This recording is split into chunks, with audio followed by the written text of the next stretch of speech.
you! You're scared. And you should be. This is not your company anymore. Leave the cheek of CM Punk.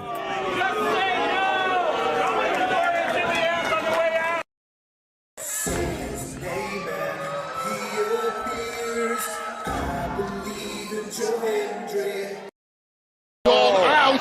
Combo move! This is what they've been doing! Hey, McAfee! Everyone shut the up and sit down! We got a mom in the front row who taught her daughter how to suck dick! I'm Mina Shirakawa. I used to be a model. I want to put on a big show.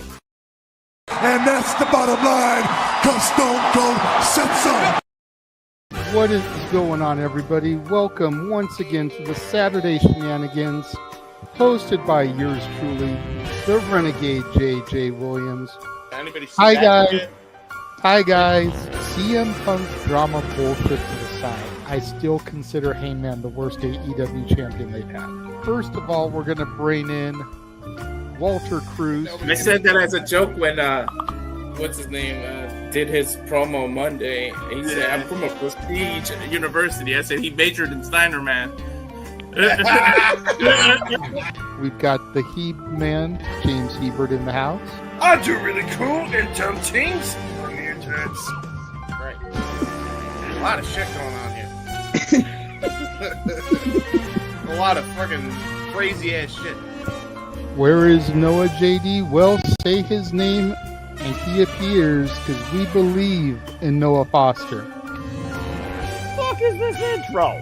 It is one of those things where, as fans, we do have these desires of what we want to see, but sometimes you can't always get what you want, and there are reasons you truly don't get what you want. I wouldn't even listen to this in Grand Theft Auto San Andreas. What the fuck is this shit? God, rapid whack. Like I said, never been a greater time to be a wrestling fan, and with more companies in a more lucrative spot, in a more comfortable business spot, in a sense with mine it seems than ever. Again, WWE is not the only one. It is not the end-all, be-all. So let's go back to the Renegade Wrestling JJ Williams to get the official word. JJ, speak!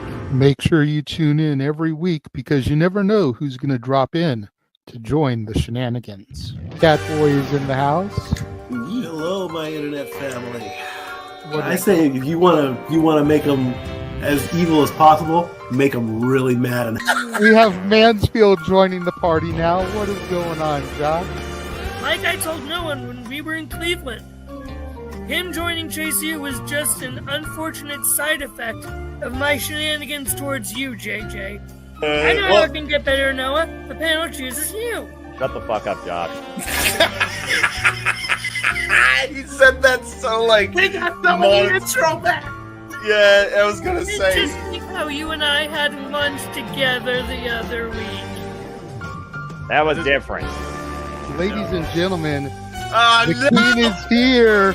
Say his name and he appears. We believe in King A-Train. There are so many believers in Joe Hendry. The only person on this panel that doesn't believe in Joe Hendry is King A-Train.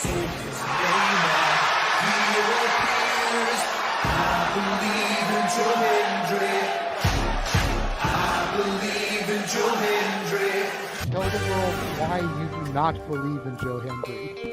The reason I do not believe Joe Hendry is he is Fandango 2.0 in a entrance merchant. I rest my case, Your Honor.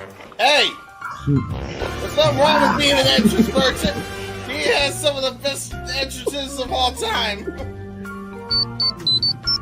Teleporting into the command center, all the way from Angel Grove High, Datilla. Oh, yeah. I went to the command center on Thursday. I went to Vasquez Rocks, which is where they filmed a lot of episodes. Somebody actually climbed to the very top of those rocks. I made it halfway. I was like, I'm not going up there. Definitely Toni Storm versus Mariah May. That's the one match I probably am looking forward to the most. I really like the story. I'm familiar with all about Eve, so if it plays out that way, I kind of know how this is gonna go. Say goodnight, Datilla. Good night. James, you did say his name. So he shall appear, ladies and gentlemen, the first time on the Shenanigans. Jeff Meacham is in the motherfucking house. Ah! All right, we're coming in hard with the botch. All right, fucking hell. It's good to be back. It's good to have an opportunity to talk to the crowd on a Saturday. If you want to have yourself stomach through it, you can go back and watch when the Main Event Mafia took over Impact. That's what James is talking about. So if everybody just joined us, we're talking about people sedating people, attempted murder, boys, and tips. Welcome to Saturday Shenanigans, everybody. Aren't you glad I'm back? Welcome back, Jeff. Cool.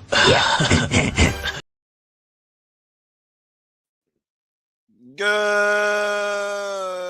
evening, everybody, and welcome back once again to the weekly weekend moderated conversation of Wrestling Madness. That is the Saturday Shenanigans. I am, of course, once again your impromptu host for the evening, the simple man, Noah Foster. Good to see everybody in the chat. Good to see everybody here, of course, as always. And figure those that tune into our watch along so far throughout the entire duration of the week, as tonight's edition of the Shenanigans will encompass truly all the wrestling. Hope everyone's doing very well. And of course, I am never alone in this soiree. There are people to cause me utterly go insane in the membrane. Let's go ahead and bring them in. Starting first and foremost, my color cohort, of course, part of Simply Reliable that we've come to know ourselves as. He is Mr. Reliable, the most reliable compadre to the Simply Reliable Studios. If you haven't already, subscribe. The Rage of Wrestling, Walter Cruz. Walter, good to see you after literally hour and a half, maybe. I lost track of time. I was sleeping through Zelda music. How you feeling, man, overall? Good to see you. Long time no see, Noah. Yeah, right. I'm about to say. It's been a while, right? Yeah. Politely. I'm doing well. A lot of stuff on the books over the last few days with GCW and WWE, but I'm glad to be here. Like Big G, always happy to be here. Shout out to LBG1 that we acknowledge him. Big Baller Big G, of course, joined us in the chat. Good to see, of course, Fett, Charles, Darren G, Nathan, and our Canadian friend Ash. Of course, in the chat, I'll leave the chat to you. But yeah, man, it's good to see you once again. And while we're not at the Krusty Krab, home of the Krabby Patty, here is the WrestleFish himself. Okay. Always good to have Ryan back here. Hello, guys. Again. Hello, Ryan. How are you? I am all right. I missed SummerSlam somehow. I've been distracted with Mario Kart, but we did get in some wrestling last night with House of Glory. I'll say, there you go. And I'm sure we'll cover that and so much more. And hopefully you haven't been blue shelled into oblivion and into rage. But hey, always appreciate you. And I'm sure we'll get into that along with so much stuff as always. And speaking of a man that rages sometimes and rants, does really cool and dumb things on the internet as well. You go look at his work in the Mario Sunshine Eclipse series he did with the Collective. It's always good to have him if he's Avatar Man tonight. Of course, I'm out the Heat Man, James Hebert, who's too tired to be on cam, LOL, and honestly, I don't blame him. James, good to have your voice as part of the Shenanigans as always. How you feeling, man? I am like you usually are, Noah, when it's a late night. I am tired. It has been a long family day. Everybody knows that I unfortunately had to miss Bloodsport because of a family day. So you, good sire, actually stepped in along with JJ from what I understand. So thank you all very much for that. Unfortunately, I feel sad because that show looked really kick-ass and a lot of fun. So you guys probably got a damn good show out of that, and I sadly missed it. So I'll have to watch it back on the replay. Actually, with the pacing of it, JJ was able to stay the whole time because you know how Bloodsport's pacing is. So no one didn't join, but it was fucking kick-ass. Yeah, I'm not surprised. I'm not surprised at all. Well, you'll be happy to know, James, you still got more Bloodsport in the future, including the home of fisticuffs where Bloodsport will emanate from. Jolly old England, London. Oh, yeah. I'm looking forward to that. I ain't missing that. I'm definitely not going to.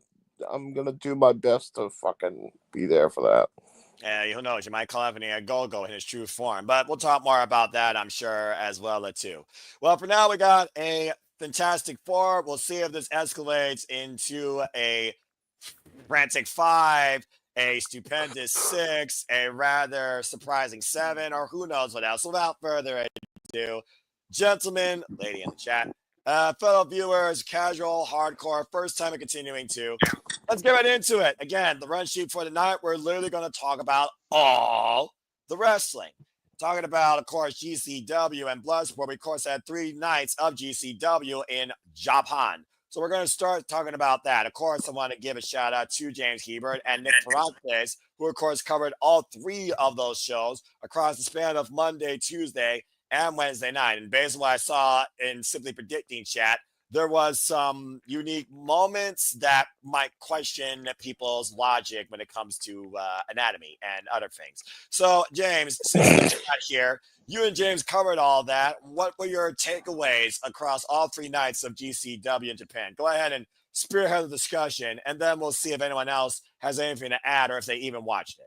Oh, man. Okay, so I have to really talk about the fact that I saw Abdullah Kabushir's fucking asshole bleeding. No bullshit. That's literally what I saw. And I also saw way too much of his anatomy that I did not want to see because he took his pants off and had a goddamn, the biggest thong I've ever seen. And it was not a flattering look. I guess that's his gimmick. Him and Effie had the most gross and vile match that I've seen. Now, granted, it was not on the level of XPW shit. It was damn close. So that was fun. And I am forever scarred for life because I saw the moon. If you get that reference, shout out DreamWorks. Anyway, fuck, man. I will say, though, even with that, and with Kikutaro coming in, because I don't fuck with Kikutaro.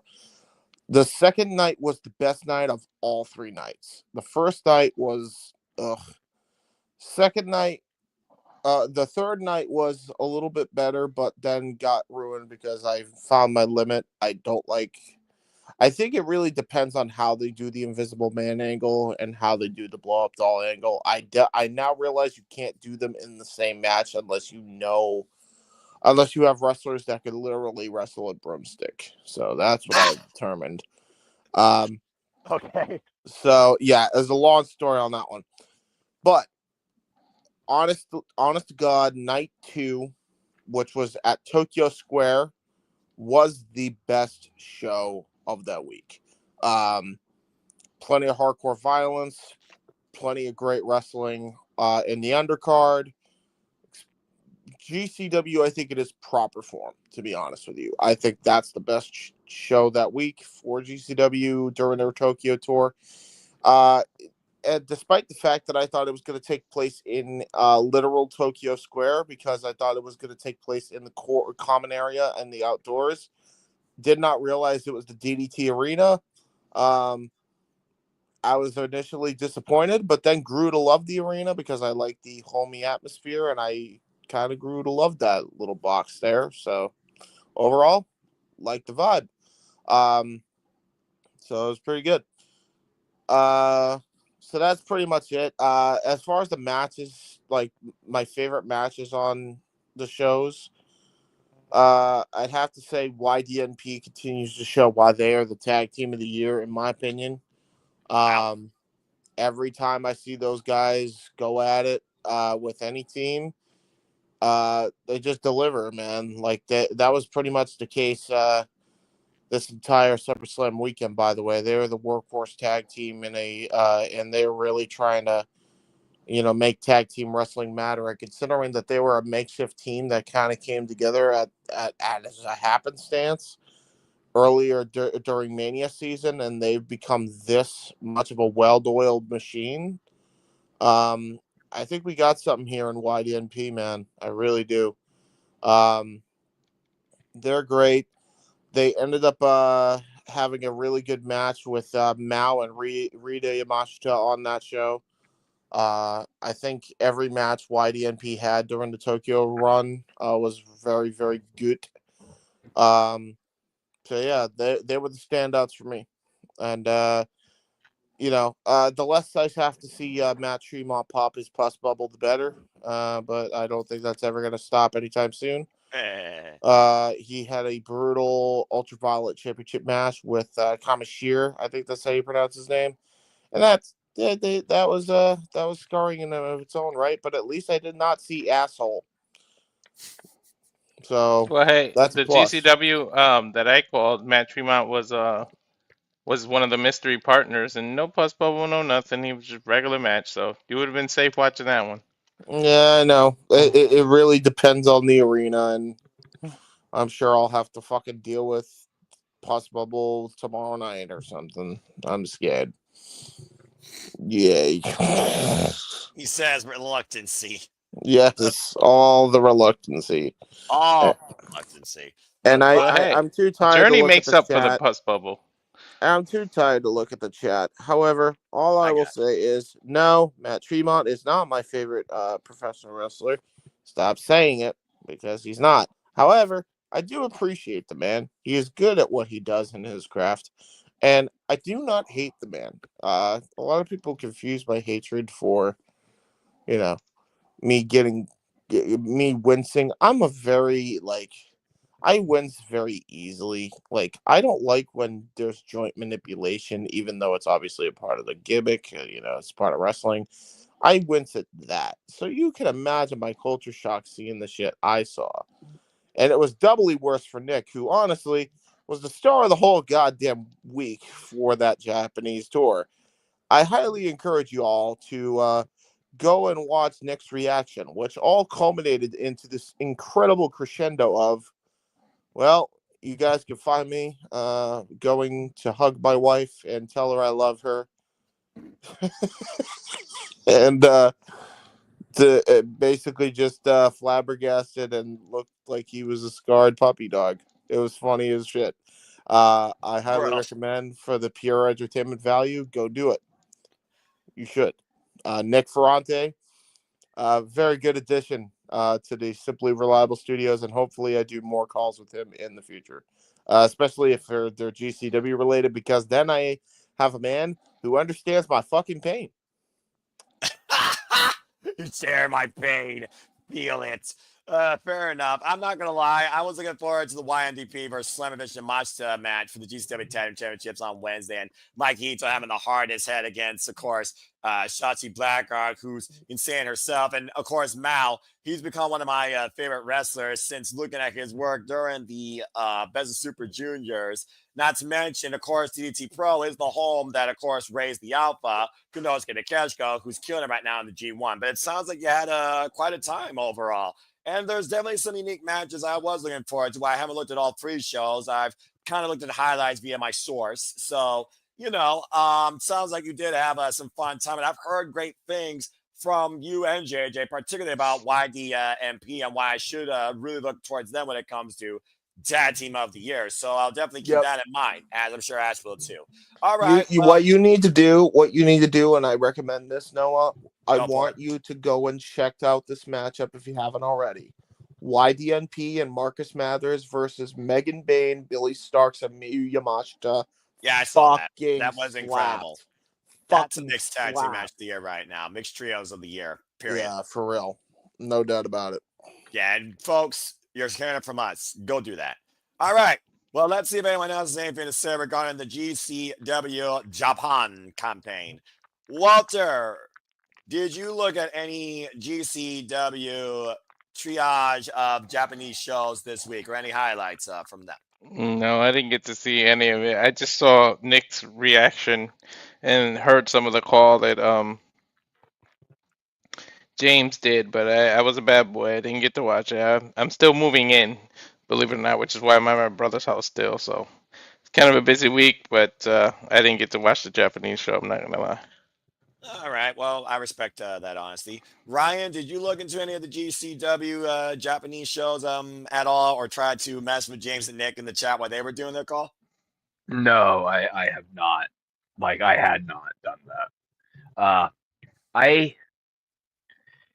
No, simply just no. I wasn't looking at GCW.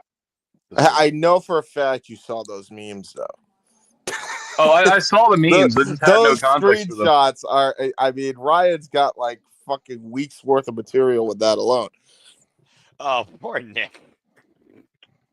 Sounds like Nick became the freaking victim of this whole thing. Poor Nick, indeed. Better him than me. For once, right? Yes, yes, very much so. It's okay, Russell Flush. You'll have more time. Hey. Hey. For then, now, and forever, James Hebert will always be WrestleFlush. That was an accident. Yeah. Note to self, put in a flushing effect in the freaking sound effects part of the Simple Reliable Studios whenever someone brings that God up. damn it. No. That's gonna be something. Something! It's too late for this. I'm in a food coma mood. Oh, yeah, we're awake somewhat, folks.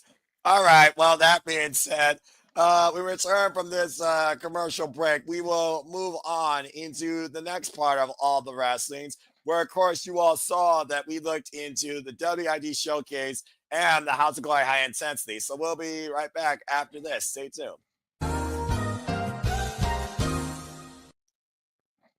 Okay, and we're back here at the Super Reliable Studios because now I'm an hour in. All right, like seriously, I'm not going to go to the commercial break. It was an April Fool's joke. Anyway, let's go ahead and keep moving on here. Again, we covered so much this week. Let's talk about the WWE ID Showcase. Of course, spearheaded by not only James Hebert, but Walter Cruz. Of course, we know we now have WWE ID men's and women's champions as we look towards the future prospects that could be part of the WWE ecosystem, build a superstar. So that being said, Walter, why don't you go ahead and spearhead the thoughts on your outlook towards what y'all covered during the WID Showcase? Go ahead. I liked it. No, I'm kidding. We'll be back in a It's a riveting conversation. Riveting commentary, Walter. All right, Yeah, Mr. had a pun every time Jack Cartwheel and Cappuccino Jones hit a move on each other. All right, I don't want to hear just I liked it. He loved it. He wants some more of it.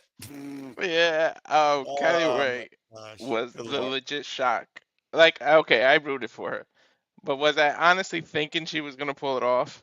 No. I love the Pokemon theme. I love everything she did. That was a hell of a match, and I couldn't believe that she actually pulled it off. She was more shocked than I was. If you look at her face after she won, she was like, did I really do that?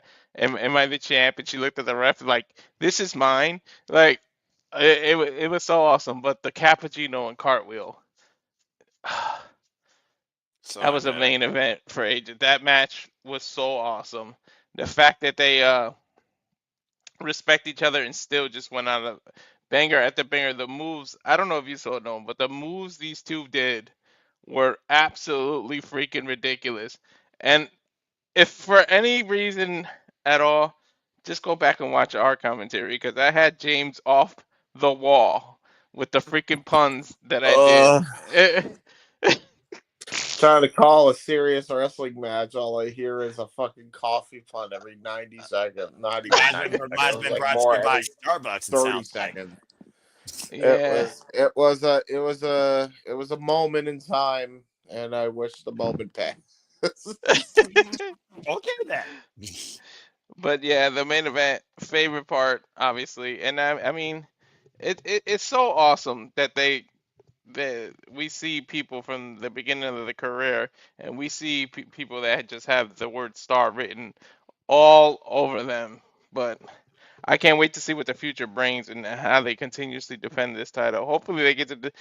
I know the rules that they get to defend it on all independent wrestling, so we'll see more of the WWID titles being defended on all independent shows, and I can't wait. Like that was one awesome hell of a night, James. And James, I thank you for being on the commentary for me.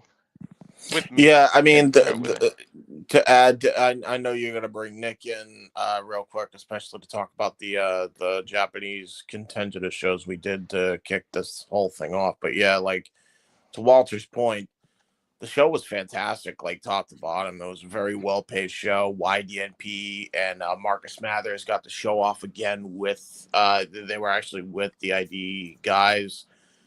Swipe Right actually had a really good match with them, but that's not surprising considering the three talents that they were fighting against could wrestle a fucking broomstick. So that was a really good match. Just another string of things for YDNP. I had a really good match with Tony Deppen and Aaron Rourke. I thought that was honestly my match tonight, but I also really liked the main event. And I thought the Triple Threat Women's ID title match was really good. And I thought they picked the right winners for both men's and women's divisions of that of the new startup. Also, Sean Waltman. So yay. Yeah, I saw the pictures where he presented the title. Well, before we go any further, let's go ahead and welcome the guy that will present to you his order for the night, the commentary cohorts of Suburban Studios that worked with James during the DCW Japan tour. It's Nick, the founder of his Burger King order. Nick, good to see you. Welcome to Shenanigans, my friend. How are you? What's going on, everybody? Now, hold on. You look like you're ready to defend a goal from a hockey puck. So, I mean, hey. It's bright in here. Yeah. I've been looking at full moons all week, so I mean, I needed these to protect my eyes. Oh, I see. It's double protection, the visor and the sunglasses. All right. So right now, we're talking about WID showcase, and Walter and James shared their 2 cents on that. And just to add, I mean, again, we already called a Cappuccino Jones and a Jack Cartwheel match, Reality of Wrestling. I already knew that was probably going to be the banger of the night. And I think Kylie Ray was justified. When I thought of ID in women's independent wrestling, she was the first prospect that got literally branded by that. I'm like, they're going to put the belt on her when the belt was made. So that don't surprise me one bit. Nick, let's focus on WID first, and then you can share your thoughts back on GCW in Japan if you want. Did you look at any of the WID showcase?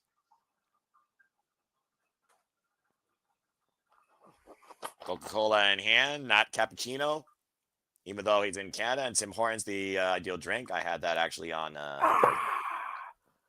the what? Sorry, WID showcase. Did you look at it? It's in my wallet. Ah, all right. Well, no, the thing. I think he's speaking some kind of Elvish to him. Yeah, it's the WWE ID, like not your ID, Nick. It's the independent prospect. Yeah, the program. independent peoples. The independent contractors. Yeah, those guys. James. Stay on target, Nick. Stay on target. Okay. All serious. No, I didn't see any of it. Oh, my hat. Oh, there it goes. I did not. I did not see any of it. All I know is Kylie Ray won the women's title. All right, no, we're not spreading that here. No, I saw Kylie Ray win the women's, and then Americano, Starbucks, cappuccinos with the phone on top. Jones won the men's title, so that's good for them. How many titles does WWE now currently own? 1, 2, 3, 4, 5, 6, 7, 8, 9, 10, 11, 12, 13, 14, 15, 16, 17, 18, I think, 19, something like that. 19. Well, ID, Evolve, NXT, Raw, SmackDown, Speed. So yeah. Hold on. If I can ask a question, okay? Because I'm confused. What's the hierarchy here? Okay, so the goal is to be the WWE ID champion. Does that get you a spot on Evolve? And if so, doesn't that make your title worth less than the Evolve title? And if you're on Evolve, your goal is to become the Evolve champion, but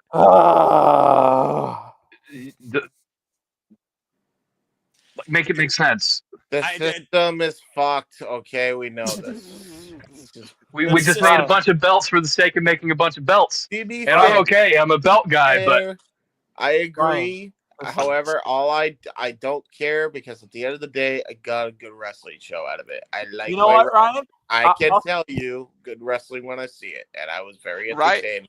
Listen, Ryan's right though, because the point is to be a WWE ID to then evolve into an NXT superstar. Guys, listen. But there's salmon, there's bass, there's European bass. It just the food chain goes up the ladder. Nothing you can do, right? You know, the law of nature, I guess. I don't know. The law of WWE. I mean, how old is Kylie Ray? Okay, let's be serious. How old is 20. Kylie Ray? She's 20. She's 20. Bullshit, she's 20. No fucking way. No way. No way.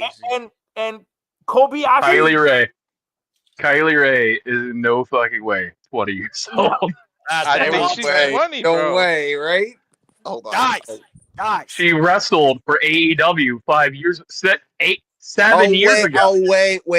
Hold on. Is this a gimmick? Is this a gimmick? Yes, No, I think Walter just is going out there because Julia Hart won the TBS Championship when she was 20 years old. Walter, botch, do your research. This is why I'm the host and the only professional here, folks. You can't be a day over 23. Listen, I'll drop the gloves right now, man. All right, first off, you all are literally not over, but you're extremely under. Actual age is 32. She's been involved in the business for 9 years. Oh, wow. All right, So- yeah, that ain't too bad. Though. She's 32. How long do we think she's gonna hold that title? I mean, when I figured out WWE's ID prospect scouting program, I figured they're going to have a leading talent present this title at independent promotions and then use that as a scouting opportunity on behalf of WWE to add more to their ecosystem. So I figure whoever takes that title from her will likely be put into Evolve to try and become a WWE superstar. So they're using her. Exactly. Well, they're using Everybody. Cappuccino Jones too. I mean, yeah, that's kind of the idea. Yeah, well, it's territories basically, you know, but you got reality of wrestling also in that as well. So you How does might see- LFG play into this? How does LFG play into this? Bottom of ID prospect. Listen, regardless of the fact, when will Kylie Ray wrestle somebody from the main roster for that championship? Find out next time on Dragon Ball Z. I have no fucking clue. All right, let's go ahead and move on from there. Nick, you must talk about your experience with GCW. Let's get that out of the way. Shit. Let's get that out of the way. Otherwise, Nick is going to walk off camera. And Nick, briefly, talk about GCW in Japan. And then we're going to go to Walter for the WID showcase. Then Ryan, we're going to continue this crazy train into House of Glory. Go ahead. I already Nick. did the WWE ID showcase. Oh, that's right. I'm sorry. I'm losing track of the madness already. Nick, is anything you want to add regarding GCW in Japan?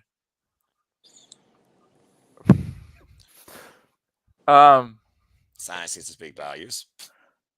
Balls, and more balls. And that's nuts.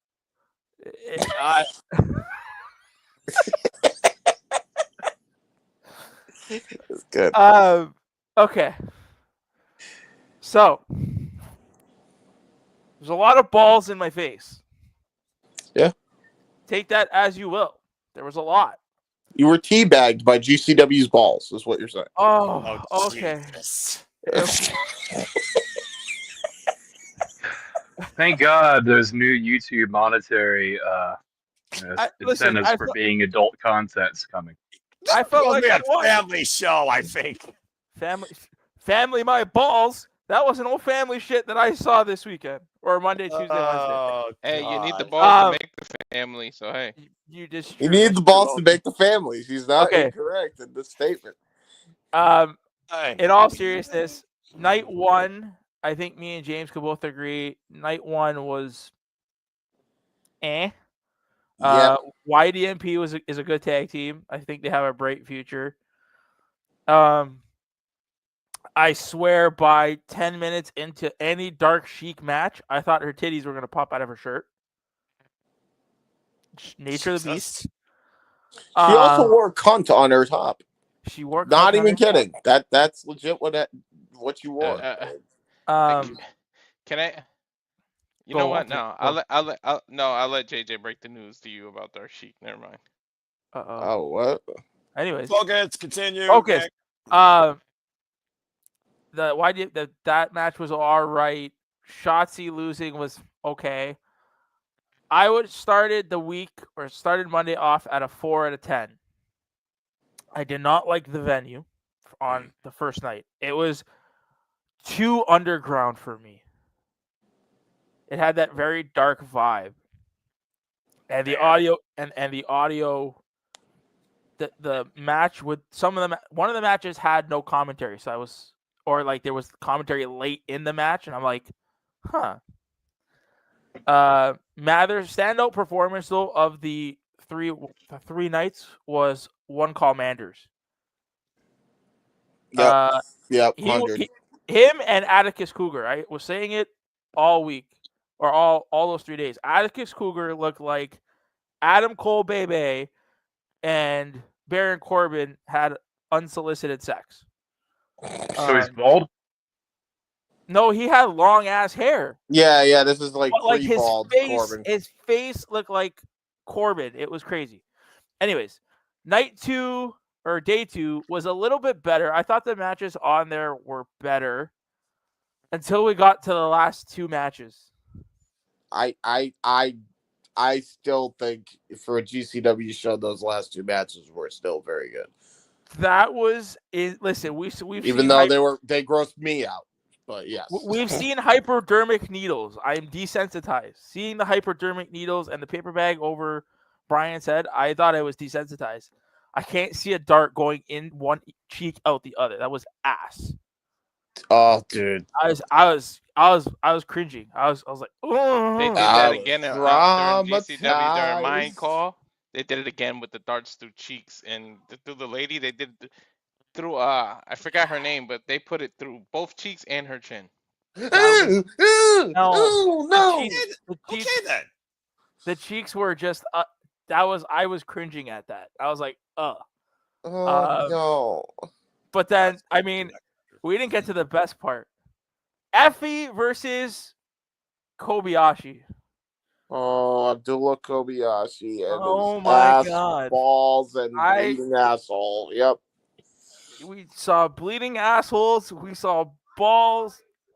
Yeah, honey, we saw bleeding assholes. It was just a statement.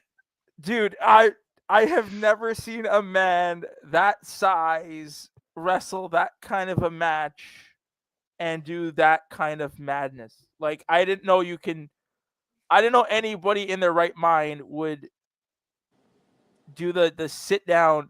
I don't know what the move is called where you kind of, you're right. And crushed all the light tubes that were in the box.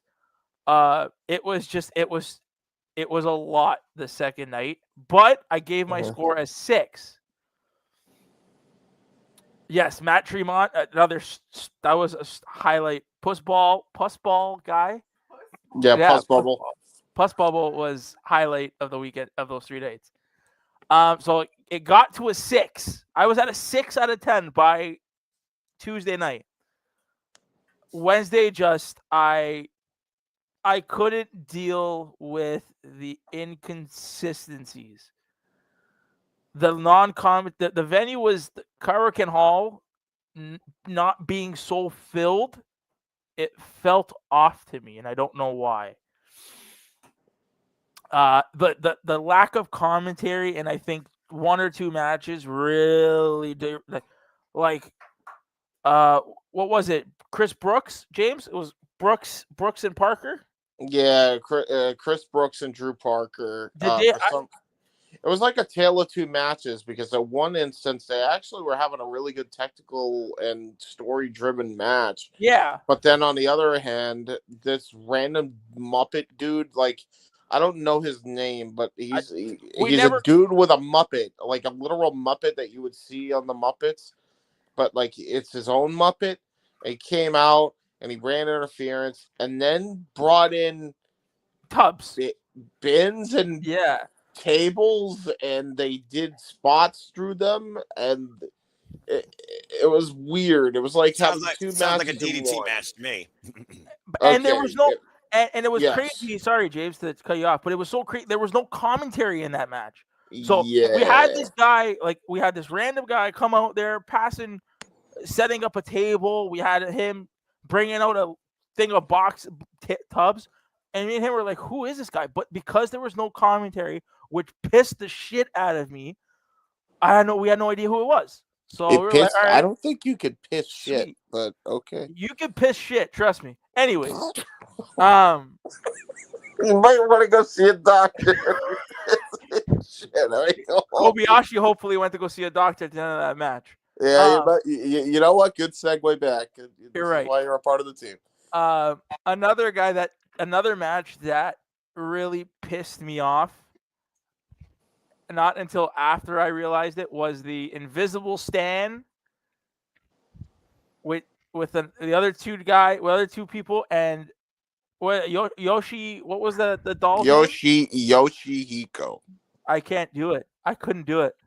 The blow up doll, same blow up doll that wrestled Kenny Omega and Kota Ibushi. Yeah, however, I think there is a point that Ryan made, and others I think made this. The only reason it sucked is because these guys could not wrestle a broomstick, whereas Kenny Omega and Kota Ibushi can. But then after seeing what we saw Tuesday night with the dart and the light tubes, anything Matt Tremont and Effie did the third night wasn't really. We saw it all, right? So it's like, what more can we possibly see? Right? So it brought my whole experience at the end of the day was 5 out of 10 after day 3. Would I watch it again by myself? Hell no. Would not put myself through that torture. But I mean, it is what it is. It was an all right show. Out of all the shows, because you rate them all together, what was the better show overall? Night 2. Yeah. And what would you rate that alone? Because that's my curious. Like, if you just had to rate that by itself. 7 out of 10. Yeah, because that's fair. Because I thought the show, I would rate it an 8 out of 10 personally. 7 out of 10 because there's no commentary in half the matches, and I can't do it. I can't do it. That's fair. That's fair. Like, if we had Noah on the call, just kicking ass and taking names, calling that shit. Fuck, GCW should hire this guy. Honestly, you know, at the very least, though, we have matches that we could dub our commentary over. And I don't know. So there is that. There is that saving grace. And maybe Ryan and Walter and Noah can answer this. For me, nothing about that show wanted me to pay for the next GCW show. Maybe it could be because I don't watch indie wrestling that much, but nothing from that made me want to pay for the next GCW show. Is that something that is normal or accustomed to watching independent shows, or is that a GCW thing?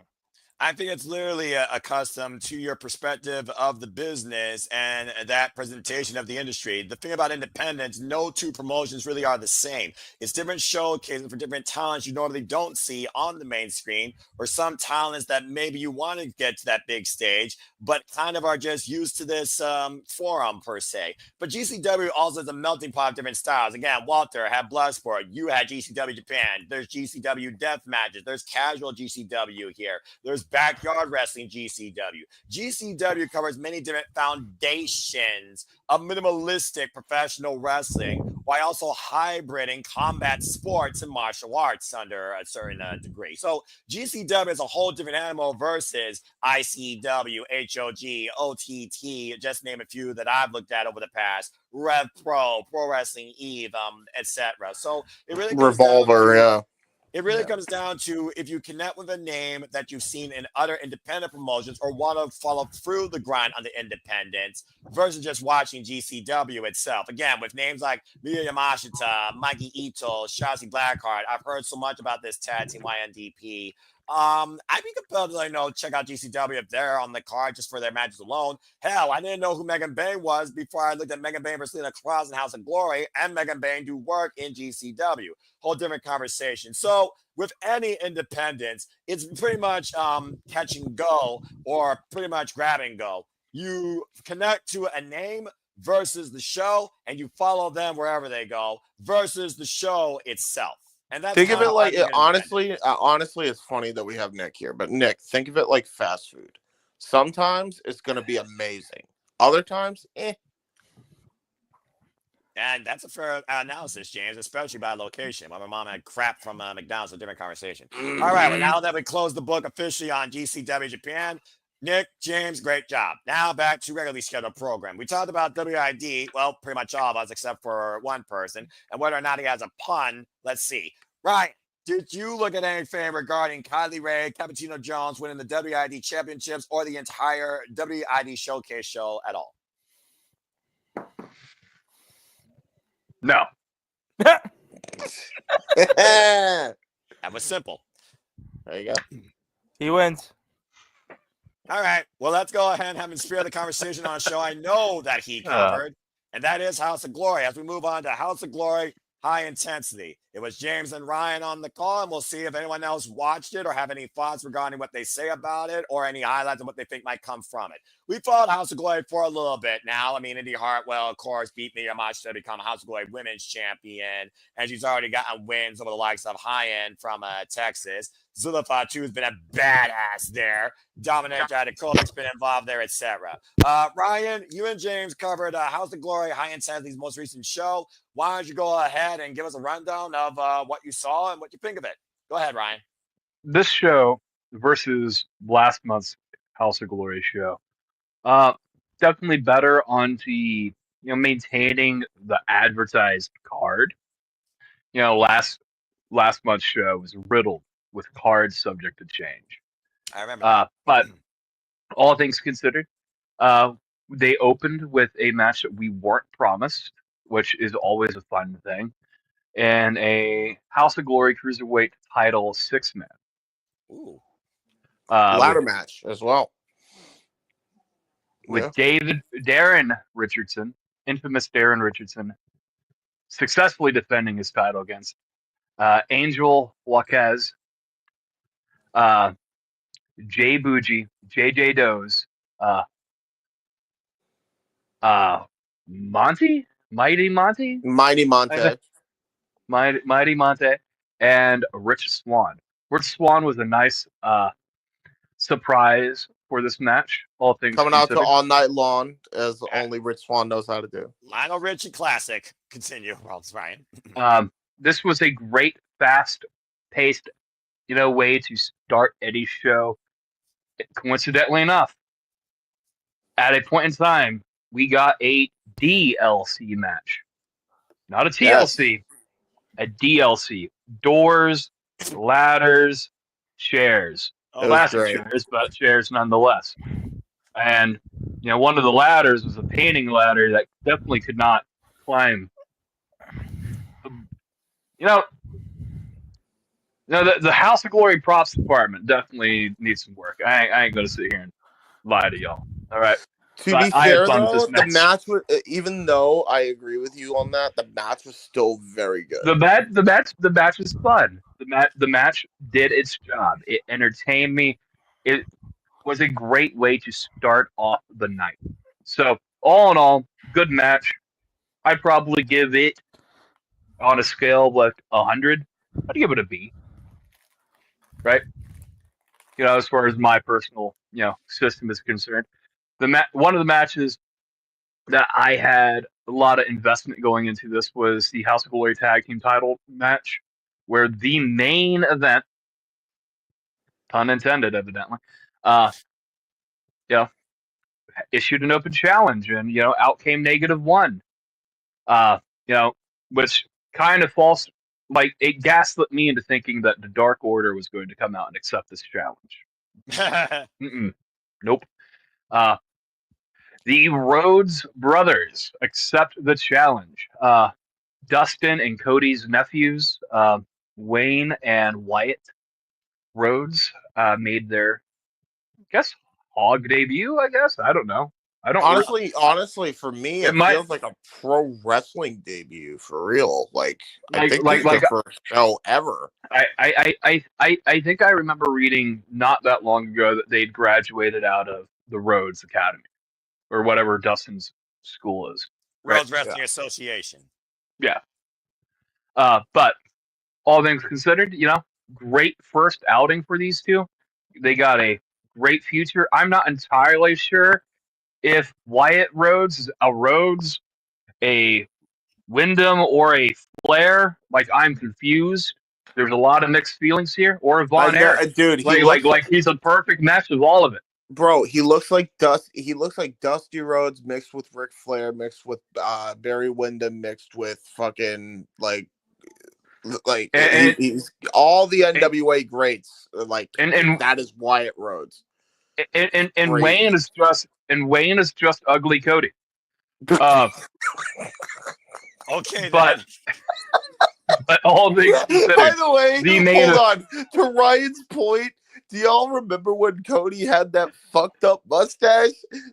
Fucking Wayne had that mustache too. It was dashing. So much So instead of dashing Cody, this guy's disaster Cody. Disaster Cody. Yeah. Either way, they got a future on them. Great first showing. Main event, great tag team. This is the only second time I've seen them wrestle. Very entertained. Yes. Can't wait to see. Minus Black Jay Lyons doing a Circus Olay gimmick, which is fucking great. If these two do not take this any higher than where they're at right now, someone is going to take this gimmick and they're going to do it at a far higher position.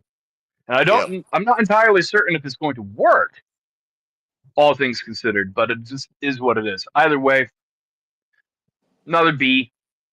Enjoyed the match, all things considered. The next match on the card, House of Glory Heavyweight Championship, Charles Mason, Carlito. Carlito came out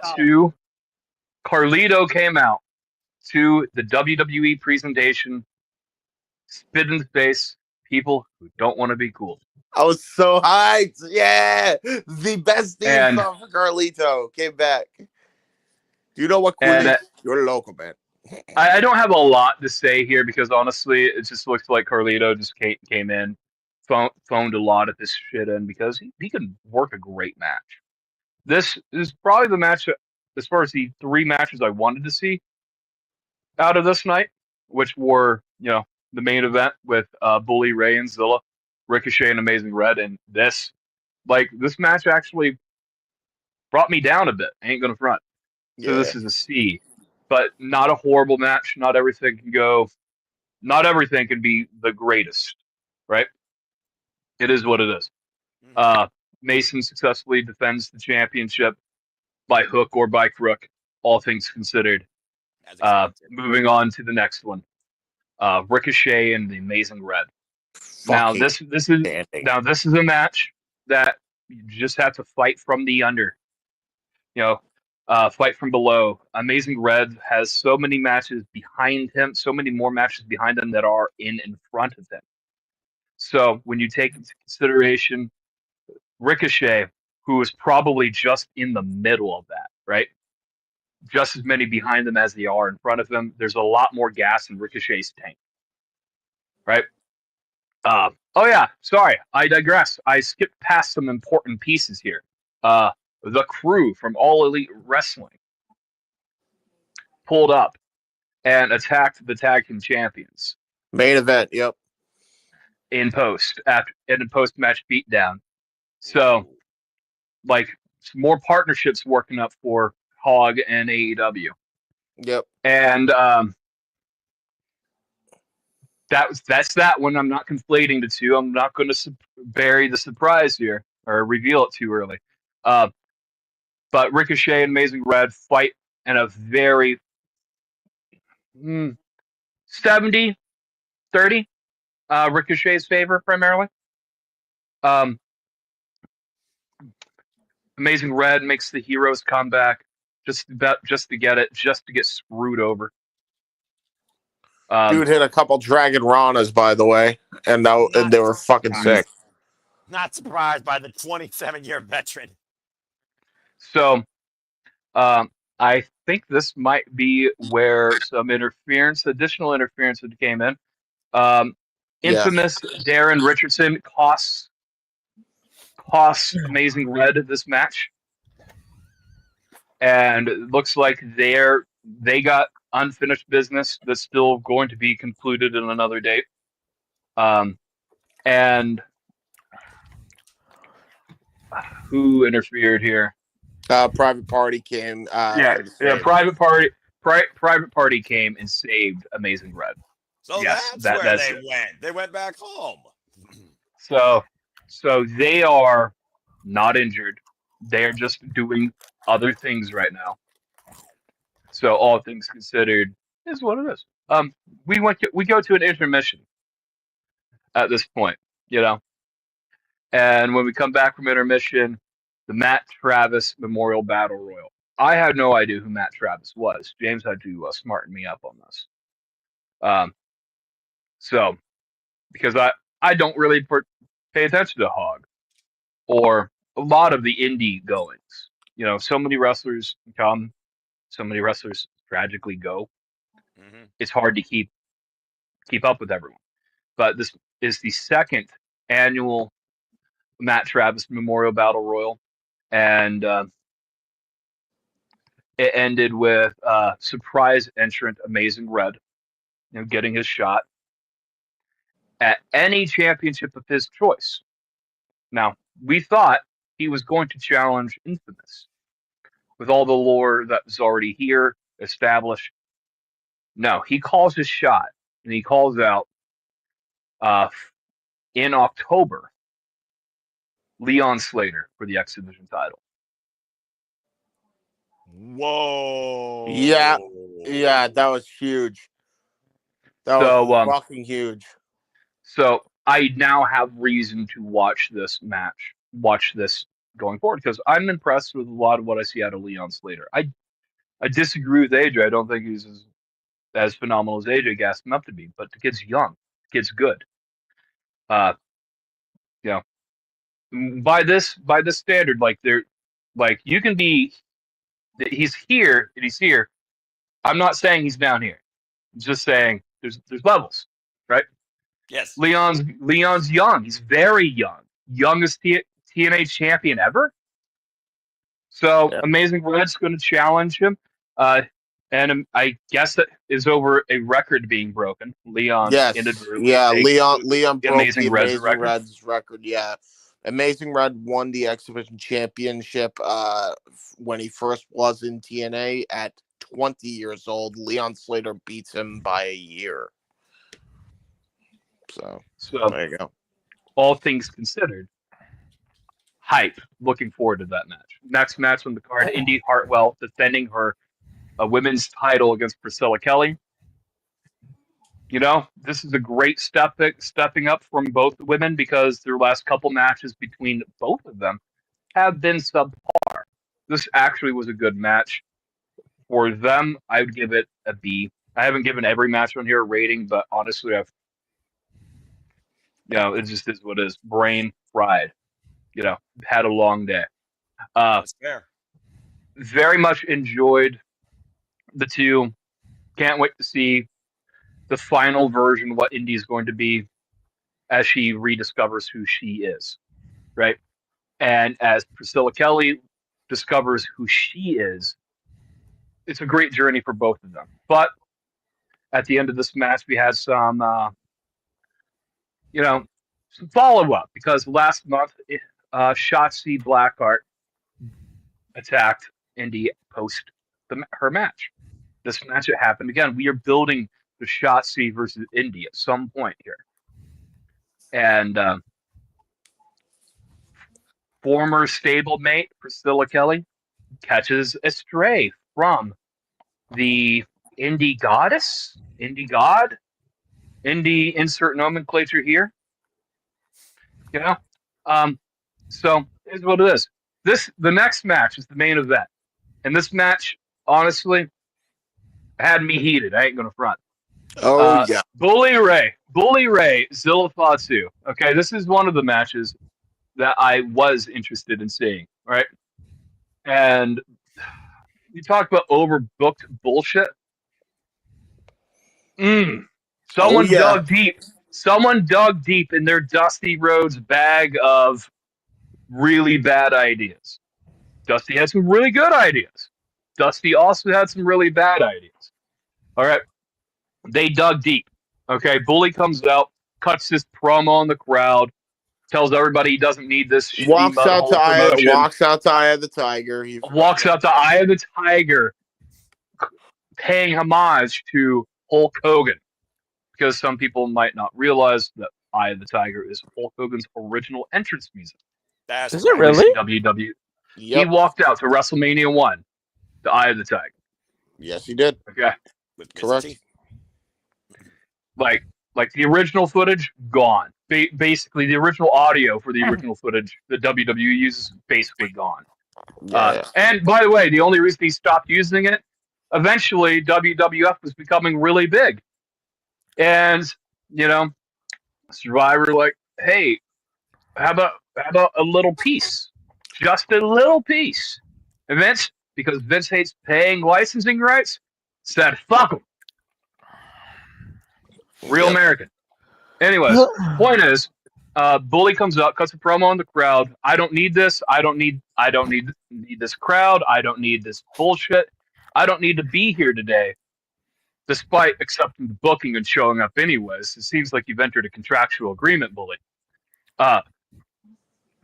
Keeps calling it the Crown Jewel title the World Championship, despite the fact that there's an actual title that is the Heavyweight Championship. Right. And just is what it is.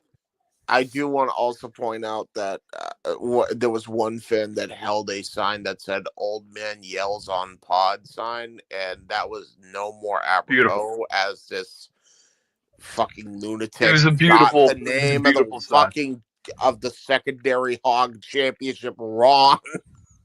Damn. So, I digress. Point. I'm getting a little long in the tooth here. Bully challenges Zilla.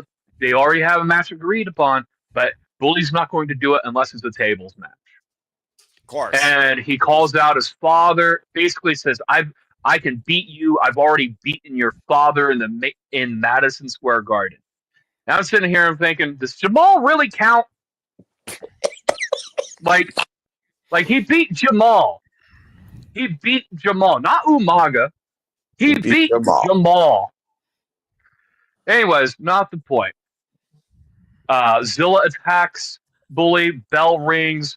The referee somehow gets involved, showing blatant favoritism in support of Bully Ray.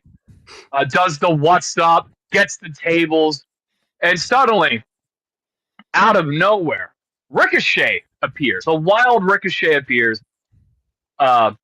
attacking Zilla Fatu after he's put Bully through the table while the referee's knocked unconscious. Attacks Zilla, lays him out, and moves Bully's fat ass off the table. Drags Zilla's fat ass onto the table. Wakes up the referee. The referee sees this, calls for the bell.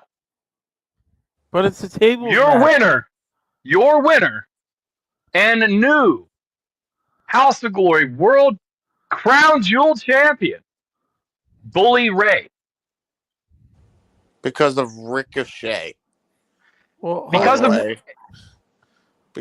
just going to bury Ricochet Thursday morning on his radio show.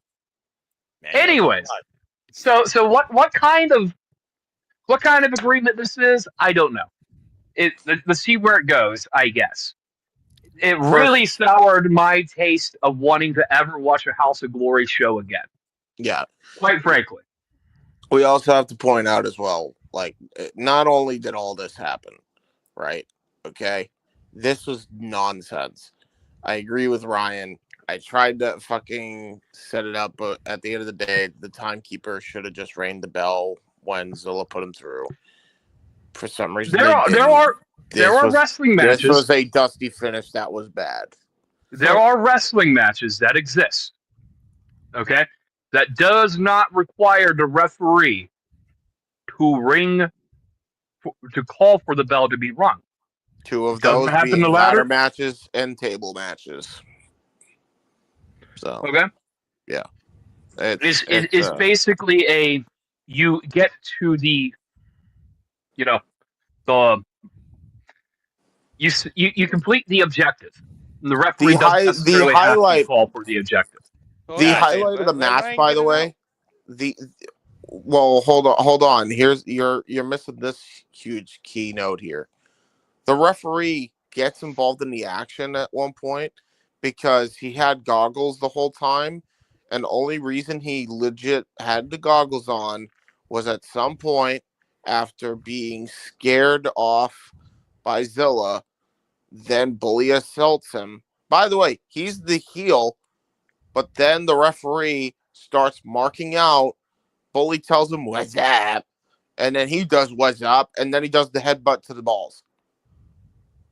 He does the Dudley thing. Feels like there's been a lot of balls this week. Yeah, a little bit. Okay, so the entirety of the undercard, and I'm going to finish it, and I'm going to let James go.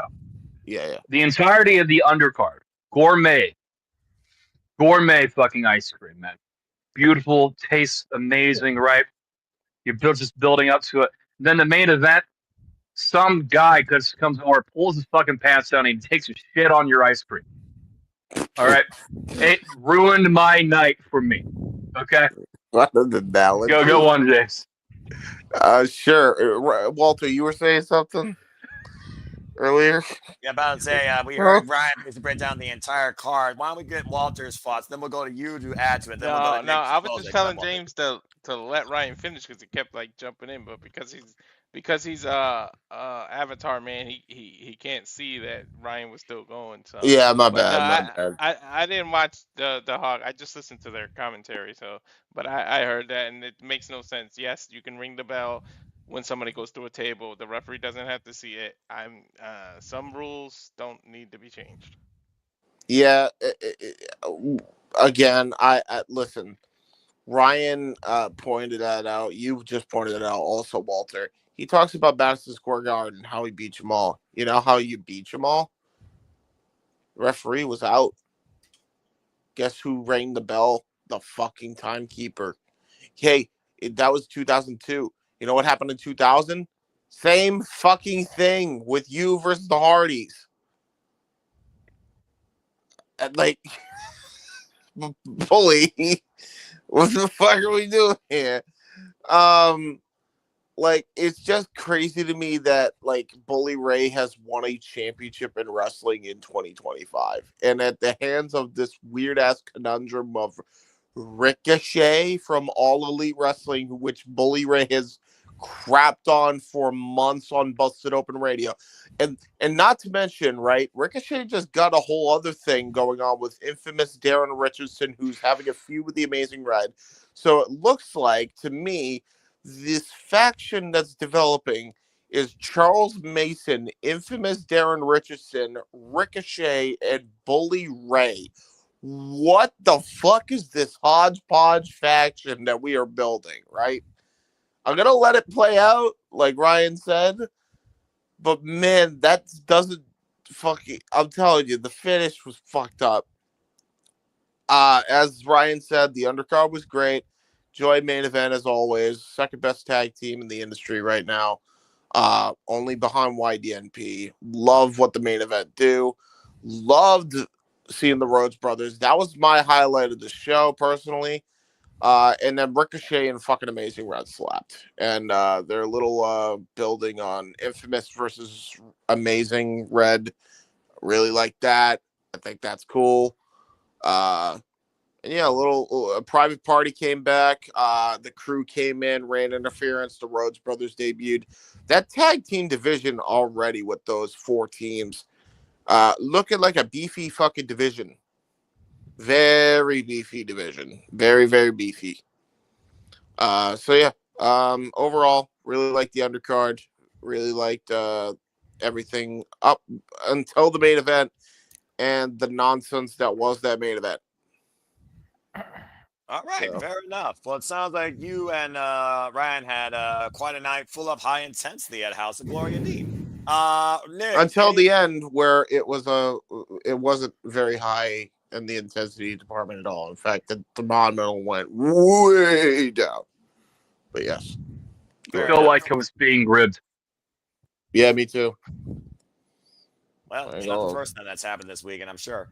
Nick, anything further you want to add regarding what you heard with House of Glory, the AEW Inception, the TNA Challenge shout out, or any of their commentary? Did you look at all at House of Glory High Intensity?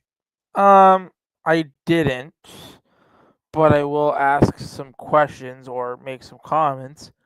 I do want to bring out Mr. Saffet's comment about AEW talents taking the House of Glory title soon, and his comment of it's an acquisition.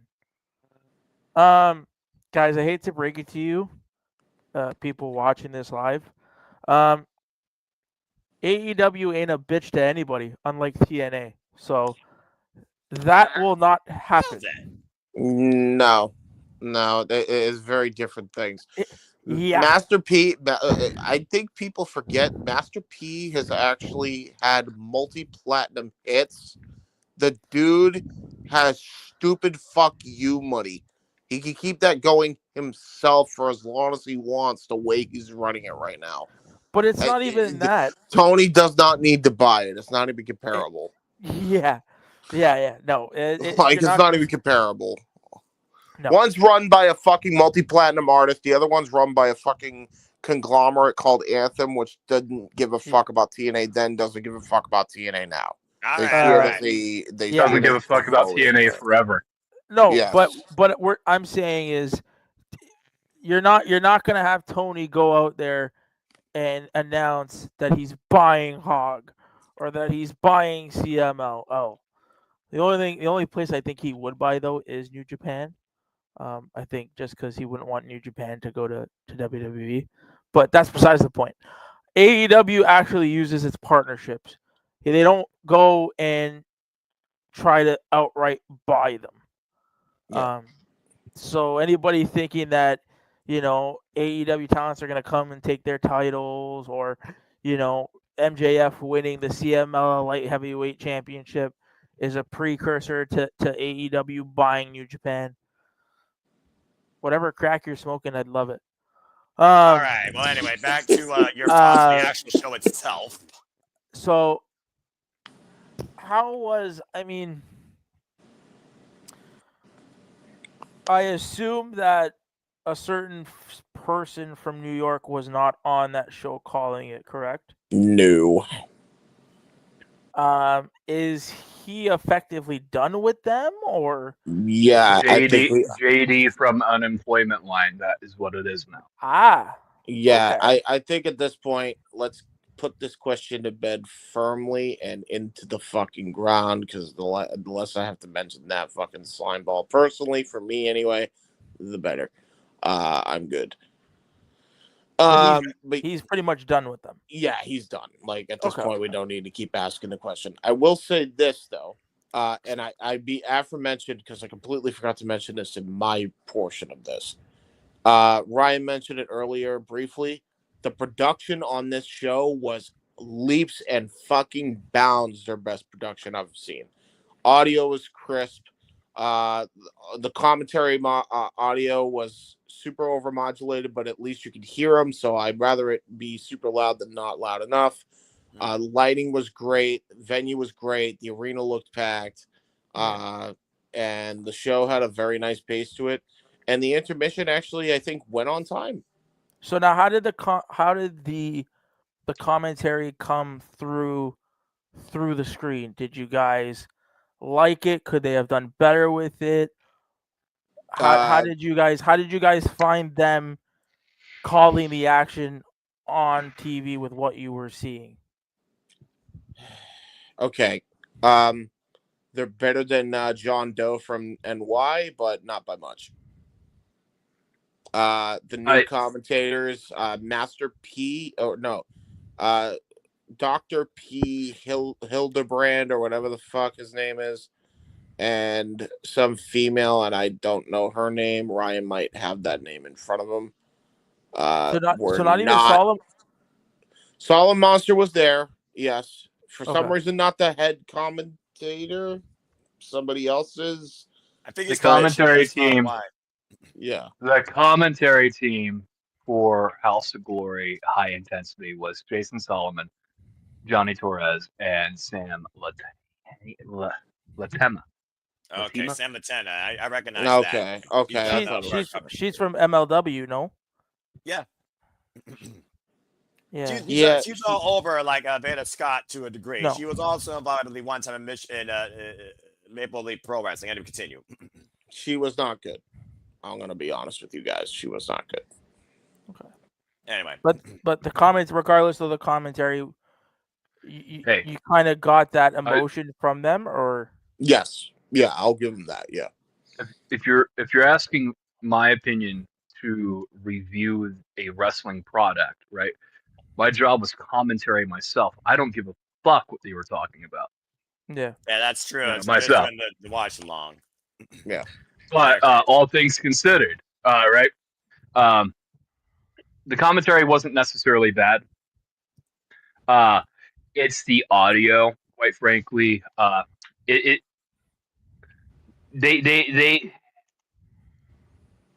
There's too much noise drowning out what they're actually trying to say into their own shit. Same thing for the guy doing ring announcing. Same thing. Like it is an indie production. Things can be done better. But it was done within better reason. here tonight, by the way. It's their best production despite everything Ryan said. But yes, things could be improved upon here. All right. Well, I think but he's right. He's right. All right. So we got enough about the presentation, the business outlook. Do you have anything to say regarding the matches?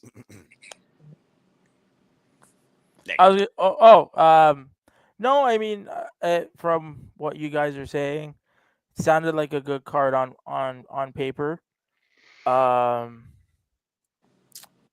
Yeah, I mean, I feel like, and James kind of explained this to me when we were doing ours. I kind of wish that independent promotions would have their own unique kind of exclusive talent. I get why they don't. I you know what I mean? Like, I kind of wish that was the case. Walter, yeah. Yeah, Walter, you got something to say regarding that? No. In general, after hearing that Amazing Red is going to challenge Leon Slater, I'm just going to put this out there. I hope they actually keep this as a gimmick where Slater has to take on the old school people who made the X Division what it was, and has to continue to prove himself as to why he's the youngest. Bring back AJ Styles, make him have to be AJ Styles. Bring back damn, Christopher Daniels retired and is part of AEW. But bring back the old school people that made X Division what it was, and Slater has to beat them before he starts bringing on the current roster. I think it'll be a wonderful gimmick if they could somehow do that. Yep. I agree. Fair enough. Well, well done, Ryan and James, and thank you for that input, Nick. I will say this. Bully Ray out of Hell's Kitchen, New York. I mean, he's supposed to face the Hard one last time with Devon Dudley. As far as Silipatu losing, people keep speculating whether Silipatu is going to go to WWE and join Timu Bloodline 4.0 or do something else. The jury is out. As far as the Women's Championship, very happy for Indy Hartwell. I've been following her run with the title, and it's good to see Priscilla Kelly back to getting where she's more comfortable and just having fun and being herself. She talked more about that on Saraya's podcast, Rule Breaker. So hearing that story and seeing how her and Saraya are just doing their own thing, having fun, it's good to hear that actually and see that. Amazing Red, though, an OG, not only of the X Division, but also the Super J Cup. If y'all remember his match with Will Ospreay, that's going to be very special to look at Bound for Glory, where Leon Slater, so much promise right now is in him to lead and elevate the X Division, whether he goes against those that paved the way or he creates a new way for others, is highly applicable right now. So I'm looking forward to all that. overall, I've been looking at House of Glory here and there. Like when I saw Mike Santana, of course, his run with the House of Glory Championship and his match with the likes of Tomohiro Ishii. What a passionate promo by Mike Santana on TNA, by the way. Get that man the fucking title. Overall, it sounds like this. Right. Overall, it sounds like this high intensity, which is kind of the bar set for the name for House of Glory shows. It sounds like it surpassed both y'all's expectations from the last one. So overall, good stuff. All right. Well, we've had a lot of great conversation. And believe it or not, folks, I believe that was just literally the first bit of shows we covered here. That was only Friday. Yes. Exactly. As we cover all the wrestling. So we are going to take an actual first commercial break. When we return, we're going to kick you up with more GCW as we talk about Hit 'em Up and Bloodsport after this. In the meantime, check out what's coming up next here at the Civil Island Studios. Watch along schedule. And now for a taste of things to come.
And as always, here at Survivor Studios, we truly encompass, embrace, celebrate, engage, criticize, react, and cover all the wrestling. All right. Well, before we get into the continued conversation, welcome back to Shenanigans. I'm, of course, the host right now of this madhouse. I'm Noah Foster with Walter Cruz, Ryan, Nick, and James. But that's not all, because as always, she's yours, she's mine, she's our Canadian friend. With her Pokeball cup in hand. Hello. Hi, best friend. Good to see you once again. How are you, Ash? I'm doing well. My dad bought me this. That's cute. Well, now all you need is a Pokedex and a bunch of badges. Anyway, welcome back to the Shenanigans. Of course, we're covering all the wrestling that we've covered here so far. We're still in the GCW territory, and now Walter will lead a discussion on GCW. Hit 'em up. So, Walter, you and I believe JJ covered GCW Hit Them Up before, of course, you covered Bloodsport today. What was GCW's Hit 'em Up show like? Go ahead and run that down and talk about your moments and matches, and then we'll pass it around. To put it lightly, fucking awesome. GCW put on quite a show. All right, so they started off with the Jack Cartwheel, Cappuccino Jones, Gringo Loco tag team against Teriyaki, who I had no idea who that was because it wasn't advertised for Teriyaki to be there, with YDMB and Jordan Oliver and Alex Price. The match was on go, dude. I think YDMB wrestled like 6 times, 7 times in the last few days. Like, these two are what tag team should be, and they need to get signed pronto by one of the big companies. So they actually don't sign them. Let them keep doing this indie shit because I'm loving it. But yeah, Gringo Loco Yaki opened it up. The crowd was just split. Like, they were screaming for both teams. Like, it was fucking awesome to see that. And then so Teriyaki Jordan, Oliver and Alec Price, they got Jack Cartwheel. Freaking Jack Cartwheel, poor guy, he keeps eating the pins. He lost to Cappuccino Jones in the WWE ID program, and he was the one looking up at the lights at this. And then after, freaking the Koger brothers and Christian Napier ran into the ring and attacked everyone, which brought out Matt and Jeff Hardy. Me and JJ knew that the Hardys weren't there just to talk. It brought them out. They cleared it. The crowd booed, and then Jeff got on the mic, says we're always changing the pace of pro wrestling, blah blah blah, and they talked about everything with TNA, but they thanked the pro wrestling fans for what they do. They said companies like GCW need to exist because if it wasn't for companies like GCW, you wouldn't get everything else you said. So they were just there to like promote GCW and indie wrestling and put over. Then we got the what was next? The Masha Slamovich. Sorry, I smoked a lot of weed in my life. My memory isn't the best. But Masha Slamovich and Gary J for the JCW World Title. That was a banger. Masha defeated Gary. It was about a 10-minute match, but that was good. Then we showed that little video package of Matt Cardona.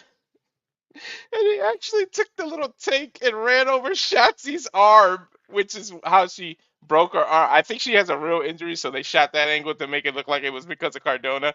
But that was the funniest shit. Like the way they did it is just you just see like a scary movie, like just a chair floating around. It was like in first person view, and then Shotzi just gets smacked from behind and gets her ass kicked. And then Matt Cardona's in front of her. It was like shot. It looked like out front of his house or something.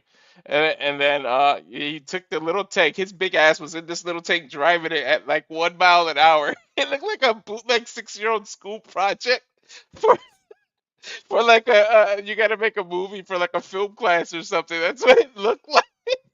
But it entertained the hell out of me. And then yeah, so Cardona ran over Shotzi's arm. So then Matt Cardona came out, Mark Sterling and Tommy Invincible. Shotzi came out, and she brought out the virtuosa Deonna Purrazzo as her partner, and Matt Tremont. This is what I was saying. You were safe because he didn't bleed or anything, but James. But that was her partners. And of course, she told Cardona that this is somebody from your past. She dog sitted from you and sitted. What the hell? I can't speak English. Dog sitted for Cardona. It comes back from his past. So it was a good match, but I really, really thought I wanted them to win so bad with the Virtuosa and Shotzi and everybody, but we're gonna hear it for weeks upon months upon week. Cardona rolled them up and Cardona won. So he got his pin back. So now he beat Shotzi's team. So now we're never gonna hear the end of it. Oh Lord. And then now here was a banger. You want to talk about two big man slapping man meat? What the hell was next? Steve Macklin versus the one called Manders. Just imagine these two, James. You know one called Manders. You know how Steve Macklin is. These two were chopping the living shit out of each other. Like, dude, the chest looked like the inside of an undercooked steak. Like that's how red both of these people's chests were. Like that. Yeah, Remember I can Aaron? imagine. I can imagine. Remember Aaron ordered that steak and got all pissed at the way it showed and showed us the pictures on it. And that's what their chests look like. Oh no. Yeah, but one called Manders actually beat Steve Macklin, and then Steve Macklin grabbed the mic. It was such a beautiful promo. I mean, F bombs, F everything. He was just talking about how much he loves professional wrestling, and this is how professional wrestling should be. But man, Steve Macklin showed a whole nother side of himself, and I freaking loved it. Then you had the intergender match. This is who I got confused with. This is why Billy Starks is the 20-year-old. That's who I was thinking of. That I was confusing it. She's the 20-year-old, but Atticus Cogar and Billy Starks had an intergender match, which was a good fight. But you can see her inexperience and her youth, and you can see how Cogar really knows how to. I don't know what it is, but he really knows how to coach women through their matches. When he's like the intergender master, and you can see how much he gives to them, and tries to make stars out of these women. And you could just see what he did, and then she ended up beating him, dude. Billy Starks beat Atticus Cogar. Like, I couldn't believe it. James, like, you got to see it. I'm sure you agree with it. He's like the king of like intergender matches. I don't know what it is. If he just really knows how to talk them through. You can see her inexperience and her nerves, but he got her through that match. He's one of the ones that can wrestle with brooms, so maybe can make that Yeah, style like look better, James. Atticus has really impressed me, even though he's a sick fucker. I'll tell you that right now. I'll take your word for it. hmm Then the Drew Parker match was next with Emerson Jane against the reject John Wayne Murdoch and Reed Bentley, which I mean it was okay. It was a good match, but then fucking Effie and Crowbar. Yes, Crowbar, like the WCW Crowbar from back in the day. I don't know if you did that though. This dude put on a banger like he was 25 years old, and I think he's close to 50 right now, if not over 50. And Effie and him just went at it. I couldn't believe there was parts where I really thought they might do that. I was like, hell no, I know they're not about to have Effie come out. But the thing that happened after Effie defeated Crowbar, this should have been the main event, in my opinion, because of what they did after. They had a JCW versus GCW brawl, like literally the entire locker room emptied, like Listen, for like 30 minutes. Let me clarify. Hold on, let me clarify just for everybody here. Not Jersey Championship Wrestling, which is the championship that Masha defended. This is Juggalo, yeah. Juggalo Championship Wrestling. Mm-hmm. Fair enough. Were there a Because lot of old ass Gillettes? Madman Pondo came in. Oh, dude, this fucking guy. Who was asking the question? I said, were there a lot of Gillettes there too? There was a lot of Juggalos and Juggalettes, I'm sure. God. Yes.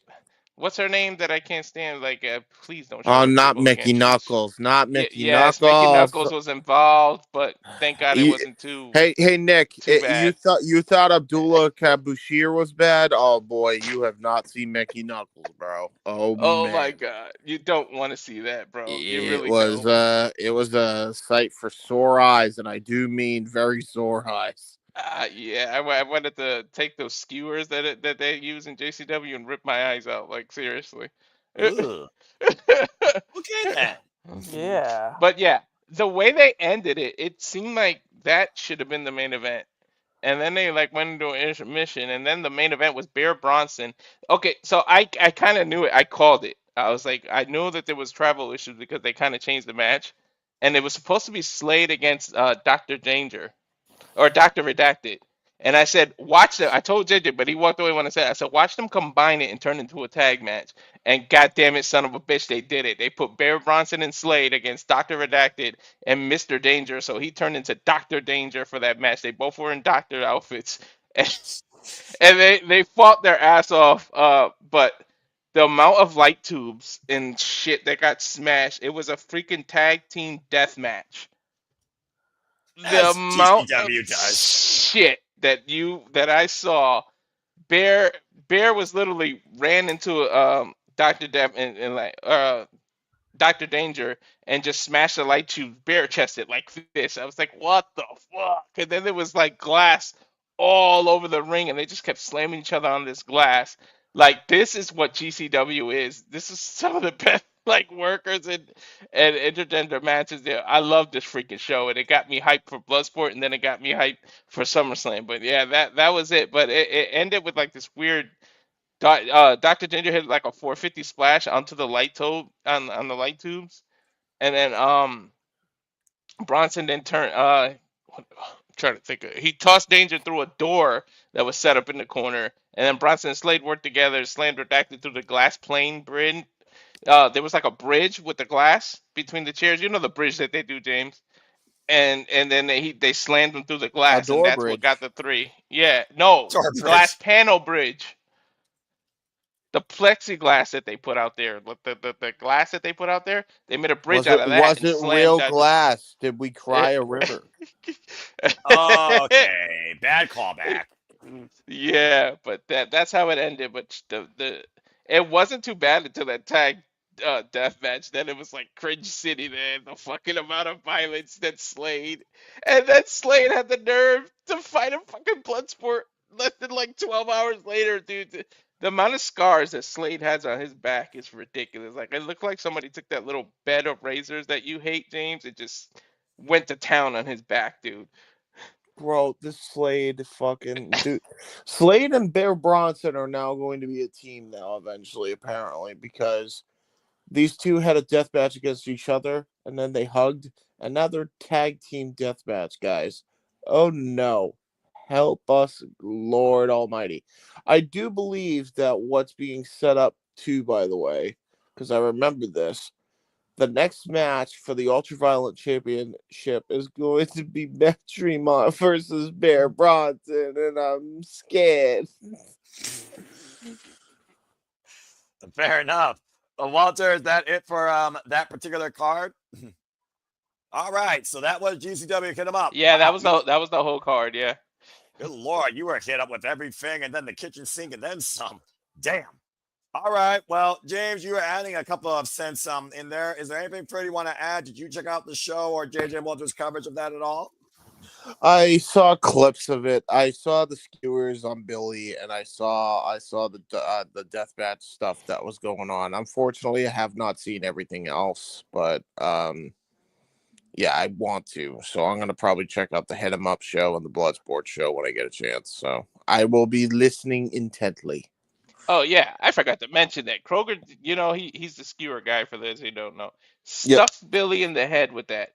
She climbed the turnbuckle, pulled her own skewers, dude, blood and all, just pulled that shit out of her head, and then did this crazy ass splash on Atticus, and still landed on the goddamn skewers. Like instead of being nasty and like grossed out, it made her look badass. Like I don't know how they pulled it off, but it made her look badass. Yeah, Billy Starks is legit one of the craziest young, bright, potential, rising wrestlers of this business. 6 years in the business, by the way. At 20 years of age, he's already wrestled across the world in over 30 plus different states, might I add, with over 8 different championships in her career. Yeah, Billy Starks is someone to watch out for, but she is nothing futz. So skewers for me, that might be the tipping point of, oh Lord. But hell, I watch others Roberts, Jun Kasai, and thank you for coming into my life. And again, light tubes, glass, typical run of the mill. So sounds like I guess Kroger's favorite at barbecue is the freaking shish kebab because he loves fucking skewers. Yeah, you're not wrong. I thank you for reminding me, Noah, because I forgot to mention this, and I'm shocked I completely forgot about it because it was actually a really good match. Kurgan Hall, it's not lost on me. One called Manders during the Japan tour for GCW, fought Jun Akiyama. Jun Akiyama. That was nuts, and congrats to him, man.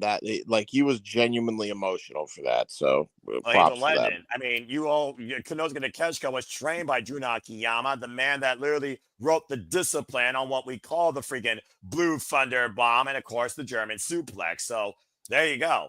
All right. Well, that being said, hello, Ash. You haven't spoken anything. I don't know how much of our coverage is that you've seen in all these shows and stuff like that, or familiar with these type of environments and wrestlers. You heard basically what Walter was talking about with GCW, hit 'em up, and you and I, we're freaks for death matches. We watch wrestling. We watch Freedoms, which of course, that's some of the damnedest death match you will see. And of course, Bob Sasaki, he's still glad 25 years later to rep in a death match ring. There you go. So, anything you want to add based on what you heard from Walter and James regarding GCW? Hit 'em up. God damn it! I might have to add another Baltimore juggling act. God damn it! Raise up the simple man, Ash. Well, raise up the simple man. Right now, I'm juggling AEW, New Japan, and WWE, and here I am trying to add TNA possibly, and now GCW. I told you, there's been a lot of ball talk this week. Right? Nick, it sounds like I'm running too many balls. I love What did you say, Noah? Sorry? Sounds like I have any gag going on this week. Anyway, Ash, continue. I love me some death matches, but I don't know about you guys, but for me, what really does, like, I'm fine with needles, chairs, a bunch of other shit, but the moment you fucking pull out the cinder block or a brick, I'm like, okay, y'all need to fucking chill. Okay, That's so watch out. Watch out for Swerve Strickland is all I gotta say about that. Oh, but I've seen it. I'm like, dude, like, okay, relax with the brick. Like, yeah, it's like I was watching over at my friend's house, and I forgot which full year it was, but yeah, it was a Swerve in Hangman. And the moment blood got involved, I'm like, We are good now. I'm in.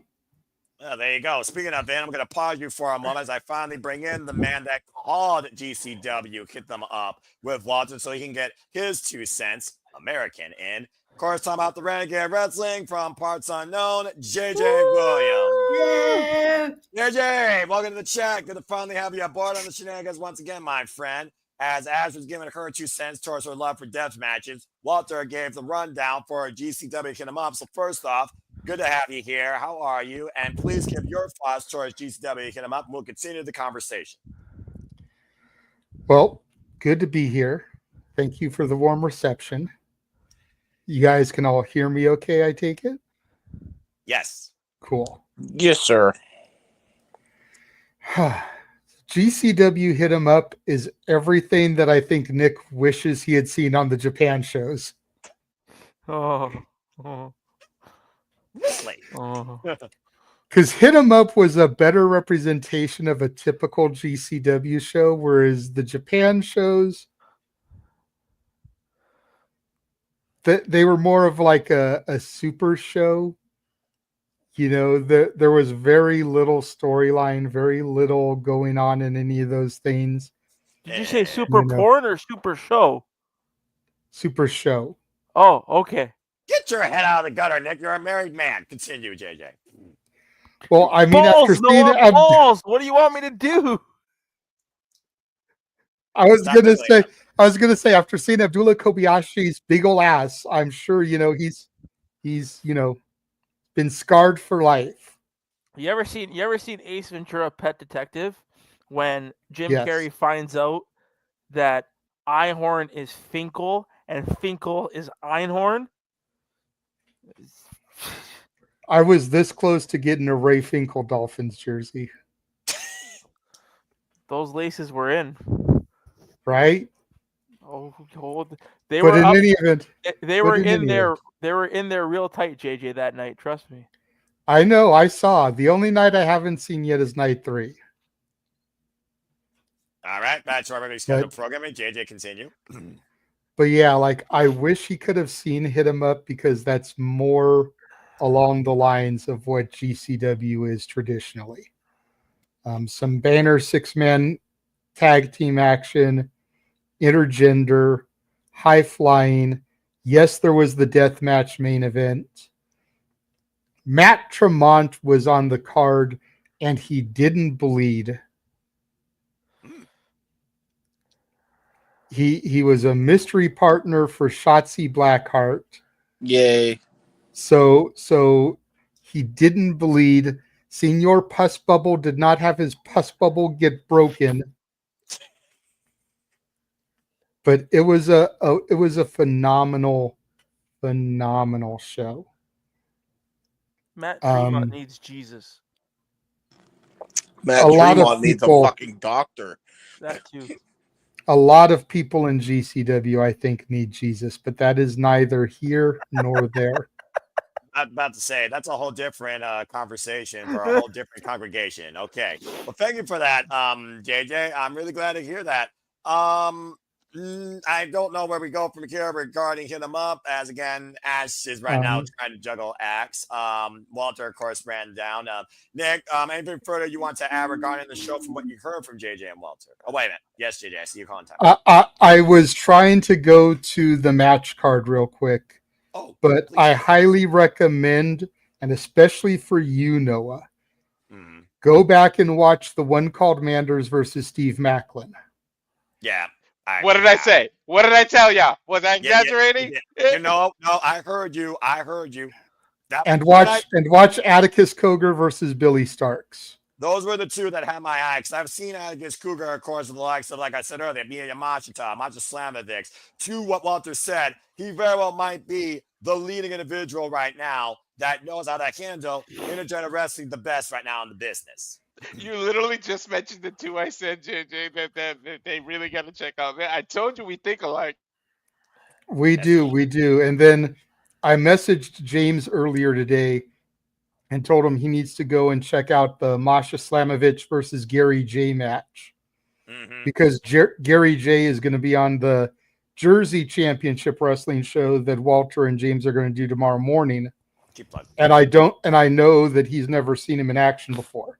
So it'll give him a little bit of a taste of what to expect from Gary J. Do your research, bro. All right.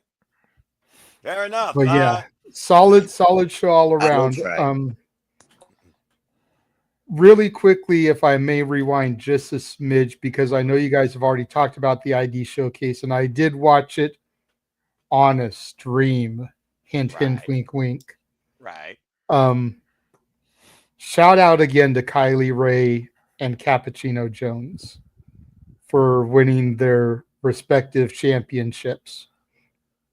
And that 6-man tag with YDNP and Marcus Mathers versus the Vanity Project. Chef's kiss. You've been holding up YDNP as your tag team of the year for a particular reason. There you go. And me and Walter have both said that Swipe Right are one of the main reasons to watch Evolve. So seeing them go toe to toe against each other was solid. You know, YDNP Marcus Mathers lost the match. Marcus Mathers ate the pinfall. If one of the guys from YDNP had eaten the pinfall, argument could have been made that further down the road in GCW, we might get a Swipe Right versus YDNP match. Either way, please, Brett Lauderdale, book that shit, because that shit would slap so fucking hard. I believe it. GCW has existed for a reason, folks, since 1999. It is not simply death match. It's just one of the finding pioneers still to this day that brings death match at the forefront worldwide. Yeah, I have said it since I started watching GCW religiously. GCW is a modern day ECW. That very well might be accurate. They've even been in the Hammerstein Ballroom. Yeah, I was going to say it's not a might not, because if you watch enough of it, you will see exactly what I'm talking about. You've got the high flyers like Super Crazy, Psychosis, you know, Little Guido, Tajiri. You've got all that stuff there with like YDNP and Marcus Mathers. You've got your technicians like you had with Benoit, Guerrero, Chris Candido, Shane Douglas. You've got that there with the one called Manders. Jonathan Gresham makes frequent appearances. Yep. And then you've got your hardcore like you had with the Sandman, with the Dudleys, with Tommy Dreamer, in your Matt Tremonts. And, you know, those type of guys, Slade, Dr. Redacted. It is truly a buffet, a smorgasbord. So if you enjoyed original ECW from 96 to 2000, you should, keyword should, enjoy GCW. Quote unquote, the Renegade Wrestling, JJ Williams. And I just feel bad that Nick's inaugural GCW experience was Japan. So, Nick, But Go thank you, good sir, for filling in when we needed somebody in a clutch. talk about taking a bullet for the team. I'm always here to help the crew. Yeah, but we appreciate you. You're truly part of the family. Ash, real quick, you were speaking earlier again talking about deathmatch love and hearing all this about GCW. Is there anything that kind of piques your interest based on what you heard as you're trying to juggle more wrestling in your life? Are you conveying now to maybe look at GCW or anybody in particular based on what you heard from Walter and JJ? I'm just happy Daily Motion exists and I can find all my wrestling there. Fair enough. I also use the Internet Archive, but that's a whole different conversation. I'll be honest with you. As we were talking, I was going on Cage Match, searching up YDNP matches. Okay. I'm going to give you two to start with.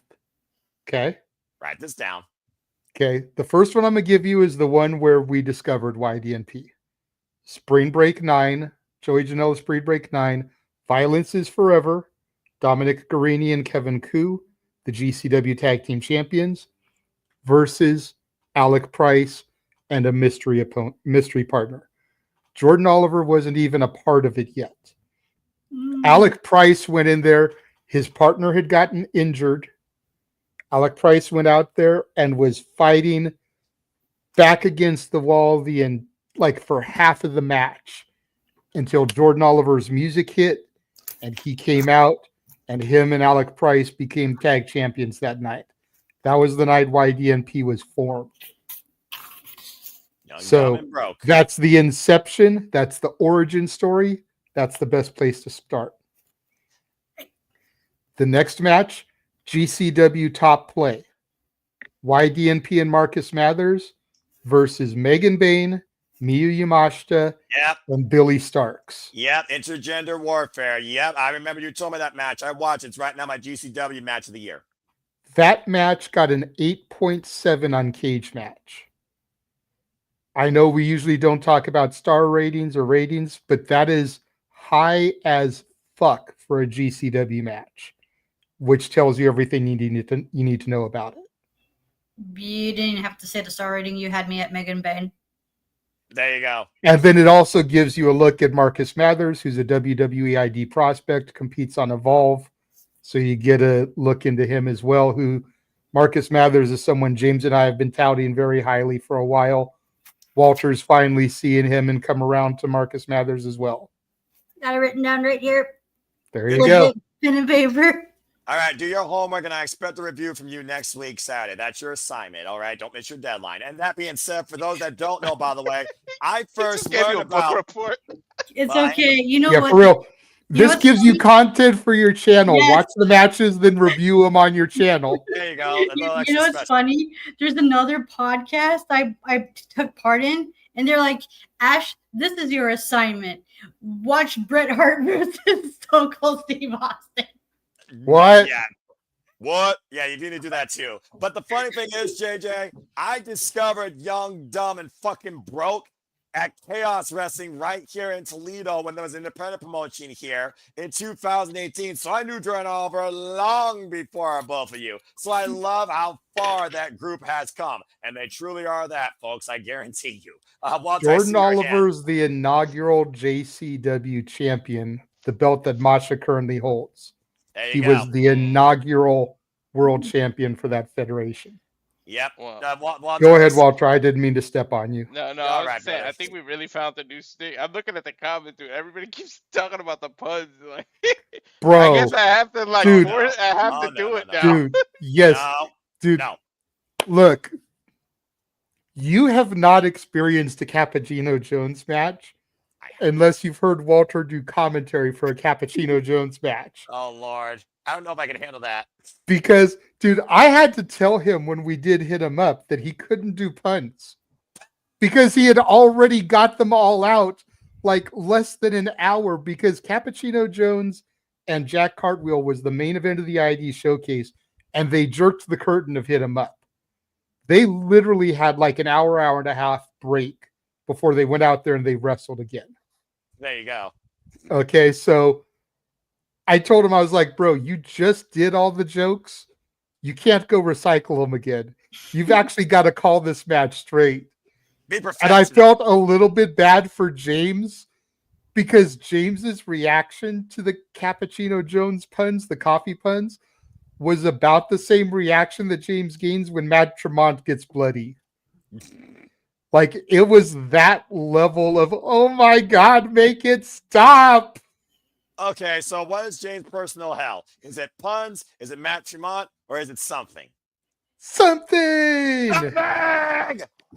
It's some form of punishment. Watching Invisible Stand versus Yoko Hoko Chica. Yoshihiko. Yeah, Oh, I think James gone silent because I think his brain shut down. All right. Well, that being said, Ash, I look forward to hearing your report on this. I will grade you on a 4-point rubric come next week Saturday. All right. Thank you, Jay. This Saturday, gosh damn. Saturday. Yeah, you got 7 days. Saturday. More than enough time. Yeah, And but I'll still, come- like, I- my I'll work come schedule permitting, though. That's the thing. But people have an agenda book for a reason and an organizer. Back in my day, there was this thing called a PDA, so I'm sure you could find some sort of A public organization. display of affection. No, a freaking personal. What? Wait, what? That's what PDA stands for these days, Noah. Public display of affection. Or Good public grief. display of ass. Who knows? Hey. That's only if it's Abdullah Kobayashi. But anyway, All right, well, that's neither here nor there. And once again, this goes to show how far humanity has degraded. All right, but anyway, moving on. Let's go on into Bloodsport, which again was covered by JJ and Walter. Walter, this truly is your bread and butter, being the UFC expert. Why don't you spare this discussion, then pass it along to JJ, and then we'll go around the horn and see what people think of this showcase. And if one thing's for certain, Natty is still a badass. Respect that legend. Walter, go ahead. Talk about Bloodsport. Oh man, freaking Bloodsport. Again, let me try to remember the order here. The one thing I like besides transition kind of fights of Bloodsport was the freaking pacing, because JJ and I were a little worried about whether he can actually stay for the entire show and get it all in, because he had to work, and he came to work, early on purpose to be able to talk to the pre-show and everything. When I tell you that Bloodsport has the best freaking pacing in the entire market, like, I'm not exaggerating, dude. But the pacing of it was so well done that even JJ was like, damn, I might be able to get out of here. I think I ate too early. Like, it was to the point where he said he ate too early because now he didn't know what to do. But they just get it going. I love the way they do the intros. They make everybody who's gonna wrestle come out in like this weird V-shaped thing, and JJ pointed it out. And then the two main event comes in What do the you want? end.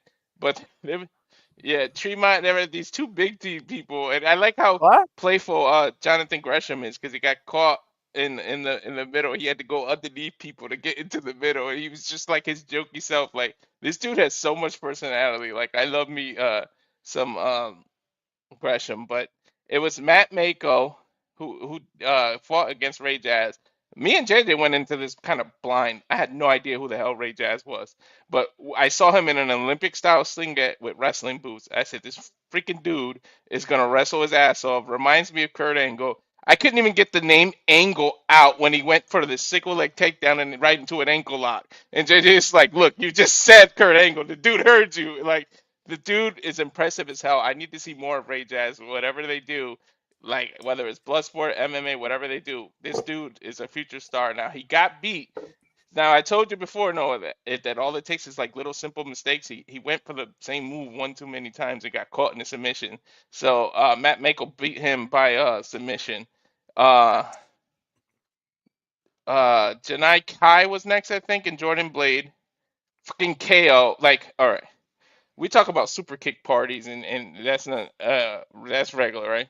This chick literally was getting her ass kicked, backed up, did a super kick from freaking hell, like it was almost like Street Fighter where you see all these shadows behind her. She kicked the living shit out of Jordan Blade and laid her out cold, caught her like flush on the jaw. It was over. Like, as soon as it connected, I was like, holy shit, that's what a super kick is supposed to do. She's what was she called? Karate Kick? She had like a crazy nickname. Go ahead, JJ. I saw your hand. The Karate Demon, or the Kick Demon. The Kick Demon. Yep, that's Janai Kai. Yeah. Contra, by the way, and of course. Yeah, I was going to point that out. Walter James and I have seen Janai Kai a few times on MLW shows, Contra, as you pointed out. Me and Walter were both saying that Janai Kai is just a scary looking bitch. Accurate. And what's hilarious is that usually the scary people are like the biggest sweethearts, the biggest teddy bears. So, like, I'm sure you get her outside of that environment and she's probably a fucking doll. But you look at her, you look at her presentation, you look at the way she has her hair and the dark lipstick, okay, and I'm like, I wouldn't want to run into you in a fucking lit alley, let alone a dark alley. I'll take my chances with Brock Lesnar. I mean, the smile with the mouthpiece is a misdemeanor, to be fair. She is as lethal as the name implies. Oh, I know. I know. Like I said, we've seen her on MLW, and she's a bad bitch there. But that super kick, like Walter said, caught her square on the chin, and she was done. Wow. Shortest fight of the night, like 3 minutes and change. Yep. It was like a pile of rocks, dude. She just went bloop. Damn, that's bonkers. I gotta go check that out now. Same. Then I think Simon Gotch's match was next, and that another mistake. One little mistake, dude. Nick Camarado, I think his name is. Yes. Pretty much dominated. We had this wrestle thing. Just went for the same kick one too many times. Freaking Gotch just grabbed his leg and it was over by submission. That's the beautiful thing about like MMA style. This thing is just you can look so dominant and everything. It just that one mistake. Dempsey is so well trained. So he's the son of William Regal. I mean, let's face it. The man's gonna stretch you out. You give him something, Right. I said it. You give him a limb, a finger, anything you give him out there, he's gonna grab it. Go ahead, JJ. I think you're in with. Yeah. Rather than you going through and then throwing to me, I just figure I'll piggyback on the matches here. I like that. Komoroto is another one that I messaged James about that he needs to check out because he's also on the JCW show tomorrow taking on Joey Janela. Dude came out to Bon Jovi Living on a Prayer. The entire crowd was singing it, and he automatically had me hooked right there. They cut the music just before the whole "We've Got Each Other" and "That's a Not for Love," and just the entire audience is doing the entire rest. Whoa, we're halfway there. All right. Yeah, of course. And I'm like, dude, see? And I told Walter on commentary, I was like, shit like this is why I broke down in tears when Danielson used Final Countdown that first time at Forbidden Door. Because it takes me back to those days at PWG when we were singing Final Countdown as he was doing his entrance. And now it's become the cliche thing to do. Crowds sing Metalingus. They sing Voices. They sing, Cult of Personality. They sing Judas. They sing all these huge theme songs. And it's like, but back in 05, 06, it was a niche of a niche of a niche. Yeah. And now I'm seeing it at all these different things, and it just takes the right song to strike that nerve. And Living on a Prayer is one of them. And as much as James hates it, Separate Ways, World Apart for Matt Tremont is another one. They get into it as soon as the keyboard synthesizer starts. The entire GCW crowd is singing Separate Ways. I like it. It's why I want to go to these shows so bad. Yeah, about to say, James had to go his separate way because he's tired. Shout out to James Keeper. Appreciate him. We'll see him, of course, on the call tomorrow. He just had to dip because I was bringing up Matt Tremont and bad memories for him. That and also he's tired. He's been Avatar Man for a reason. All right. Anyway, please continue. Also, Bon Jovi for life. And For then real. he had the American pants and everything. That dude was. But I told him, I was like, with the American flag pants, I half expected him to use Bruce Springsteen, Born in the USA. That's what I would have expected, but I was apparently But- thrown off. And I told Walter this, I want to see Nick Komoroto outside of this weekend because they're in New Jersey and Bon Jovi is a Jersey band. So is he doing it for the cheap pop to get the Jersey crowd hype, or is it his theme song that he uses everywhere? So I really want to see Nick Komoroto outside of this weekend because the JCW show is going to be in the same venue that Bloodsport was in. It's a good thought. So I'm a bit curious to see the next time we see him fight if he uses Living on a Prayer. Keyword, folks. These are fights, not matches. Continue, Walter. He wasn't the only one that came on the Bon Jovi too. Somebody else did. Manders, the one called Manders, uses Wanted, Dead or Alive. But see, he He always uses that song though. He's a cowboy, so it fits him, and he always starts it like right at the end. He does the chorus and then goes into the "I walk these streets A loaded 6-string on my back. Not right. That's where he starts it. So he doesn't give you the intro. He starts it closer to the end. But yeah, he always uses that. So that's another reason why I want to see if Komoroto uses it outside of this weekend, because this was our first exposure to him. Yeah, and then so next was I think I think it was Royce Isaac and War Raider Ivar. Yeah. Freaking banger. These two went hard, dude. Ivar impressed the hell out of me, and he was going so hard, but you can see the inexperience in this type of match, and this is how it. And Royce Isaac, he went for the same. Was it a kick or a punt? I think it was like 3 kicks. He went for the same, and then Royce countered his kick and put it into a leg submission, and he was forced to tap out. But it was just the one simple mistake. Ivar had it, and he just went to the well one too many times. And that's all it was. But Royce Isaac, and he impressed me because we all know Ivar's size. The man almost deadlifted him, German suplex Eric. I mean, Ivar. I keep saying Eric. I don't know why, but Ivar and Royce. But it was freaking awesome the way these two wrestled and fought. It was back and forth. Isaac was trying to take the big man by his leg, and then he kept going to his back for like he does jiu-jitsu and everything, but. All it was Ivar going to the well one too many times, and then he got caught and submitted. From what I read. So now in Bloodsport, there's no ropes on the ring, right? Correct. Okay. Yeah, but So down then, on the mat. We talked about the crazy son of a bitch Slade earlier. Yes. Timothy Thatcher and him fought. The only match, it was a good match, but this is the way you DQ. Okay. Believe it or not, Bloodsport has rules. So no small joint manipulation. When people get out of the ring, you're supposed to give them 10 seconds to get back in. One of the rules is no biting. So don't Mike Tyson this shit. Timothy Thatcher had Slade in I believe a sleeper or something where his arm was right there, and Slade literally bit the shit out of him, dude, and they had to call it DQ. Then you're not supposed to fight. Once the match is done, just done. They kept going to the point where the entire locker room, like everybody that was on the card, came out and had to separate these two. Like, yo, dude, you're supposed to respect the rules. What the hell are you doing? So Slade is just a crazy son of a bitch. Go ahead.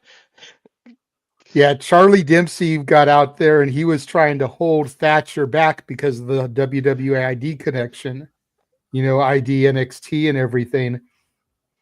And eventually, once everything got separated, Thatcher grabs the microphone and he's like, maybe I need to come to a regular GCW show where there are no rules and just like we can go, because Thatcher was fucking pissed. Yeah, I saw a fire in Thatcher that I haven't seen in a long time.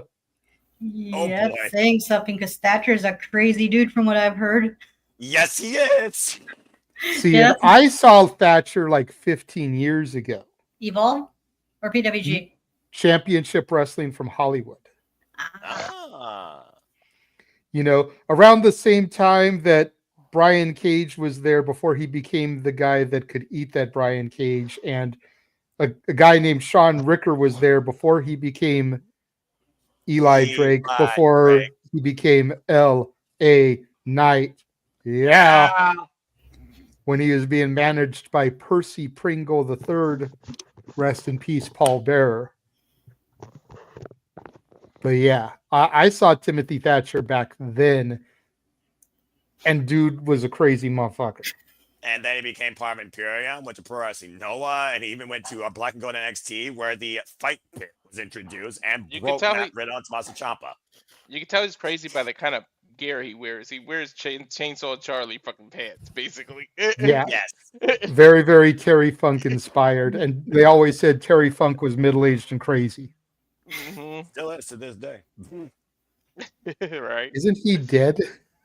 That's why I say he still is. Now he's forever that. Fair enough. Yeah, I've actually another wrestler that was recommended to me a long time ago, and I think I have bookmark on Twitter somewhere matches of his that was recommended that's so buried in my bookmarks I have yet to find it. Fair enough. You'll eventually get it. Just do a search. I mean, he's been all over. I remember him from OTT. Anyway, continue down the Bloodsport card. This is great. Then it was Eric. This was to the point. This before the main event. This was the match of the night. But Eric and the one called Manders. What's not to say about this? You want to talk about banger? JJ wanted it to be Ivar versus Manders, so it'd be a little sad. These two pretty much is the Spider-Man meme, like literally pointing at each other because the way they fought, the way they're built, the way their height, everything was like down to the T. And these two went hard. And like the things Eric was trying to do in breaking guard and dropping these elbows and everything, and he ended up knocking out, like seriously knocking out the one called Manders. And the reason I emphasize knockout is one called Manders is no like punk to just lay down. Like he got caught hard and got laid the out. Like I couldn't believe Eric did that. So the War Raiders went, 1-for-1. Eric won his, Ivar lost his, but it was because Ivar made a mistake. Eric didn't make a mistake. Fair enough. Yeah, to Walter's point, when I saw this on paper, I'm like, I think Ivar versus Manders would be better because, like he said, there's such a mirror of each other that I knew it was going to be a good fight. So I kind of wanted to see Manders have to go a little harder, test himself a little bit more by going against the big man. Because let's not forget that when Eric was out on injury and then took that little bit extra time after Sarah Logan had the baby, Ivar was on the singles run of a lifetime, dude. He was impressing the shit out of people. Yep. I compared him on the microphone to Walter to Brody King. Just big dude showing that agility and athleticism that you wouldn't expect from a big guy. No. And Manders, and I'm doing it again, damn it, Walter, you got me doing it. The one called Manders. You have to say the whole name. It's like a pimp named Slickback. You cannot disrespect the one called Manders. You have to say the one called Manders every time. Okay. But the one called Manders is such a catch-as-catch-can technical specimen that I would have loved to have seen him try to chop down the tree that was Ivar. He reminds me a lot of Stan Hansen, honestly, with his style and his physique. But of course, you can't really use a lariat in a blood sport. But he definitely gives me those vibes where he is both physically powerful as a brawler, but still technically proficient as a technician. Something I'd like to see GCW do, and I think they're just crazy enough to do it. Probably. Ebony and Ivory. The one called Manders and Jonathan Gresham as a tag team. I like that a lot. Anyway, continue. Go ahead, Walter. And then Pete Dunne. Oh, that's the one. Who? For Jonathan Gresham. Okay, I gotta know. Did this go to a draw? A short-haired Pete Dunne. Pete Dunne cut the long hair. Mm-hmm. What? He cut it. Wow. And they were showing a lot of respect, giving each other clean breaks. Then it just went to anything you can do, I can do better. I can do anything better than you. They literally let. You ever watch that slap shit that Dana White owns now? Power slap? Yeah, they literally did this. They let each other hit each other, and then Gresham went for like another slap, and Pete Dunne was like, "Fuck that," and he ducked it. But the kind of submissions like they went for was ridiculous. But Pete Dunne ended up. It wasn't a draw. He ended up submitting Jonathan Gresham. But when I tell you that they were slapping the fuck out of each other, dude, Like to the old, you can hear the crowd literally tell each other, "Shut the fuck up," because they wanted to hear the slaps. Like it got quiet. You can hear a mouse. Like that's how quiet it got, just so you can hear the effects. And it's Gresham just he was too playful. He started playing with Pete Dunne, and Dunne doesn't play that shit. It just seemed like he was doing like a gentleman. Hey, let's be a gentleman. And Pete Dunne said, "Fuck that, I don't play that," and that's what ended up happening. I love that. Legit bruiserweight badass, as I know him, and Jonathan Gresham being such a pure foundation of technical wrestling. But the fact that Pete Dunne submitted the octopus, that's huge. You talk about that slap, that reminds me of Tolkon, Fighting Spirit. Literally looking at the G1 Climax earlier the day, Zack Sabre Jr. and Great Khan all hail. Wow. I saw that clip, actually. I saw that clip. That's awesome. It literally gave me shades of that, considering, again, both men wanted to demonstrate a strong will. Who was going to waver first? And it sounds like you got that for a moment during this match, and then Gresham paid for his silliness.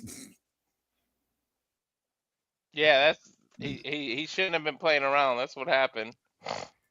But play around with the virtuoso, didn't he? yeah, I forgot to mention Eric. The one comment I forgot to mention, like how he got knocked out. He literally went for a takedown and ducked down, and Eric basically uppercut this dude with his knee, and he ran into it, and it was just dude, it was so perfectly timed. It clocked the shit out of him, and I wonder if he did that scream. Then the main event happened. Natty versus Masha. I actually defer to JJ because Natty is his girl. I'm gonna let him talk about it, and I'll try to piggyback on him. I gotta give it to him. As you should, because respect the legend that is Natty. Damn it. I gotta hear this. All right, so I love that they gave these two women the main event, first and foremost. We had been saying for a minute that it had to be. It was the first match announced. It was the only match where there was really anything going on social media.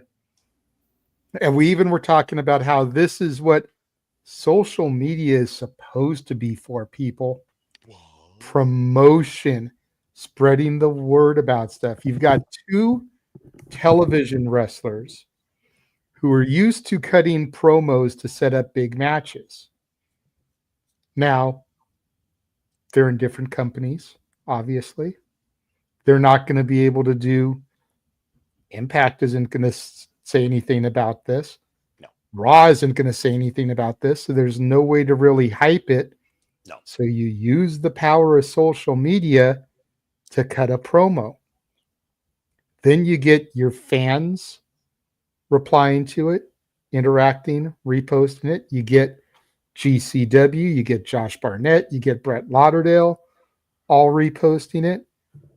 Your opponent sees it, and they reply, and the same thing happens. This is the power of the good of social media, ladies and gentlemen. But that being said, yes, the fight. Masha comes out. Natty comes out with her entourage, despite the fact that she's this tough, badass, grizzled, throwing up middle fingers to Masha. I love this. She's still the sweetheart that we all know at heart. She's playing up to the fans at ringside, showing them love, giving the kids hugs and everything.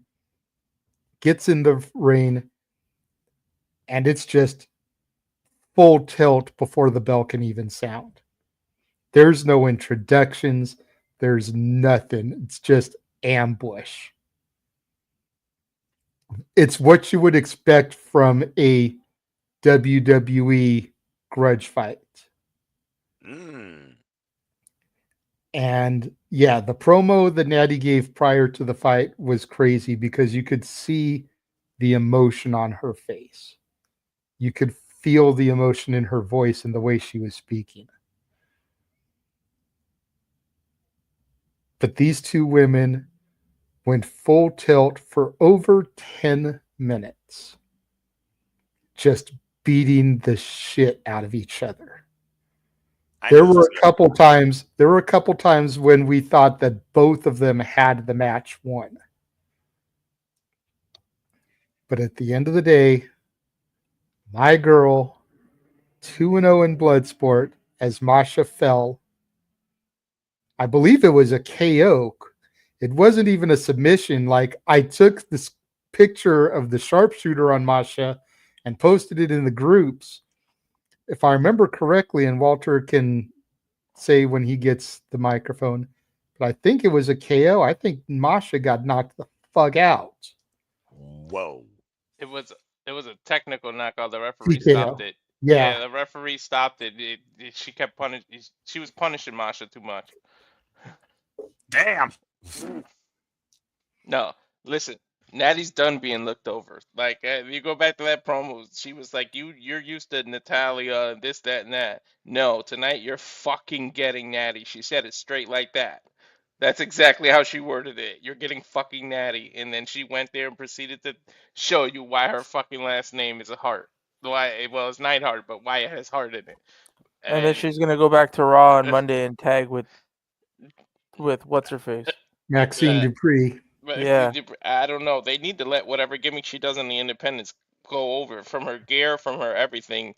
Like, she was so over the crowd. Like, it was okay. It's not 50,000 like WWE, but every single person in that building was chanting "Natty, Natty," like, to the point I almost cried No- live on air. Like, it got Not to me. not every person. It was very much a split crowd. Yeah. It was fuck him up, Natty. Fuck him up, Masha. Fuck him up, Natty. That's what I expect in Masha. Bloodsport. That's what I Like, expect in Bloodsport. well, again, you got to figure out of everybody on this card, and this is no disrespect to Gresham, to Dempsey, to Royce Isaacs, to the War Raiders. Natty and Masha are the two biggest names that were on this card. Even Barnett didn't book himself because he didn't want to take away from these two. Respect. Fucking A. And so, and Masha is a GCW regular. So you would think she would have the advantage with this being GCW presents Josh Barnett's Bloodsport. But to Walter's point, man, the fans on Moss are so tired of Natty being held down that they just want to see what they know is in her soul. And that's what we're getting with the low-key legend Natty Neidhart in all of these outside of the WWE things that she's doing. Whether it's Bloodsport against Miyu Yamashita and Masha Slamovich, whether it's NWA in the Crockett Cut against Kenzie Page, we are getting to steal a theme song from somebody else. We're getting the heart that don't quit. Shout out to Indy Hartwell. Yeah, respect. That's the Natty that we're getting, is the heart don't quit. I love it. She has just got this fire inside of her. And why are we not getting this on TV? It's hard to market it. Right. It's not marketable, but it's legit. That's at the end of the day, WWE is a business, and you've got to be able to market and make money off of it. And Natty, the low-key legend, as much as we may love it, as much as y'all over here in the comments may love it, it's not a profitable gimmick. Yeah. I know. That's why Natty needs to get merch made for these indie shows, so that she can start making that money on the side. Damn right. She'll make more money there than she will in WWE at this point. She deserves to. Because the Natty shirt that I own, and yeah, I've got Hart Dynasty, I've got Bret Hart shit, I've got Owen Hart shit, but the Natty shirt that I own was a fan-made t-shirt parodying the Naughty by Nature logo. That's awesome. Except instead of it being naughty by nature with the baseball bat, it's natty by nature with a pink hockey stick. She needs to do something. Because the low-key legend, that's a great gimmick. You can put that on t-shirts. Oh, yeah. So, as I expected, the women stole the fucking show, but Matcha lost to another stable of WWE. Now she's lost to You're Shayna, supposed to. now she's lost to Natty. Go ahead. You're supposed to respect when they get out of the ring and let your opponent come in after 10 seconds. Yes. Natty and Masha said, fuck that. They were the first and only people that jumped out of the ring and fought in the crowd. They fought through the crowd, came back in. Natty got thrown out. Masha did a fucking suicide dive off of the, just threw herself out of the ring onto Natty's entourage. So, like, these two, like, they literally fought over the arena. Like, we saw this aggressive side of Natty. Masha was just defiant. She was caught in a sharpshooter for like a good 2 minutes and just kept sticking her middle finger back up at Natty, which pissed Natty off. Natty took the advantage to twist her out of the sharpshooter and just jump on Masha and started doing these elbows to her face, and it's just that, like, she started ground and pounding, and the referee had enough. Like, the referee just saved Masha, but Masha was defiant. She kept just sticking her middle fingers, and then she was blocking Natty like this, and then at one point you just seen her go limp. Like, Natty was just getting through, and like she was, they weren't holding punches back. Like, you could tell. Yeah, we could respect each other outside and backstage, but right now I hate you, bitch. And they kept talking to each other. Like, you could hear what they were saying to each other because the crowd was giving them the respect. You gotta watch that shit. I need Marina Shafir versus Natty. I need Shayna Baszler versus Natty and Bloodsport. Barnett, book it. Give it time. I'm sure he will. I mean, the fact that the only Bloodsport losses that Masha has are Baszler, Neidhart, Shafir, and Allison Kay says a lot for Masha in this environment. Damn right. Pinkies up. By the way, shout out to Allison Kay. Pinkies up. Classy as always. You know, and right.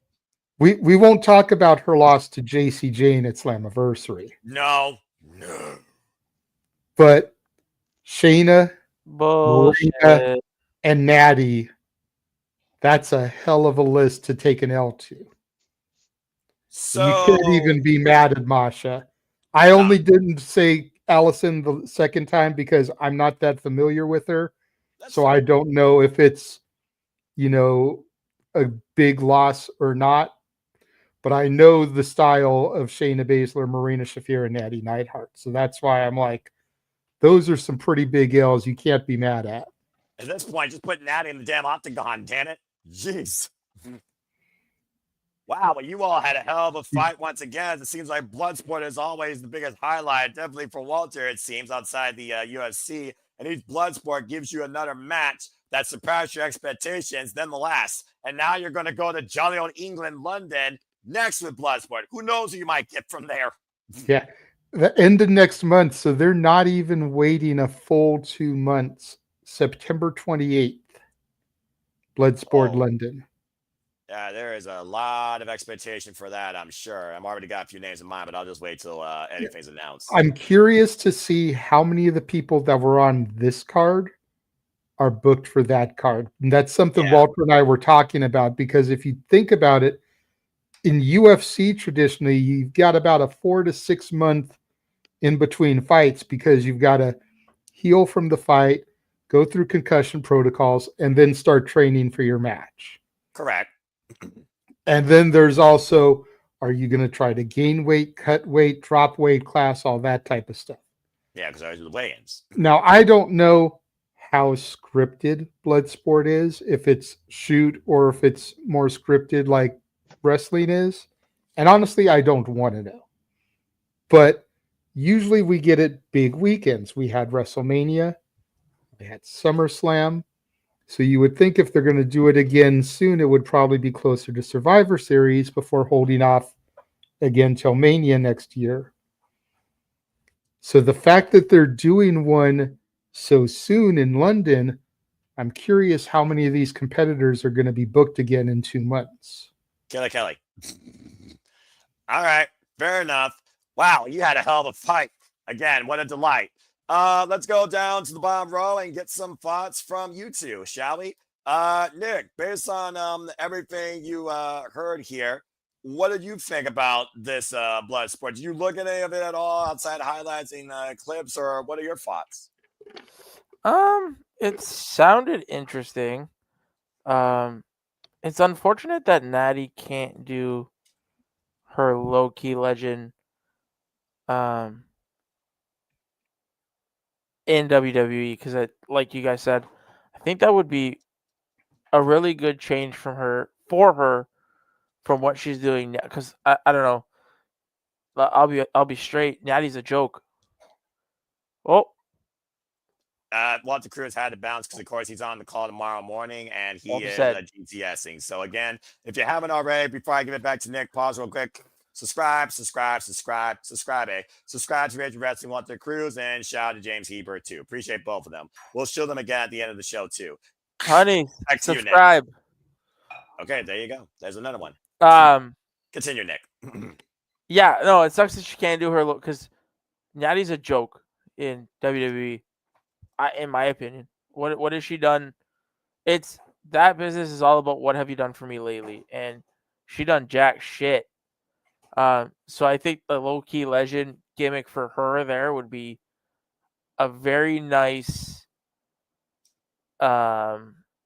transition for her. Instead of going down to Evolve and fighting the Evolve champion for their championship. Anyways, other than that, the card sounded good. Definitely a couple of matches on there that sounded interesting. The Masha stuff.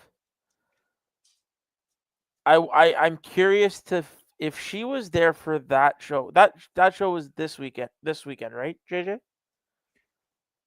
Yep. So I'm curious to know what prevented. Like, I know that they said travel issues, but Masha was advertised for our show Monday, Tuesday, Wednesday. So I'm curious to see, or curious to know why she didn't make our shows in Japan. I know they said travel issues, but I mean, it sounded like Masha was good to go, and I feel like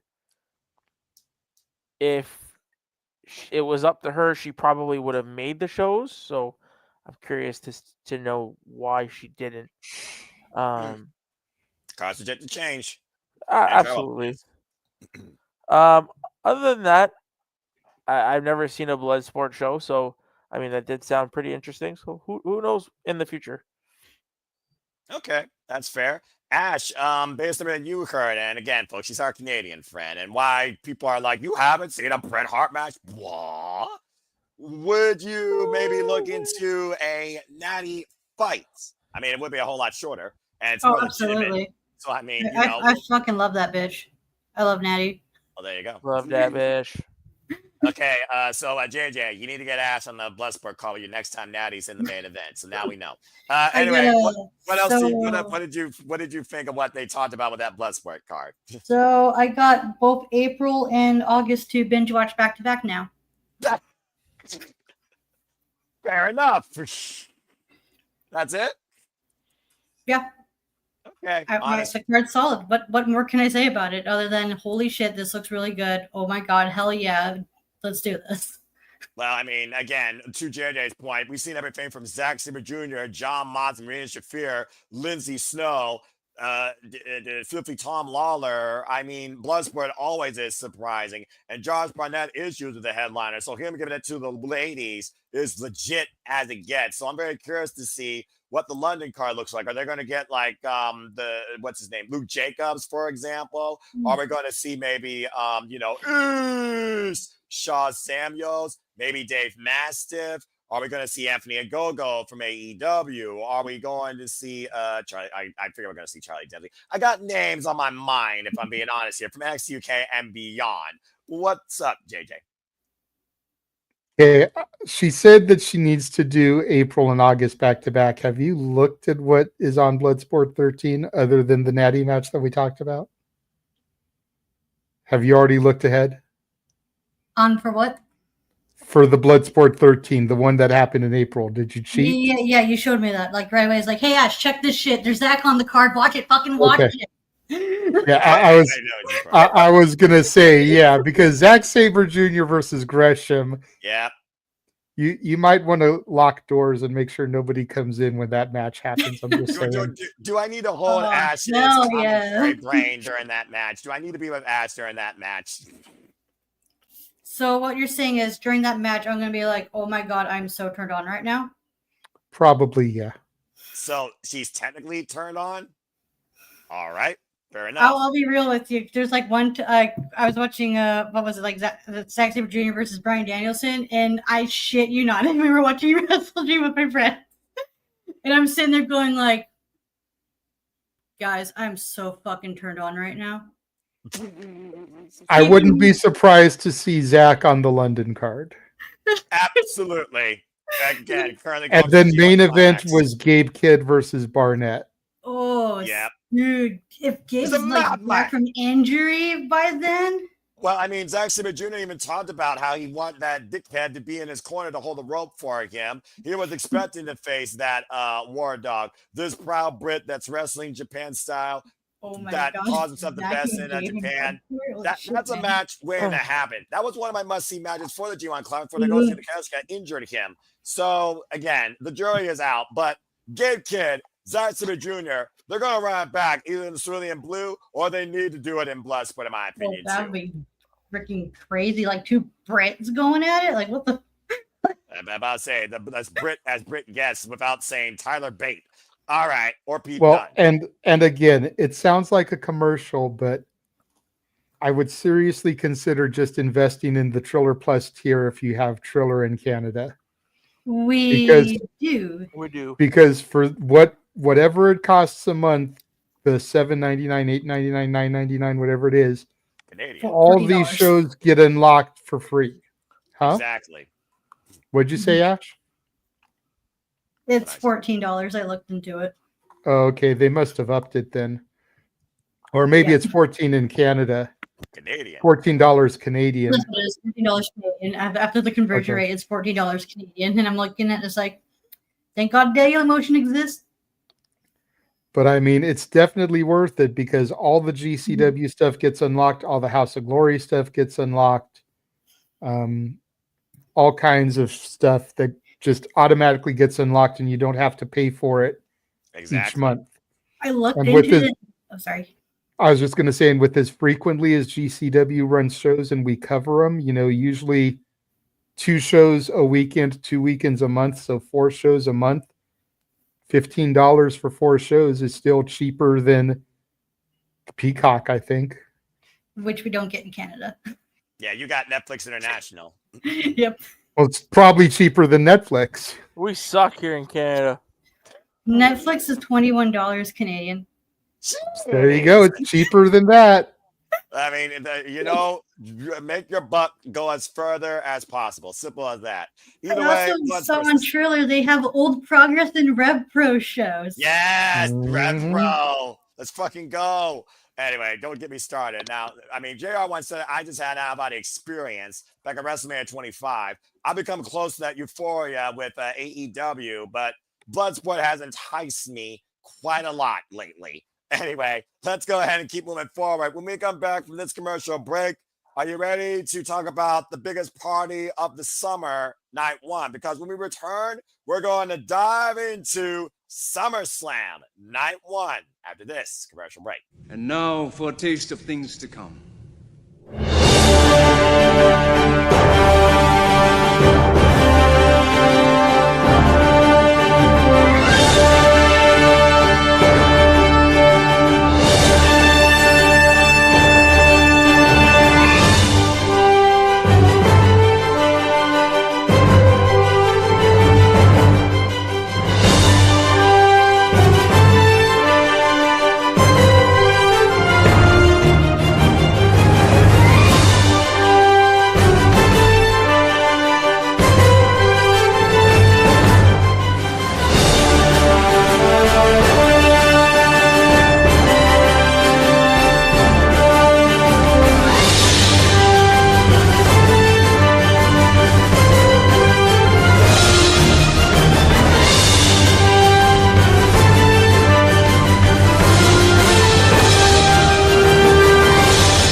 And as always, here at the Super Reliable Studios, we truly encourage, embrace, celebrate, engage, cover, react, criticize, rant, and fancily book all the wrestling. And so much more to come too. And welcome back here once again to the Saturday Shenanigans. I am your host for the evening, the Superman Noel Foster, and with me, as always, is a gaggle of one professional wrestling friends, JJ Williams, our Canadian friend Ash, and the man that has his Burger King order ready to go, Nick Ferrantes, also known as the Canadian Connection.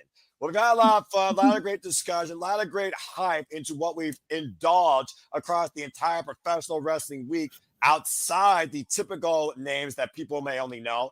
But let's go ahead and get down right into it. Let's go ahead and talk about tonight's main event, which was the start of the biggest party ever in the summer in WWE history. SummerSlam Night 1.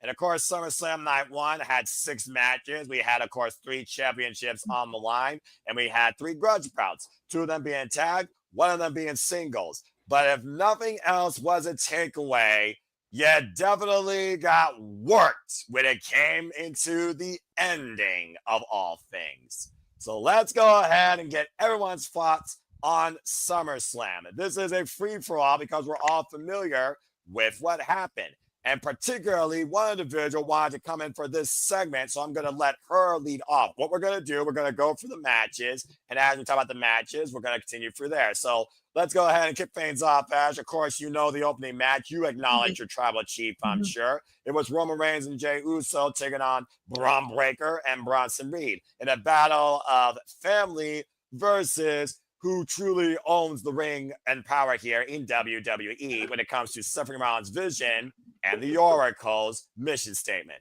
Talk about that tag match. This was a very fun way to open the show. I want to see Bronson Reed and Braun Breaker as a tag team because they work amazing together. Like this is what, like, wasn't it what you expected? Yeah. It was your typical Jay gets his ass handed to him, and then Roman Reigns gets the hot take and just cleans house, that's what it needed to be. And it showcased how monsterly Braun Breaker and Bronson Reed are. There you go.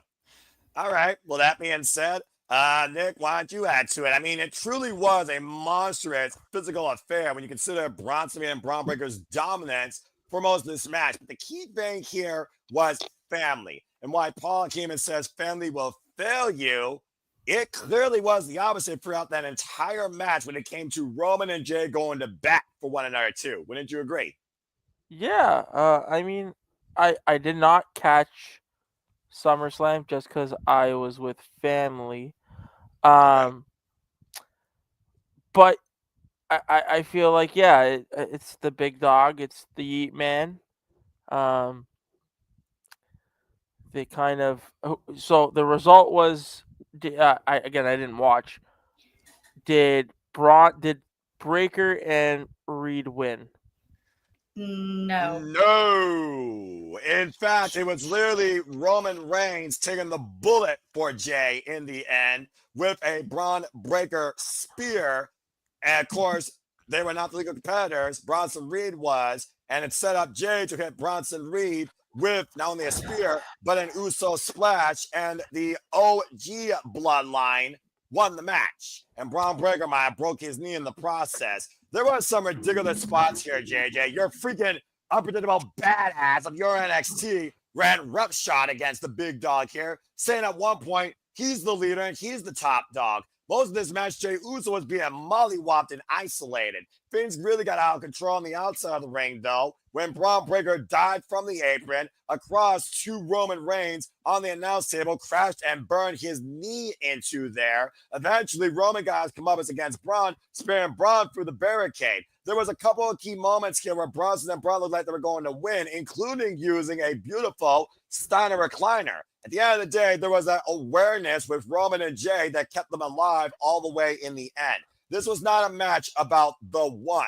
It was a match about the ones, which I think was the key difference, because truly it was about family mentality, not individual mentality. And that's saying something for Roman Reigns, who was all about himself as you all know, during his run as the Undisputed W Universal Champion. Considering 2 years ago, we saw these two fight in tribal combat. I can't remember the last time we seen Roman and Jay alone together as a duo. The original two that started the Bloodline saga in the first place back in 2020. So, JJ, what do you think of the result that Roman and Jay won? And basically, it was Jay that got the pinfall on Bronson Reed. Well, I'm not surprised that Roman and Jay won. I predicted them. The fact that Roman was willing to take a back seat and give the dub to Jay, I think is interesting. It really leads me to believe that the rumors are true and that Roman is going to go off and do whatever movie he's going to do, much like The Rock used to do. Right. And we'll probably see him now in time for Survivor Series. And that's why Jay got the pinfall. Because Jay needs the momentum to continue his storylines going forward. I think it sucks that Braun and the son of Braun ate an L here when they really need that momentum. I love that you popped for that, by the way.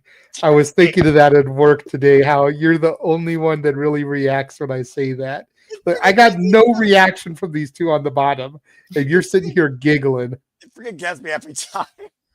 Braun squared. Anyway, continue. I really think that they needed a W here, but and we'll get to it when we get there, but I think that it's very telling that they opened the show and Seth closed the show. But spoiler alert, I think that shows a lot about what they believe in the vision. And I've been seeing a lot of people kind of co-signing with you. I think that the Judgment Day may be relinquishing those tag titles in the not so distant future to Braun and Son of Braun. But coming off of this loss, doesn't they took the man's shoes on Monday, and then you booked them to lose this match though? Traditionally, whoever has the advantage going into the show eats the L at the show. But they have the upper hand on Raw.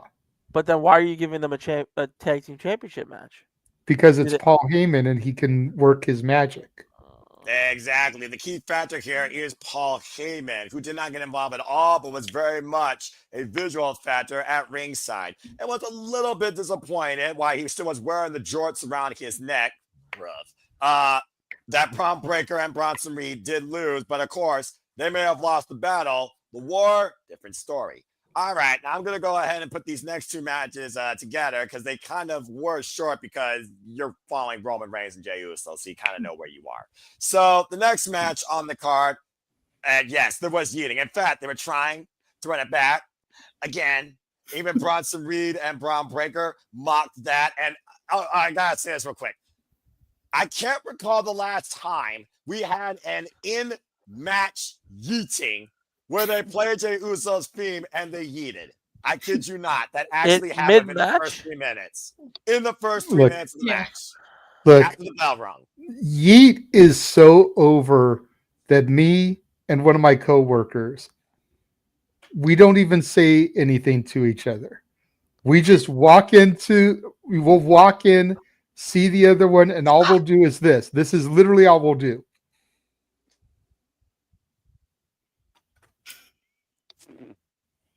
And we know exactly what the other person's doing. 4 letters, gosh. 1 word. Yeet. The fact that Roman was even calling for it after The rest of our coworkers, because there's a couple people that know wrestling, but we don't always work with them when we're on together. Everyone else is looking at us like, the fuck are they doing? Because we're not saying a word. But it'll just be 4 letters, 1 word. Yeet.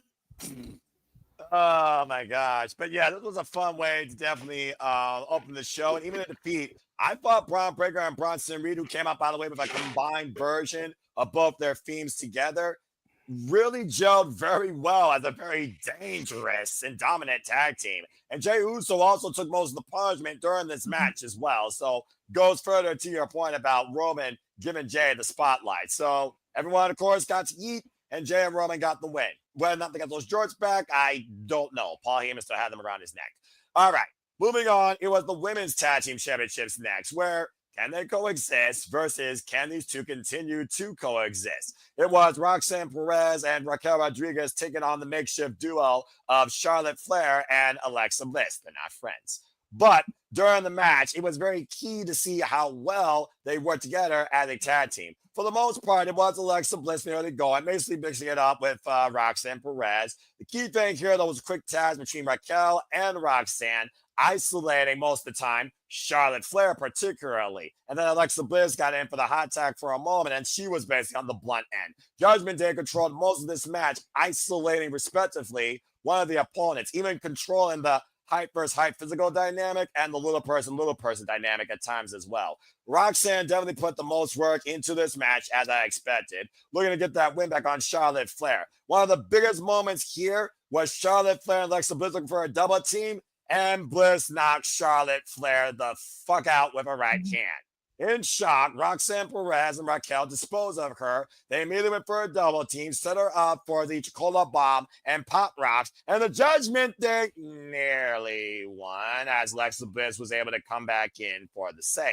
Following that, Alexa Bliss was able to bounce back as Roxanne was a bit shocked, and so was Raquel. In that moment of uncertainty, they were able to capitalize. Alexa Bliss was able to counter Roxanne, almost set her up for Sister Abigail, as Charlotte Flair loomed in the background and big booted Raquel out of the ring. And one Sister Abigail later, damn it, ladies and gentlemen, we have new WWE Women's Tag Team Champions. Charlotte Flair and Alexa Bliss freaking did it.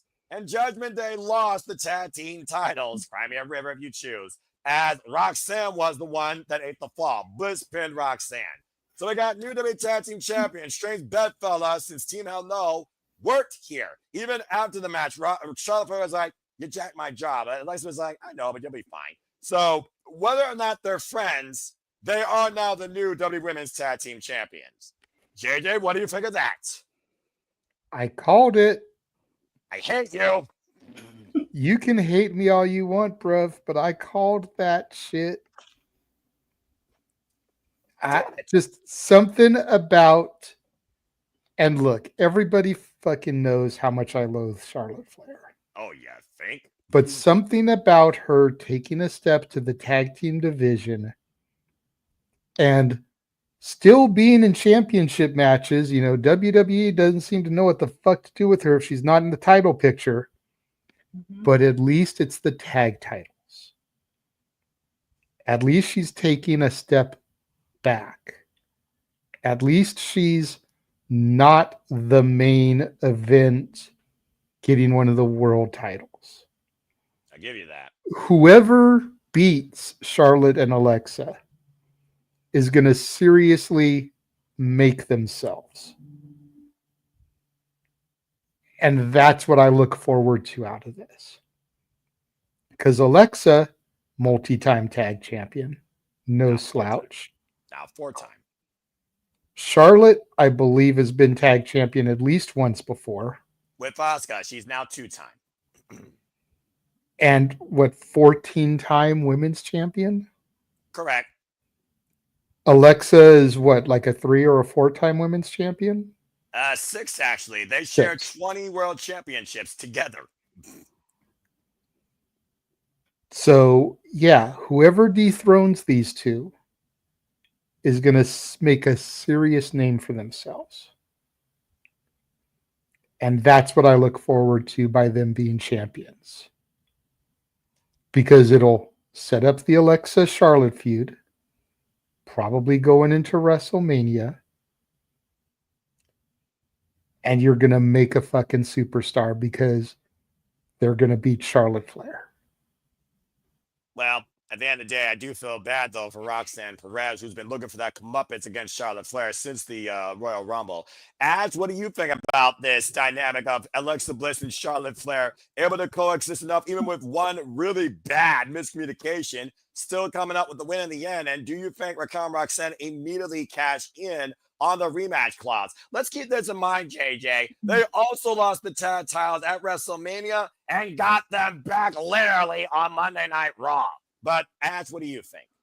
It's an interesting tag dynamic for Alexa and Charlotte. It also, I like how it's like it gives Charlotte something to do. Yeah, it's a title picture, but at least it's not the main one. And I'm looking for, it's interesting to see how this plays out on Monday Night Raw, especially with the Judgment Day, because it's built to like more Judgment Day tension, especially like as like before like Liv comes back. And I like the way like how Raquel is working like a power wrestler now, because that fits her style so much better. Oh yeah. Like you're a big girl. You can work like one. You don't have to do these crazy flips, because not everyone needs to freaking flip. But You're Charlotte a Flair- power girl. Use Preach. your strength and muscle. Preach. Ram bitches, boot their asses, lift them That's up, what she did. and make them like freaking flat like pancakes. That's all what she you did. need to do. And she's finally doing it. That all my That's what sister made you an testified. NXT champion in the first place, bitch. Preach. Amen. Freaking preach the gospel of what a big powerhouse woman should be. Hallelujah. Continue. Do you feel rectify, my sister? Good grief. Absolutely. Yes. She went to Do church. what you're doing, Raquel, and keep doing it. Thank you for listening to my TED Talk on big women. Tune in next Sunday when she talks about GCW. All right, that's fair enough. Nick, do you think Raquel and Roxanne maybe confront them on Friday Night SmackDown, since they're SmackDown superstars? Do we get the rematch on Monday Night Raw, since we do have the tag titles? Could this even be run back at Clash in Paris, or do we finally move away, Roxanne and Raquel, from the tag title dynamic for now? What do you think of this result? I'm indifferent, because now what's the story, right? Because if Liv came back, Liv's coming back. If they still had the titles, I think the story plays out better, because then Liv comes back, takes her title, and it just causes more tension. If they get the rematch and they win, well, that's not Liv's title anymore. That's Roxanne's title. So she can't come back and claim it as hers. Right? So I don't know. I don't think they should have won. But regardless, is there a tag division? What other tag teams are there in this division? The Secret Herbis. Yay. Fatal Influence. Yay. The Elegance brand. The Inspiration. Yeah, inspiration. Anyway, Freaking flip on no, oh my god. but I'm fine. We know how much he loves Ash by Elegance. Don't you bring that fucking bitch up. That should be your Halloween costume. Come on to the show and pull off Ash by Elegance. You're already got the Ash part. True, but I already had something in mind for the Halloween episode that's going to be quite timeless. Oh. Oh Lord. Oh no. Oh no. do I have something planned for next week's Shenanigans? Oh Jesus. Scared now. JJ. No Abdullah Kobayashi. We don't need that. No. Getting back on topic. The lack of tag teams. Continue. Yeah, no, the women's tag teams are irrelevant. So I mean, realistically, even if they wanted, who is taking the belts off of them? What tag team is there that will take them off of Charlotte and Alexa? There is none. Your If best not- bet would have Well, been. see, to your point, Nick, I think that's the great part about having Charlotte and Alexa as champions, because it gives you an opportunity to actually build the division. Mm-hmm. I don't. I agree with you. There's on the surface right now, there's no division. no, there's not. But there's not But even by one having Charlotte and Alexa as the champions, Charlotte being Charlotte can come out there and be like, we're never losing these because there's nobody on our level to challenge us. Exactly. And that's going to make women come together, form teams, try to build a reputation so that they can be the ones to dethrone Charlotte fucking Flair. Selena and Meacham, for example. I mean, think about that Mhm. TNA history. That's a team I wouldn't mind seeing. I think that'd be an interesting dynamic. BFAB and Meechin. Yeah, there's that too. Stephanie Valkyrie, Rhea Ripley, or Io Sky. Rhea and Io. But those Yeah, are I mean, but those are singles wrestlers. They're And Charlotte and single Bliss wrestlers. aren't? No, but that's my point. Like, there's nothing. There's your best tag team got released and are now free agents, which is No. Kaden Carter and Katana Chance. Yeah, that's fair. Casey The Stewart. Road Dogg, Jesse James, and Badass Billy Gunn were the Roadie and Rockabilly before they were thrown together, become the New Age Outlaws. Arguably one of the greatest tag teams of the Attitude Era. Yep. But those are Two singles wrestlers that were thrown together to be a tag team because they had jack shit else to do with them. Yep. Became one of the most influential tag teams of the Attitude Era. Team It Hell can No. be done again with the women. Exactly. But do you trust WWE to do that? I trust Paul Levesque. If this was the Vince McMahon regime, I would not trust. I know think what? Triple H has been trying to hard reset a lot of his divisions. Look what he's done with the men's tag teams. Mm-hmm. Raw still needs work, but SmackDown is thriving. That's why we have a 6-team TLC match tomorrow. That is gonna bang and slap and do all kinds of shit. Accurate ass. And to comment on Safet's post, no TNA talent is going after any main card title. Never say never. Well, they have their own women's tag team championships. Why would they want to go after? Never say never. Enough said. All right, let's not beat around the bush here. And again, if it's not, but I will say this in closing: if it's not the Iconics or the Secret Harvest, I don't give a fuck. All right. Anyway, congratulations to Charlotte Flair and Alexa Bliss. Let's see what happens with the women's tag team division. Because let's not forget that the women's tag titles are one of the only titles that can travel brands. Mm-hmm. Because there are no more NXT Women's Tag Team Championships. Still piss me off. So Alexa and Charlotte could go back to NXT to defend the titles, and NXT is where the TNA partnership really resides. So by them coming down to NXT, you could get the inspiration, the Elegance brand, some of those other teams versus Alexa Bliss and Charlotte. Staruka, give it to them. All right, moving on. That was enough of the talk about women's tag team wrestling and lack thereof in WWE before you piss me off. Yeah. And to Nick's point, while I agree that what he's saying is highly unlikely in all likelihood as far as TNA teams winning a main roster title, ever since the whole Vince McMahon leaving the WWE, you can really never say never, because we all sat here, whether you like Vince, you hate Vince, that's irrelevant. None of us thought Vince McMahon would leave WWE by any way other than death. He would have to die to no longer be part of WWE. And Vince, we are literally living in a WWE universe where Vince McMahon is not in control and he's still alive. So you can truly never say never. We saw Joe fucking Hendry wrestle at WrestleMania. Yep.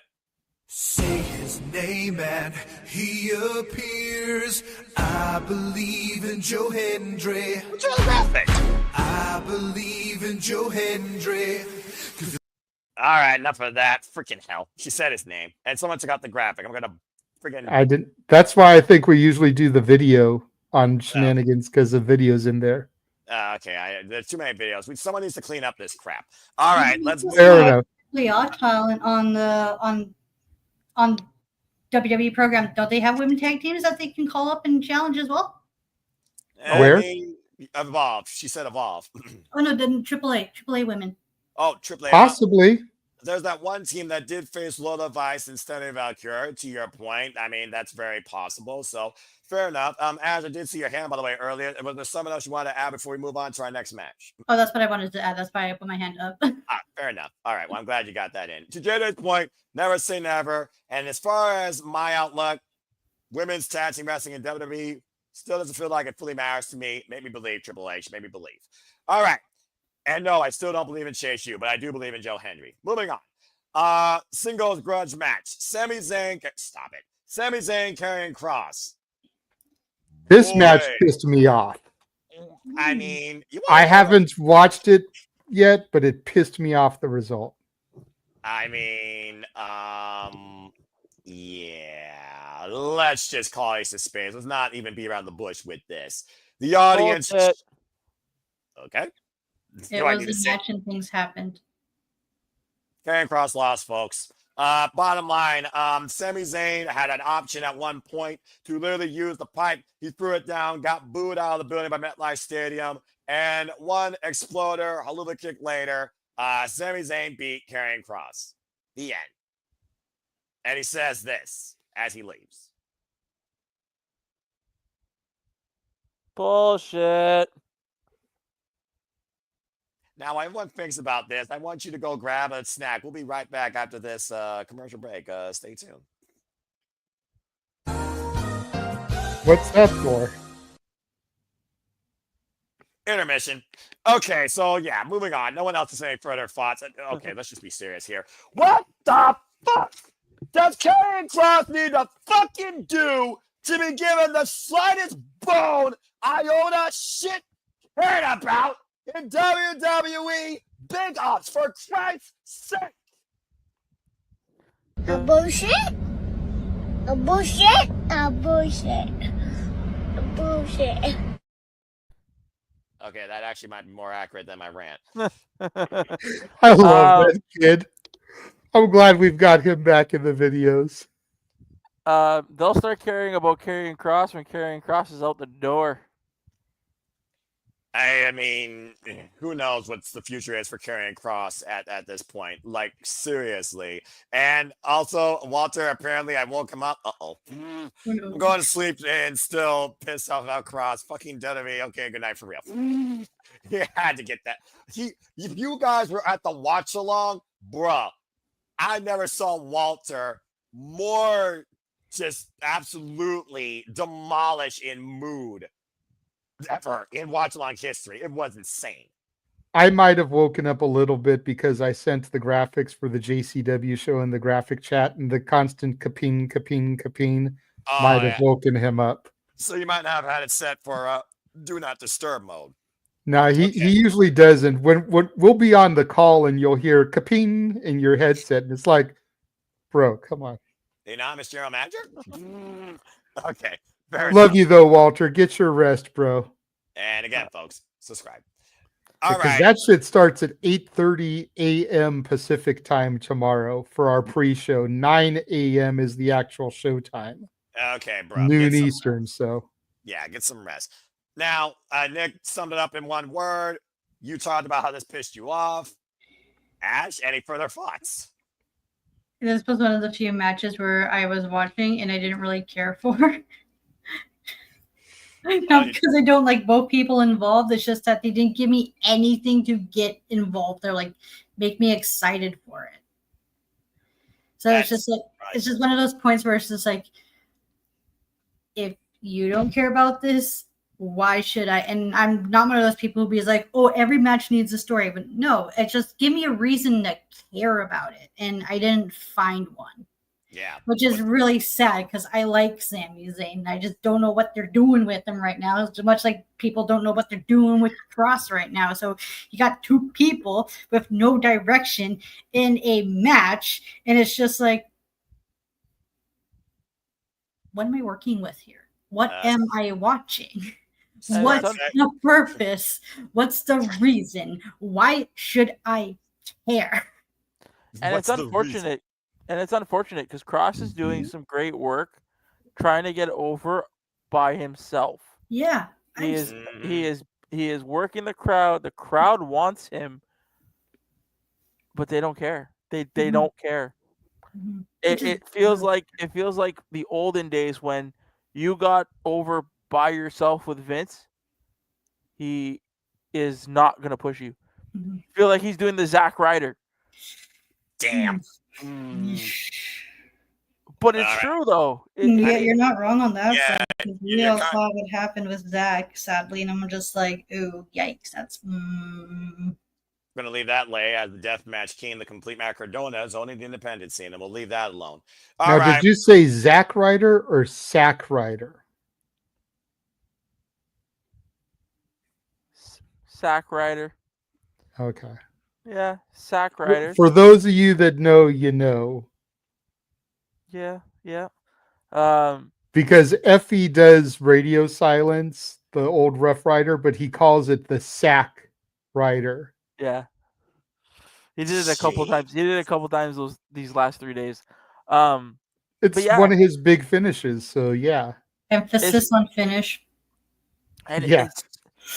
Do you guys remember when Karrion was in NXT with Scarlett? Yeah. With his whole entrance. Yeah, the Mystique. Oh God, are you quoting the promo? You quoting the promo, Nick? No, but like he had that thing about him. You know what? Yeah, if Adam Cole said it right, all you are a gimmick, or all you are is an entrance. Yeah, WWE will care about him when he's in the arms of either New Japan or even AEW. That's what they'll start caring. Where does Cross fit in New Japan, by the way? Because they're so faction heavy. Well, yeah, I'm about to say, well, I mean, unaffiliated is Wolves can obviously say Japon, but again, whole different conversation. And again, he did take on Minoru Suzuki, but Minoru Suzuki called him a fucking young boy. And Minoru Suzuki right now is a champion in freaking All Japan Pro Wrestling. So there you go. Cross should go to DDT. Yeah, well, you know what? That actually be pretty cool. Him versus Kanosuke. Killer Cross versus Kanosuke. All right, let's move on. Bottom line, Karrion Cross.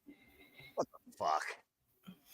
Okay, moving on from there. Our fourth match was another one that some people here were watching in anticipation of. Is it time to shine, or is Tippy time still worldwide and live? I think you know the answer. It was Tiffany Stratton versus Jade Cargill for the WWE Undisputed Women's Championship. A respectable bout started mutually with Jade Cargill and Tiffany Stratton. And what really was interesting here, it was more of a test of strength. Jade, of course, showing off her power and dominance throughout, but got a little bit too full of herself, and Tiffany Stratton made her pay a couple of times. At one point, Tiffany Stratton was able to literally hoist up Jade Cargill into the cartwheel Alabama slammer setup. Didn't get quite the full torque because of Jade's range and height, but did hit the prettiest moonsault ever, straight up into Jade's boots. Jade then hit Tiffany Stratton, and Jade shoots the half closer to the ropes, loses her grip on one leg, and Tiffany Stratton, by some grace, some would say, found the way to the rope break, and Jade Cargill absolutely unraveled to the point of no return. Desperate means she was looking for an avalanche Jaded, and Tiffany Stratton was able to counter with a beautiful Rana takeover, set her up for the prettiest moonsault ever, clean as a whistle in the ring. Tiffany Stratton beat that bitch and is still the WWE Undisputed Women's Champion. Now, whether or not this was Jade Cargill's strongest presentation to date, or she still has time to grow and improve, whether or not you folks think that this maybe should have gotten dirty, where again, it was more about face versus face, you're really looking at it, tell the tape here, or whether or not you think that Jade Cargill should have had her moment. The bottom line, Tiffany Stratton beat Jade clean as a whistle in the middle of the ring in Jade's first chance for a world championship. Tiffany Stratton is still WWE Undisputed Women's Champion. JJ, what do you think about this result? Well, while I'm sad that my girl did not win the title, I did predict it. I did pick Tiffany Stratton. As I did. So, as far as the poll goes, I'm happy because I got it right. I got the point. At this point, the only one that I got wrong is Karrion Kross. At this point, I'm 3-1. Mm-hmm. So that definitely made me smile. But I'm sad that Jade didn't win. And Emmanuel's saying she botched the finish. Did she? I haven't seen the match yet. I think that was just poor positioning because, again, she hit the Jade, but she shot the half towards the ropes and she lost the grip of the left leg, and Tiffany Stratton found a way to the rope break. Referee caught it. At the end of the day, I think Jade got a little bit nervous because it was the first time in this spotlight for her. Keep that in mind, folks. First time in this spotlight. First chance at a singles championship, singles world championship. I thought she held it herself pretty well, but yeah, there was definitely moments here where it looked like Jade wasn't quite fully executing things fully. You say the same thing about Tiffany, though, but I think that comes down to Jade and her range, especially after she got her freaking face kicked off of that boot in the very going. Good Lord. Anyway. You gotta wonder how much of it is did she botch and how much of it was the story they were trying to tell of the match. Exactly. So, I mean, you gotta look at certain things. You can tell when it's a botch. And maybe they're trying to work Jade's greenness, for lack of a better term, into some of the storytelling of the matches to make it look like she's botching, but it's all part of the story. Use it to their advantage instead of trying to expose it as a weakness. Yeah. Again, there's definitely a spot here where both Jade and Tiffany struggled with one another, but I still thought the match was okay, and I called the result right down the middle. Again. Ash, what do you think about this match and Tiffany Stratton's run currently still as WWE Undisputed Women's Champion? I liked this match. This was good. It showed there was a good showcase for both of them. It showed the strength and power of Jade Cargill, because my God, I always love me some big, strong women. Oh, we know that. Yeah. Jade is one of them. I did crazy chicks, so there you go. We got our fixes. Continue. And Tiffany's gymnastics background really showed in this match as well, because both of them played up to their strengths, and it made for a solid match. And I didn't think the finish was botched at all. I thought it went as well as it was supposed to go. I'm surprised Tiffany retained, because I thought Jade was going to win, but at the same time, you can make the argument that it might be a little too soon for Jade, and she's still got some stuff to work out. That was my thinking. That's why I picked Tiffany to retain. It was her first, folks, for Pete's sake. Dadgum. It's possible that she could win it at WrestleMania. They're probably going to be building her up for a Mania win. And possibly a Royal Rumble win. And see, I've been saying that for a minute, and have Naomi hold on to the title, have Jade win the Rumble, and then go after Naomi. Yeah. And get her ultimate revenge by taking the title off of Naomi. Yeah, because keep in mind, Naomi's the champion of Raw. This is for the SmackDown Women's Championship. Naomi was a non-factor. Bianca Belair didn't show up at all. It was strictly these two out of respect. Tiffany wanted Jade at 100%. She got that, and she beat that bitch clean as a whistle in the middle of the ring. Period. Nick, anything you want to add regarding this?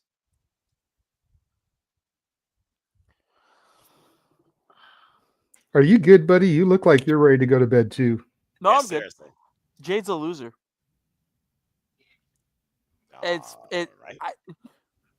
Watch what you say, bro. Clarify. What do you mean by that? Like, she lost. Oh, lost that's clean. what you mean. Okay. She lost clean Okay. in the center of the ring. Okay, you're good, because sounded like you were being like one of those little I'm mad she's not with my company no more type shit. I know. I'm just saying it came across that way. I'm just saying it came across that way. I'm not accusing you. I'm just saying it came across that way. Oh no, hell no. No, We're good. she lost clean as a whistle. Yeah. Like how do you I think and I talk about this with AEW and the world title scene. It's all about natural progression. If we run this, if we rewind the clock, she should have won the championship. If you knew that Naomi was going to win the briefcase at Money in the Bank, you should have had Jade win the title and then she get cashed on by Naomi. And then you kind of you take what you guys were saying about the it's because it's all about the chase, right? Once Jade gets that title, where does she go from there? So at least you at least could have extended that chase longer by her winning it. Didn't she fight for it? Didn't she fight for it before this? No, she hasn't, right? Because she won. She won Queen of the Ring. She won Queen of the Ring. She could. I don't know. You could have done something to where she won the championship earlier and then get cashed on by Naomi. That would have set up the entire chase going from now till next WrestleMania. Like you guys were saying, have her win the Rumble, and then call her shot there, right? But yeah, I don't like her. And then especially the fact that Bianca wasn't any factor. And I get it. You guys were talking about separate brands, but let's be real. WWE doesn't even follow their own brand split. So to me, there is no brand split. So Naomi could have showed up or Bianca could have showed up and cost her, right? Just her losing clean doesn't feel right. I get where you're coming from, because you're concerned about how do they recover Jade after this clean loss, yes? Yeah, it's like okay.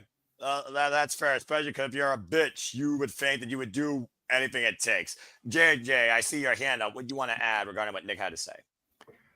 He's gonna say Nick's all wrong. No, because while I am going to counter you on a couple of your points, I get where you're coming from. Yeah. But here's why I think they went the way they did. Okay. Number one, the Queen of the Ring winner gets the shot at SummerSlam. Yeah. Correct. So you're going to do 2 cash-ins the exact same way on the exact same night. Spoiler alert for the main event, folks. No, because then you could have. Yes, you are. Because if you think about it, Jade and Naomi have the same rivalry and heat that Seth and Punk do. Oh, yeah. So you're going to let Punk and Jade win their respective titles just to have the briefcase holders come in and cash in and take it right off of them on the same night at the same show? Well, no, because you could have done something to where Jade turns around and says, "You know what? It's the same thing I was saying about Swerve when Swerve won his shot at the World Championship. I think it was at Dynasty against Mox, or who did he win his shot against that to get him the championship match at Dynasty? Oh, Swerve Strickland, you're talking about when he get to face Samoa Joe? No, when did this? Okay, so Swerve challenged Mox at Dynasty, correct? Yeah, after you won a number 1 contenders match against Ricochet at Double or Nothing. Correct. So there you go. So I can say the same thing where I said about that. I said when that happened, I said if I'm Swerve, I would have turned around and said, I ain't waiting till Dynasty. Fuck that. Give me my shot right now. So Jay could have done the same thing about the Queen of the Ring. Said, you know what? I ain't waiting. I'm that bitch. I ain't waiting till SummerSlam. He's looking more at the character dynamic And I get that, but SummerSlam is the summer WrestleMania. Jade is a character with enough of an ego that she wants to win on that grand stage. So there's that. And then as far as the Naomi side of things, and again, brand split, LOL, I totally get that. Oh, yeah. But Naomi is the biggest chicken shit in the world because she cashed in her briefcase on the show that Jade isn't on after Jade's already whooped her ass twice. So she still got to become champion, but she's champion on the brand that doesn't have Jade. Exactly. But the winner of the Rumble can challenge for any championship. It's the Benoit rule. So that's how we get them back together, is now you go through the chase, but Jade, unless she gets drafted, if and when we do a draft, unless she gets drafted, she's on the opposite brand of Naomi. But okay. So you build her up by maybe by kind of doing a legend killer-esque gimmick with her. Yeah. And you have her start running through the Alexa Blisses, the Charlotte Flairs, the Chelsea Greens, the Meechens, Mia Yim, the women that have these established names, and you let Jade start knocking them off. But now, do you want your newly crowned? Now you just mentioned Charlotte and Alexa. Do you want your newly crowned tag team champions to take L's? If it's singles action, then it's not a huge deal. And there can always be shenanigans. Bianca's going to come back at some point. I agree that the fact that she didn't come here tonight, little sus. I thought she was going to get involved, revealed that she was behind the attack as well, set up the program for the rest of the year. But Bianca's another name that Jade can knock off. Yeah, I think there's enough established names, even if you take Alexa and Charlotte out of the picture, with Bayley, with, like I said, the names I already listed off, Mia Yim, Chelsea Green. There's enough established names that if she starts running through some of these people, that's how you start building her back up. If nothing else, I think this just adds to the fact that Jade Cargill is going to go full-on bitch mode against this division. She lost clean to Tiffany Stratton, and she's probably going to be pissed off about it. Is she going to blame herself, or does she still think she's better than Tiffany Stratton and this women's division? I think there's everything possible here that this invigorates Jade's character to evolve, and eventually that might lead her to a championship. So we'll see what happens. Either way, I'm going to start doing this from now on because I think this helps people. Folks, Tiffany Stratton is still the WWE Women's Champion. Clean as a whistle in the ring. Prettiest moonsault ever. All right. Moving on from there, they give a little tribute to... Before we move on, I want to correct myself about the number one contenders match, about Ricochet versus Swerve. I thought that happened at Double or Nothing. I'm getting my AEW pay-per-views mixed up. It's Revolution. Thank you. Yes. Thank you. I was going to correct you on that too because I am all late up for life, but I didn't want to. Even I was a little confused. I was like, "Isn't Double or Nothing usually after Dynasty?" But I wasn't going to call you out on it because I make simple mistakes like that myself, and I hate when it gets called out on stuff like that. So I just felt like there would have been more meat on the bone if Naomi took it from Jade and continued that story. Well, I disagree though. I disagree though because they would have been on the same brand. Exactly. I think there's more meat on the bone by the way Naomi did it because now it's how is Jade going to get back to Naomi? Find out next time on Dragon Ball Z. All right, let's move on. We talked enough about this. Again, so Tiffany Stratton, congratulations. Jade Cargill, oh well. Naomi, see if she actually loses tomorrow in her first defense. Now that would make her a third wheel. All right, semi-main, before we get there, they gave a tribute to Hulk Hogan, brother. You know what? Fine. Pause. Another JJ, They gave a nice tribute to Hulk Hogan, talking about the legacy he left in WWE. Of course, major name in SummerSlam history. Briefly, is there anything you want to say about the Hulkster and his legacy on the business since you weren't here last week? Okay. I've been thinking about this all week after him passing, doing the spaces, which, as the people underneath me know, got very, very toxic. Oh dear. Big time. After watching Shenanigans from last week and seeing the way you guys all very elegantly handled things, shout out to you for the way that you anchored that, and shout out to these fine folks and the rest of the panel for the way they handled it, whether they like Hogan or they don't like Hogan. Everybody knows that I was never a Hulkamaniac. I've never really been a Hogan guy. That's my cohort in the dads wearing our NWO style shirt, my little tribute. Damn. I was the Piper guy. That's why my Renegade shirt is in the Piper font.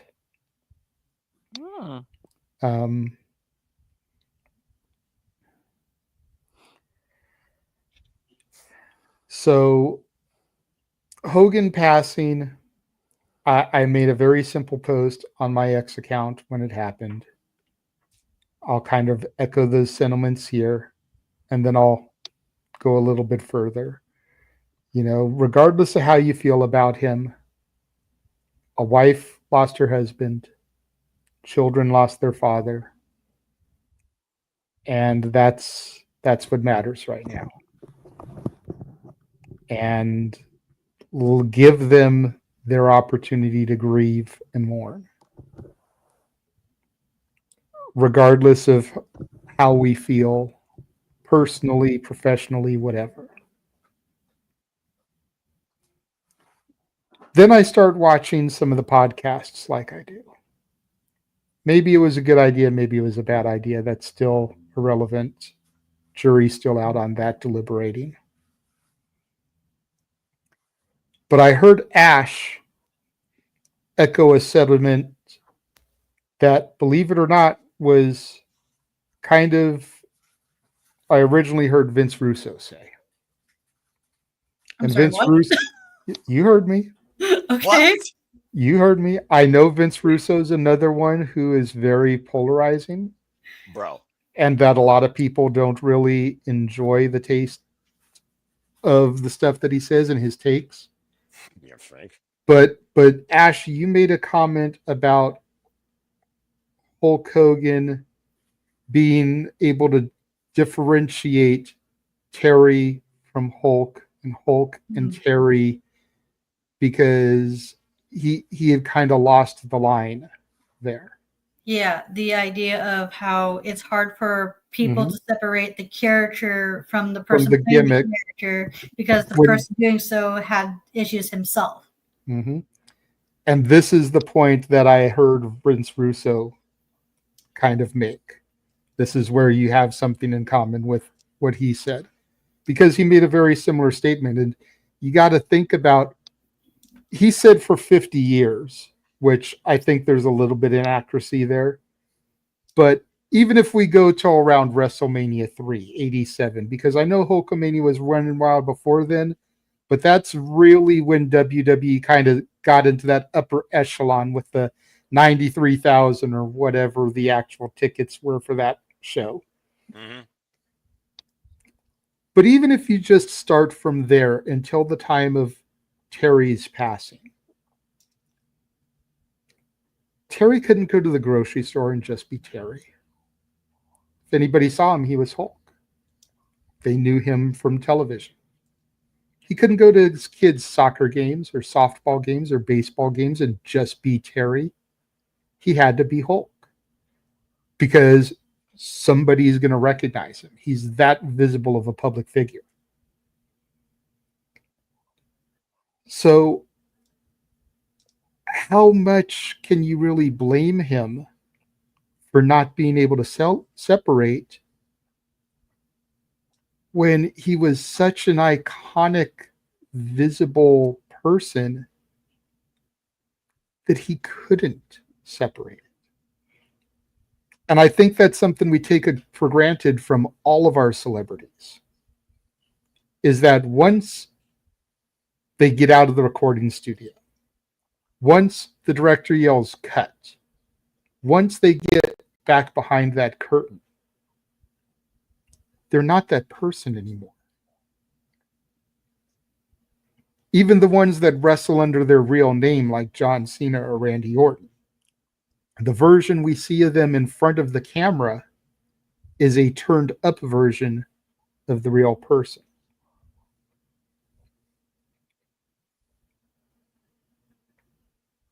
And Russo was talking about how he really kind of pitied Hulk.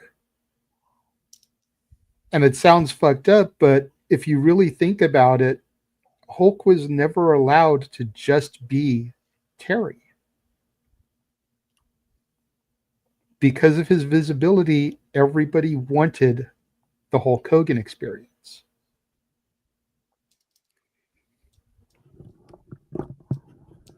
So that's kind of, the point that you made that I found interesting, because it kind of coincided to a degree with what he was saying there. I just wanted to touch on that one. The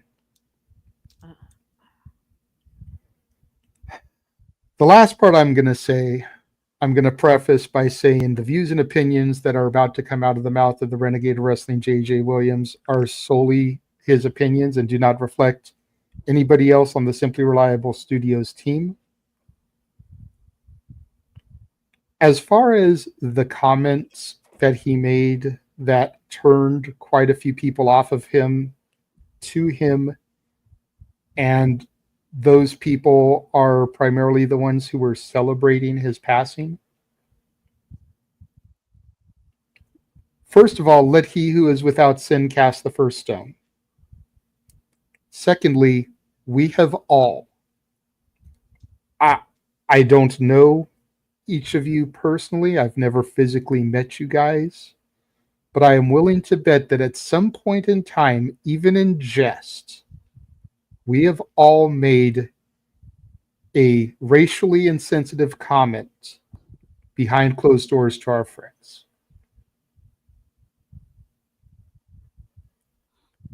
The difference is that Hulk was unknowingly being recorded and is a famous enough person that when it got leaked, it ruined him for a time.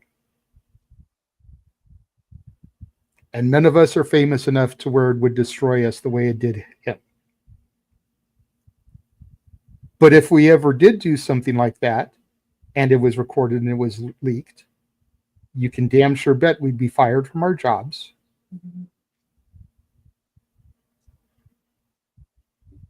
Like he was fired and removed from the Hall of Fame.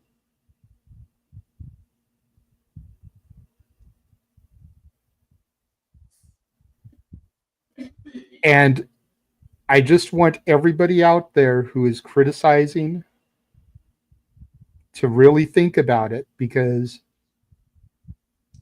I am willing to bet that every single one of you, whether it's a joking stereotype, about how certain races maybe can't drive because of who they are, we have all done it. Again, whether we're being 100% serious when we say it, or whether we're with our buddies drinking and just fucking around.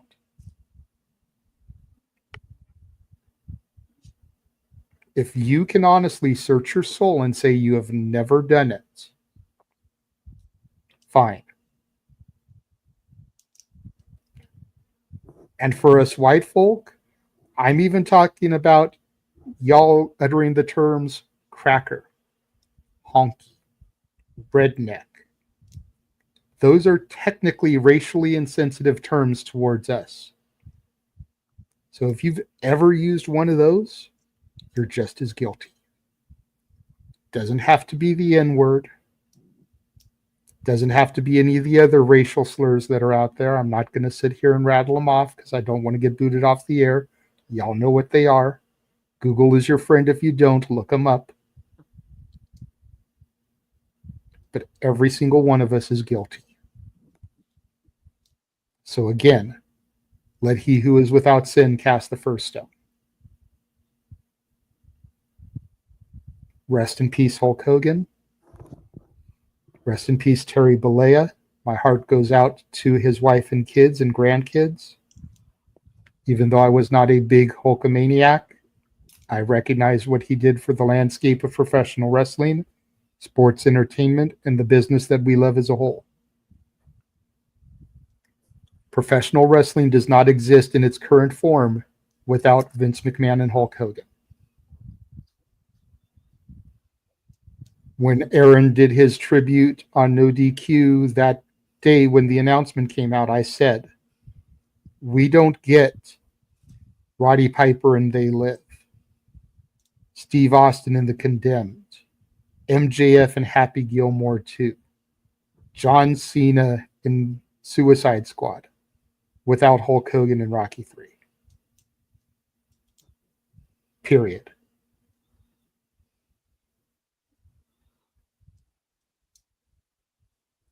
We don't get John Cena's You Can't See Me, Fozzy, the Luchagors fronted by Lita, Randy Savage's Be a Man album without Hulk Hogan and the Wrestling Boot Band. As good or bad as it is, that's a whole other argument. But we don't get those things without the baby steps, without Hulk Hogan kicking down the doors. Hulk Hogan and Mr. T being on SNL the night before WrestleMania, we don't get The Rock hosting SNL. We don't get Cena on SNL. Hulk Hogan opened doors so that the rest of our favorites could come right behind him. He was a trailblazer, and he needs to be respected as such. And I will get off my soapbox now. Mic drop.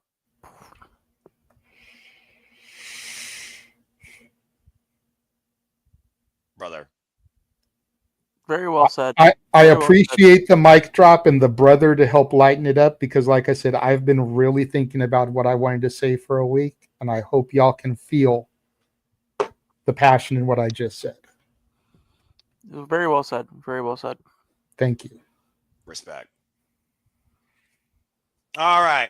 I'm glad you were able to finally get that done because I know that this has been something we wanted to finally get across here. Something! There we go. Speaking of something, speaking of passion, speaking of transcending mainstream professional wrestling business, whether you belong or not is a whole different statement and opinion. Let's go ahead and talk about what was the semi-main, which actually was Jelly Roll Randy Orton versus Logan Paul and Drew McIntyre. As Jelly Roll, of course, ushered in the Viper. Don't worry, we're going to keep this brief and simple as possible.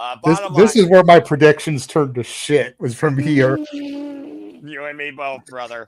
I was 3-1 up to this point, and then I ended up I think going like 3-4 because of the bonus point by the end of this. Damn it. Okay. Now we're because I had the baby faces here, I had Gunther, I said no, and I fucked up on all those things. So you and me both.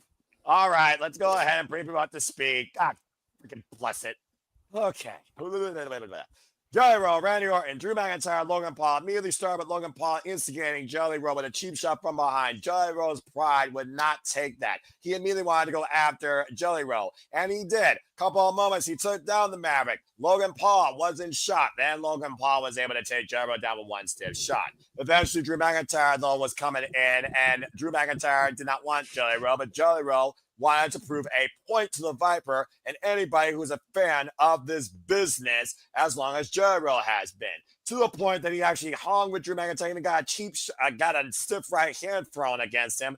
And then Drew dropped him with a Glasgow kiss, and Jolly Roll was on the blunt of punishment for 90% of this match before finally Randy Orton was tagged, and we got Vintage Orton power slam, Dreaming DDT, was looking, of course, for the RKO, and of course, Maverick Logan Paul prevented that from happening. All hell broke loose as all four men were on the outside of the ring, taking out each other, but things really escalated when Drew McIntyre and Logan Paul isolated Jelly Roll, placed him on the announce table, and with 2 pries in his hands, oh hell yeah, freaking Logan Paul's sword off the ring post and crashed through Jelly Roll through the announce table. So much so that we had literally staff support, his wife there at ringside watching on. He was being literally hoisted, escorted out of the ringside area as Randy Orton was on a blunt 2-on-1 handicap beatdown. But Jelly Roll refused to stay away. He went back up on the apron, got back in the match. The crowd willing him on. Randy Orton did make the tag. There was glimmers of hope, it felt like, after a beautiful choke slam,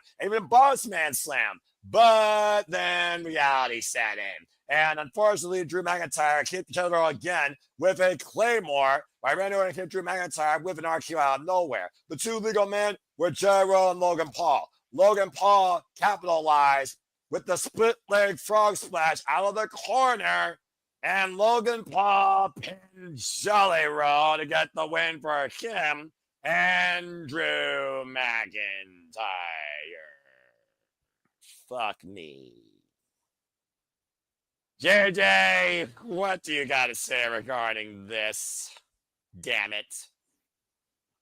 What you just said, damn it. Damn it. Like, after the Bloodsport show ended, I watched a little bit of the kickoff on YouTube for WWE before I had to clock in. And I saw the first part of the sit-down interview with Jelly Roll. And while I know of Jelly Roll, I've never really followed him, never really listened to his music, don't really know his story. But just listening to the first part of that interview really kind of sold me on the guy. Mm-hmm. And I really wanted him and Randy to win. But I don't know. There's part of me that really isn't surprised. Because on the other side of things, you've got Drew McIntyre and you got Logan Paul. And Logan, whether you like him, whether you don't like him, always seems to find a way to pull it out. Damn it. At least Jelly Roll ate the pinfall protecting Randy. But I don't know. I'll have to see how I feel after I watch the match, because that's what I'm going to do tomorrow before we kick off night 2 is I'm going to watch night 1. So. Damn it!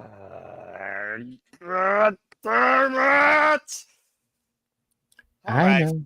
I'm fine. I'm fine. No, I'm fine. Everything's fine. Everything's fine. All right, let's go ahead and get the thoughts of the bottom row here. Ash, what the fuck? So, this is one of those matches on the card where I didn't really care about because I don't care about the celebrity involved. Which celebrity? Sorry. The only person I cared about in this match is Drew McIntyre. So to me, this was like, okay, this is a match that involves a celebrity. Cool. I will say this: Jelly Roll did actually he did fine. He's not the worst, but he's not the best celebrity I've seen. No. He did well for himself. I will put it that. Yeah, now again, not anyone can be a W superstar. Not anyone can be a wrestler. Not anyone can actually go onto a match, let alone take that amount of punishment. So, mad respect to Gyro has been a lifelong passionate fan. Whether or not Logan Paul still believes he doesn't belong here, Whole different conversation by the impulsive, prime-driven bitch. Gyro's words. Nick, anything you want to add regarding this tag team match? Meh. I think we're entering, maybe not now, but I would not be surprised if we're entering that era of Bad Bunny versus Jelly Roll at WrestleMania 43. Yeah. You know what I mean? Like, we're entering that realm where I don't remember who said it on Omega. a podcast. It was Kenny Omega who said it. It was Kenny Omega. Freaking Kenny Omega. I tend to agree with him when he said it.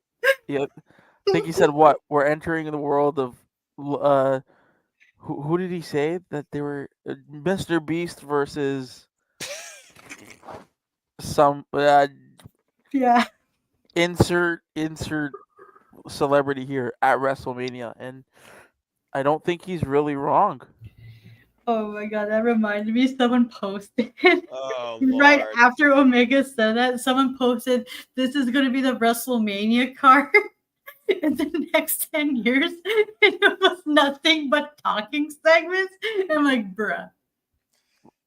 Okay, I know y'all are joking, but come on, man. Like that's a little too much. It is I say what you will. This is still a wrestling show, and I'm gonna say this right now, okay? Go for it. Just because WWE produces and books the show in a way you don't like doesn't mean it's not wrestling. God damn it, it's still wrestling. It's the four-sided ring. Preach, Ash. Four-sided ring for a reason, folks. Just saying, it's not there for cosplay. Preach, Ash. All right. And that was Ash's second TED Talk. Stay tuned for the topic next week when we look at the square ring versus the six-sided ring. Okay. Well done. Emmanuel. Ash is getting to the point where she may have to be the host, with these outbursts here. I love this passion. Ash, I didn't know you had this in you, and I want more of it from now on, as I think everyone wants to attend your church. The next gospel by Ash. Something told me she did have it in her. It just took a little bit of time to get comfortable with everyone to bring it out of her.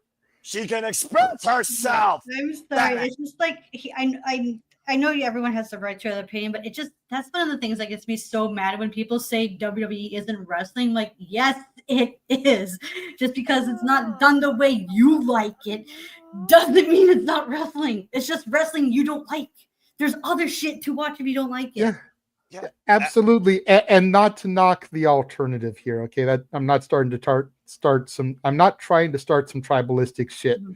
But if wrestling to you is fucking 35 super kicks and all kinds of crazy flippy finishing maneuvers that everyone kicks out of at 1 or 2, instead of leaving them be finishers, you can have that as your wrestling.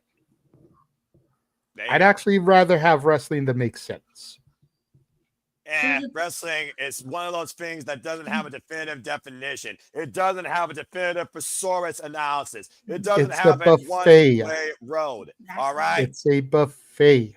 Exactly. And if you the can't find sooner that people get that, the better. Professional wrestling is a buffet. As simple as that. All right. And hopefully people will finally understand that. Otherwise, get the fuck out of the business. Manuel came up with thought, also been a member for 27 months. Do I get the point back, Noah, since you pursue me? No. And bottom line, I don't play that game, homie. If you picked what you picked, you ride or die. Simple as that. No handouts for anybody, including Team No DQ. All right. That being said, what do you call it? Sports entertainment. Professional wrestling, backyard wrestling, independent wrestling, juggalo wrestling, balls to the walls wrestling. Wrestling is everything you put in front of your screen that involves men or women kicking ass, kicking names, proverbially or physically, inside those tension ropes on your screen. Period. Now, I also want to add, if you guys want to watch what you call real wrestling, watch college, watch university shit, watch the Olympics. And there you go. Again, people argue that that's the only real form of wrestling. And again, that's how wrestling starts for anyone that truly believes they can wrestle. Hello, Cody Rhodes. But again, we're going way off topic here. Even But though are we really? not really considering But the are main we event.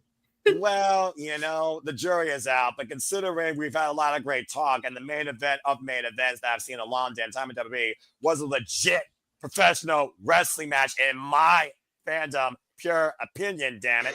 Let's go ahead and fucking talk about it. Because the main event of night 1, and yes, they did run down night 2. Of course, we have all championships affairs in the TLC match. Here's the card graphic they gave us, as well as the TLC 6-way for the SmackDown Tag Team Championships. Of course, we'll be covering that. Here's Bubba Studios, me and Walter Cruz, and who knows who the hell else might join too. And whether or not there's a closer conversation depends if I have a voice and depends if I'm awake. Stay tuned.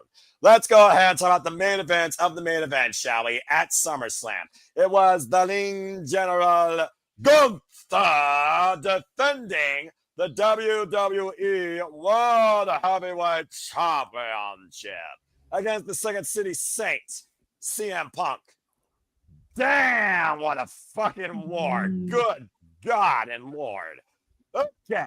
Well, straight up, obviously, the tail of the tape here, CM Punk, the seasoned veteran, tested in the game over 1,800 matches, as I said earlier, while the Ring General Gunther is still the younger tested veteran. Ain't that some crazy shit? Despite the fact he's been champion now 80% of his WWE career. It was a taxing physical war. One key element was as soon as Gunther hit that first shot and CM Punk realized who the hell he's in the ring with. And then we go from there. It became a technical affair. It became a strong style bout. It became a test of might and strength.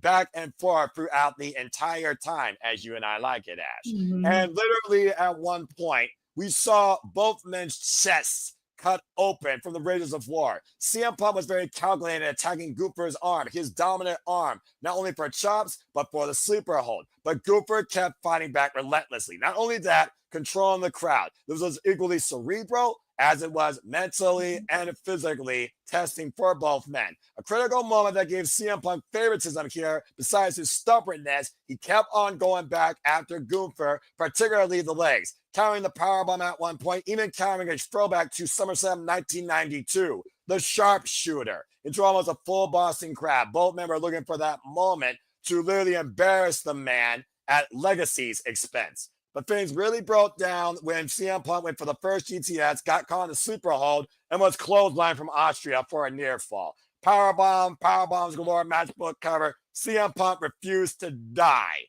And at this point, both men literally wagered all the stops, emptied out the entire reserve, including Anaconda Vice, dripping armbar, triangle hold. Things escalated, though, on the outside, though, when Gunther looked at his precious, says, I am the best in the world. You will never seize this. And basically thought he had CM Punk dead to rights. CM Punk was basically a dead carcass on the outside. One point, he threw CM Punk side first into the ring post.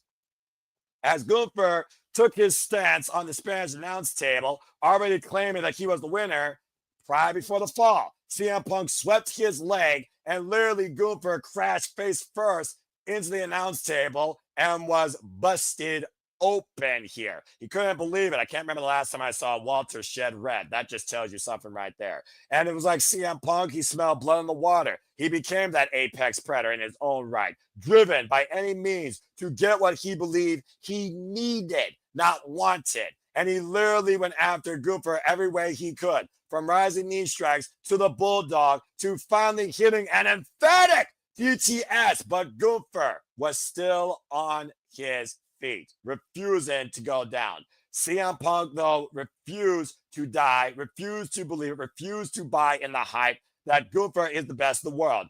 As Gunther reluctantly, it seems like, fell on CM Punk's shoulders once again. A second emphatic GTS. And ladies and gentlemen, CM Punk became the new World Heavyweight Champion. Clean as a whistle in the ring, embracing the title, embracing the moment over a decade plus to get back to this spot. finally proven he arrived. He still got this. He truly is still the best in the world. It was CM Punk's night. The summer of Punk was back in 2025.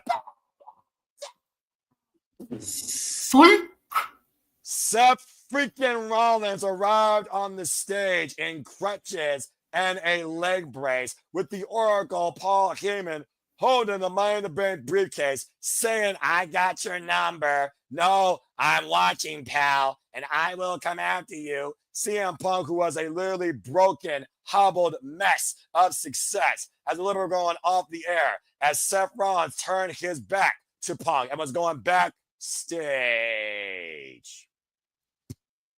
Drops the crutches, turns around, takes the knee brace off, grabs the briefcase, runs down to the ring with Jessica Carr and bludgeons CM Punk with that Money in the Bank briefcase over and over again to the back of the fucking head and cashed in.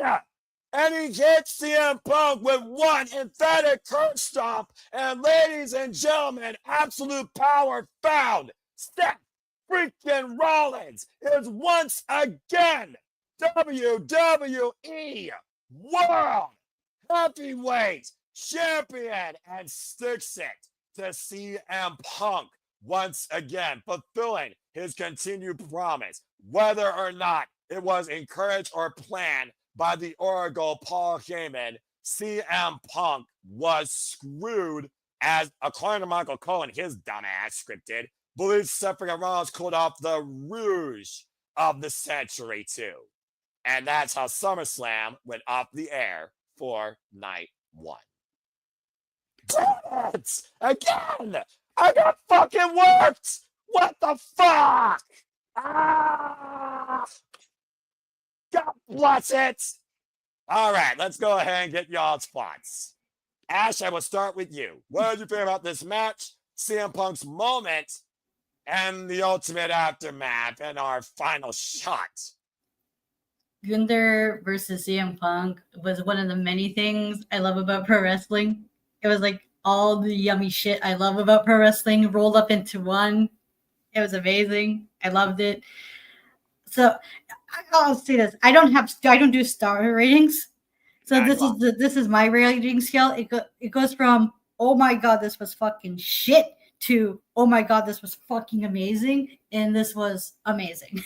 Ash, to echo that, I'm the simple man that looks at all professional wrestling, but there's a certain phrase when a passion is exuded out of me, and I feel what I'm calling here with my fun wrestling family. I take a moment to breathe, and JJ's heard this maybe a few times, not just in AEW, but in WWE during our calls and moments, even when I gave him that 3 count one time, only time in my freaking commentary career. What's that phrase I use?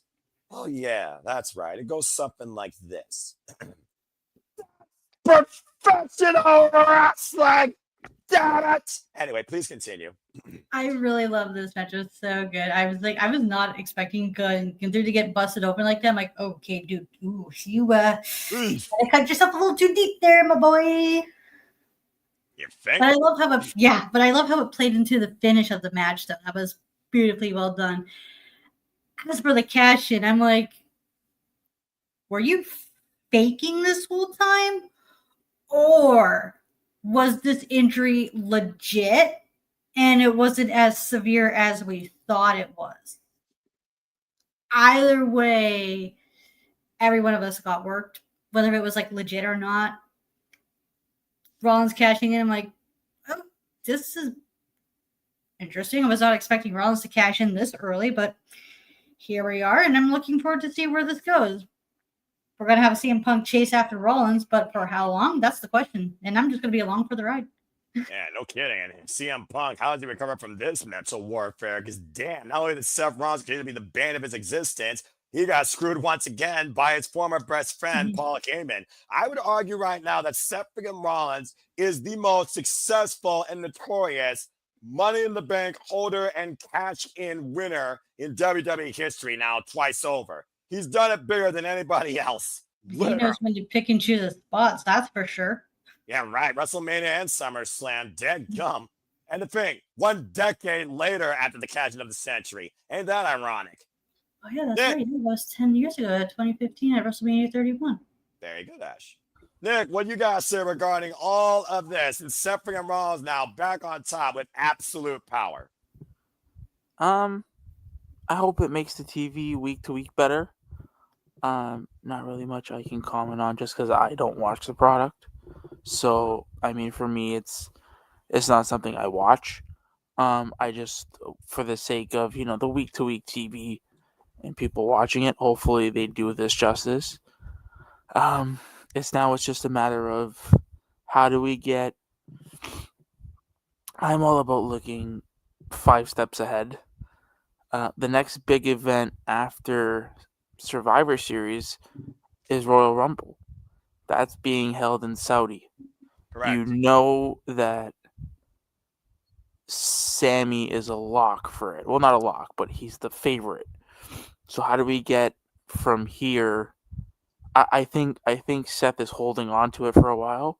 So how do we get from here now with Seth and CM Punk to interchange with Sammy, and Sammy wanting to win the Rumble in Saudi to go on to WrestleMania to win his first championship?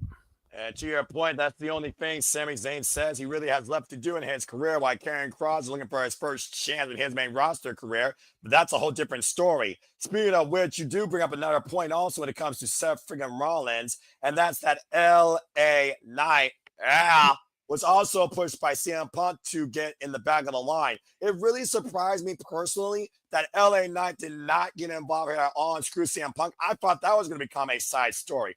Seth freaking Rollins was the furthest thing from my mind regarding this whole damn night, and it bit me in the ass 2 times. Damn it. And good God, what the fuck now? Well, JJ, what do you got to say? Goldberg was right.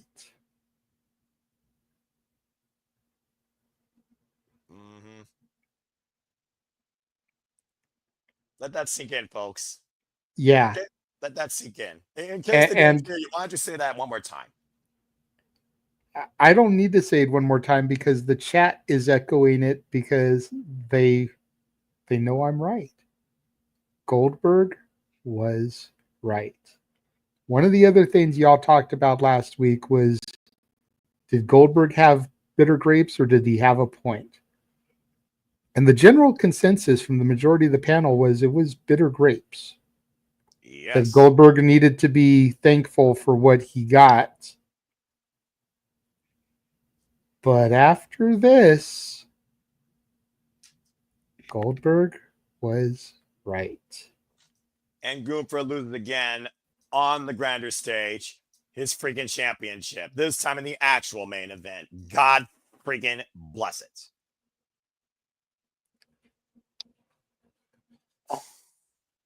I'm not the biggest Goldberg guy. I will say I was always more of a Goldberg guy than I was a Hogan guy. But the margin was minimal. But watching Goldberg on that Ariel Helwani interview, like I did, something about the way he was wording things, because he couldn't dive completely into things. But something about the wording he was choosing just told me that something was off. And while I went ahead and I picked that Seth wasn't going to cash in.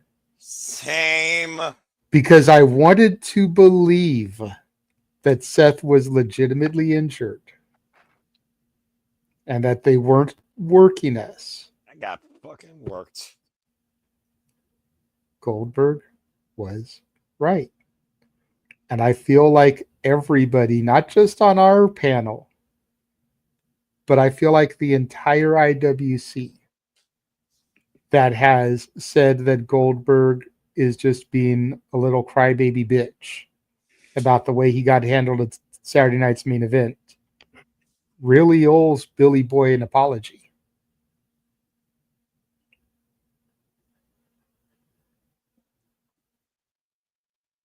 So, yeah. And that, ladies and gentlemen, was your SummerSlam Night 1 as we prepare for SummerSlam Sunday. Overall, I thought the show, it was adequate, but definitely, if nothing else, you take away from SummerSlam Night 1, Seth freaking Rollins worked over the entire fucking pro wrestling business. And Jeff Meacham here with fought towards all this as well. And apparently he is far less pissed about the ruse of the century than he thought he'd be. And I'm sure this will be a huge topic of conversation coming up on the No DQ review this week. So stay tuned. But that being said, that was SummerSlam Saturday. So let's go ahead and give a closing, simple final take on this night overall as a whole. I will start, of course, based on he heard it, wasn't part of the call, but echoing that final sentiment kind of sums it all. Overall, JJ, what is your set of sentiment towards SummerSlam Night 1? Despite the fact that I basically went 50-50 on my predictions, it sounds like it was a decent show. I look forward to waking up in the morning after a nice night of sleep and watching it all before night 2 kicks off. And I look forward to being here alongside you and possibly Walter later on today now, technically, because it is after midnight here on the West Coast, and calling night 2 with you. So there we go. Looking forward to it. Nick, any closing remarks overall to sum up SummerSlam Night 1 based on our conversation? I know you don't watch, but still. I mean, sounded like a decent event. I don't think it was probably doors blown off. But I mean, this is their first two-night SummerSlam. So, I mean, we still have another night to go. Yeah, and again, a lot of people probably were looking more into night 1 versus night 2 outside what the SmackDown segment was between John Cena and Cody Rhodes. And I almost wonder, are we going to get work twice this week? Stay tuned.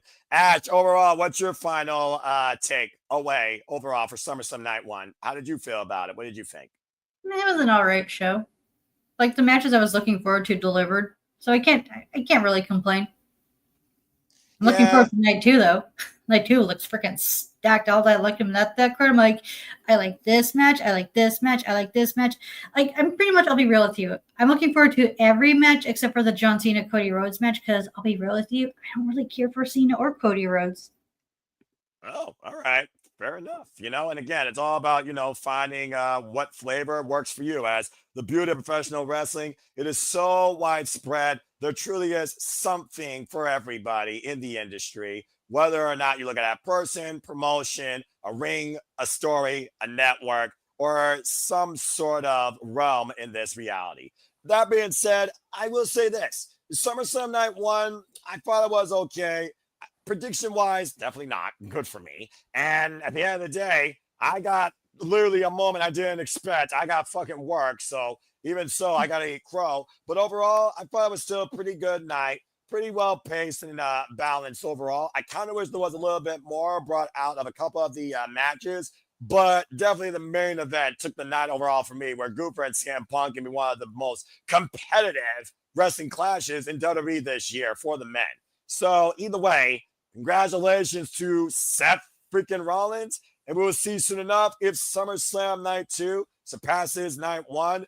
Will we be worked again? Will we be left in shock and awe? Will we see the real world champion for the last time, or once again for another time? Will Cody Rhodes turn heel? Is Naomi a third wheel? Will Becky Lynch shut Lyra down? Will family overcome Jacob Fatu? And will Dominik Mysterio beat the phenomenal AJ Styles in what could be his last SummerSlam? There's so much more with that 12-way human car wreck coming up with that TLC match. And we're coming in all tomorrow night here at the Super Reliable Studios with SummerSlam Night 2. But that being said, what a wild-ass, rousing, passionate, compelling conversation we had tonight for the Shenanigans as we bring things finally to a close here, too. So thank you all for tuning in. Before we bid you all a fine adieu and get the fuck out of here, let's go ahead and chill, and then we can get some rest. Nick, a pleasure as always with your takes, with your passion, with your curiosity. Anybody you want to promote, where can people find you? You can find me on the Simply Reliable Studios and every Saturday at Shenanigans. Come next week to see what I'm gonna be wearing. Oh Jesus! I'm scared. JJ, are you going to be hosting next week? I don't know. Oh no, I don't know if I want to be. I work next Saturday, so I may be here late. So And if anybody super chats, if you super chat to any one of the watch alongs, you get to dictate what I wear the week after. Oh my God!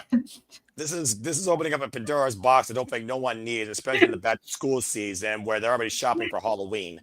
Anyway, Emmanuel, at this point, I'm a crazy son of a bitch. I will one way or another give you a simple take of SummerSlam Night 2 following our coverage, whether Walter and JJ are cognitive enough or even Ash or Nick are responsive enough. We'll find out. Stay tuned. That being said, Ash, our Canadian friend, our passionate preacher, sister, my God, love Jed, which you're doing that. But tell us where the people can find you and why they should follow you so they're not a dickhead. You can follow me on X, the app formerly known as Twitter, at JedabatAsh. You can catch me in the spaces, occasionally talking, mostly listening, and don't be a dickhead. Subscribe to my YouTube channel, Batty for Wrestling. I'm about to say, Saxon Jr. couldn't say it any better, you young punk. Appreciate you, Ash. Truly, we love you here. JJ, again, always a pleasure, man. I hope that you were able to really get everything off your chest regarding this night, damn it, and also the passing of the immortal one. Always appreciate your takes, your passion, your booking, even though WNAW don't follow it most of the time, it seems. But where can the people connect and further find and engage with you? you can find me on socials on Instagram, the Renegade JJ Williams, YouTube, Casa D18 Studios. X, you can find me at ROWJJ Williams and Casa D18 Studio. No S at the end of studio on the X. That's where you'll find me hosting and participating in spaces. Make sure you subscribe to Walter. Subscribe. Rage of Wrestling. Follow him on Instagram, walter.cruz.940. Subscribe. X and Blue Sky, Walter Alex Cruz. Make sure, again, you subscribe to him there. 34 subscribers away from his goal. And I said it earlier on Bloodsport. Subscribe. Since we are now in August, and August is my birth month, my birthday wish for this year is to get Walter to 200. So let's go, people. 34 subscribers in 28 more days. We can do this. Simply put, subscribe. Well, thank you for that, JJ. And again, shout out to James Hebert. He does really cool and dumb things on the internet, but we still appreciate that man and his quirkiness, even though he's a freaking idiot 95% of the time. Follow him at JHebertSide95. Follow him on YouTube, JHebertSide95. Engage him on Facebook if you choose. Follow his documentary for courses on Gary Hubert. He's done a lot of great work, put a lot of passion into that. And if you want to see him raised, then follow his watch along on the Super Mario Eclipse modded version of Super Mario Sunshine. Endure the rage if you choose. Appreciate you, James Hebert. And as far as me, I'm, of course, back here on your screens somehow tomorrow night for SummerSlam Night 2 in the PBP seat. And again, I'm looking forward to doing that, of course, with my friends. So find me in the Simple Studios again and in Fox 916 on YouTube and on X. For at the end of the day, why Ash preached the sermon of professional wrestling, I give you this as a closing remark. For there truly is no winners, no losers, no betters. Just fans with all opinions for this passion we all share. So at the end of the day, folks, support one another, respect each other, protect your mentality too, treasure your families, and just enjoy life and enjoy professional wrestling. It is truly as simple as that. Damn it. Oh, for the love of Pete, get that freaking off the screen. You can't freaking turn me into a meme this late at night. How many of those you got? All the Noahs. Just get all the Noahs out there. Why the freak not? Noah's just going to take over the entire Survivor Studios. We're going to get 9 Noahs. It's going to be the Noah bunch here soon enough with all these freaking screen caps. Freaking idiots. He's going to be in Noah's Ark pretty soon. Oh, shut up. You. And we thought Walter was the one with the funds. Don't even bring that up. Ay, ay, ay, every time.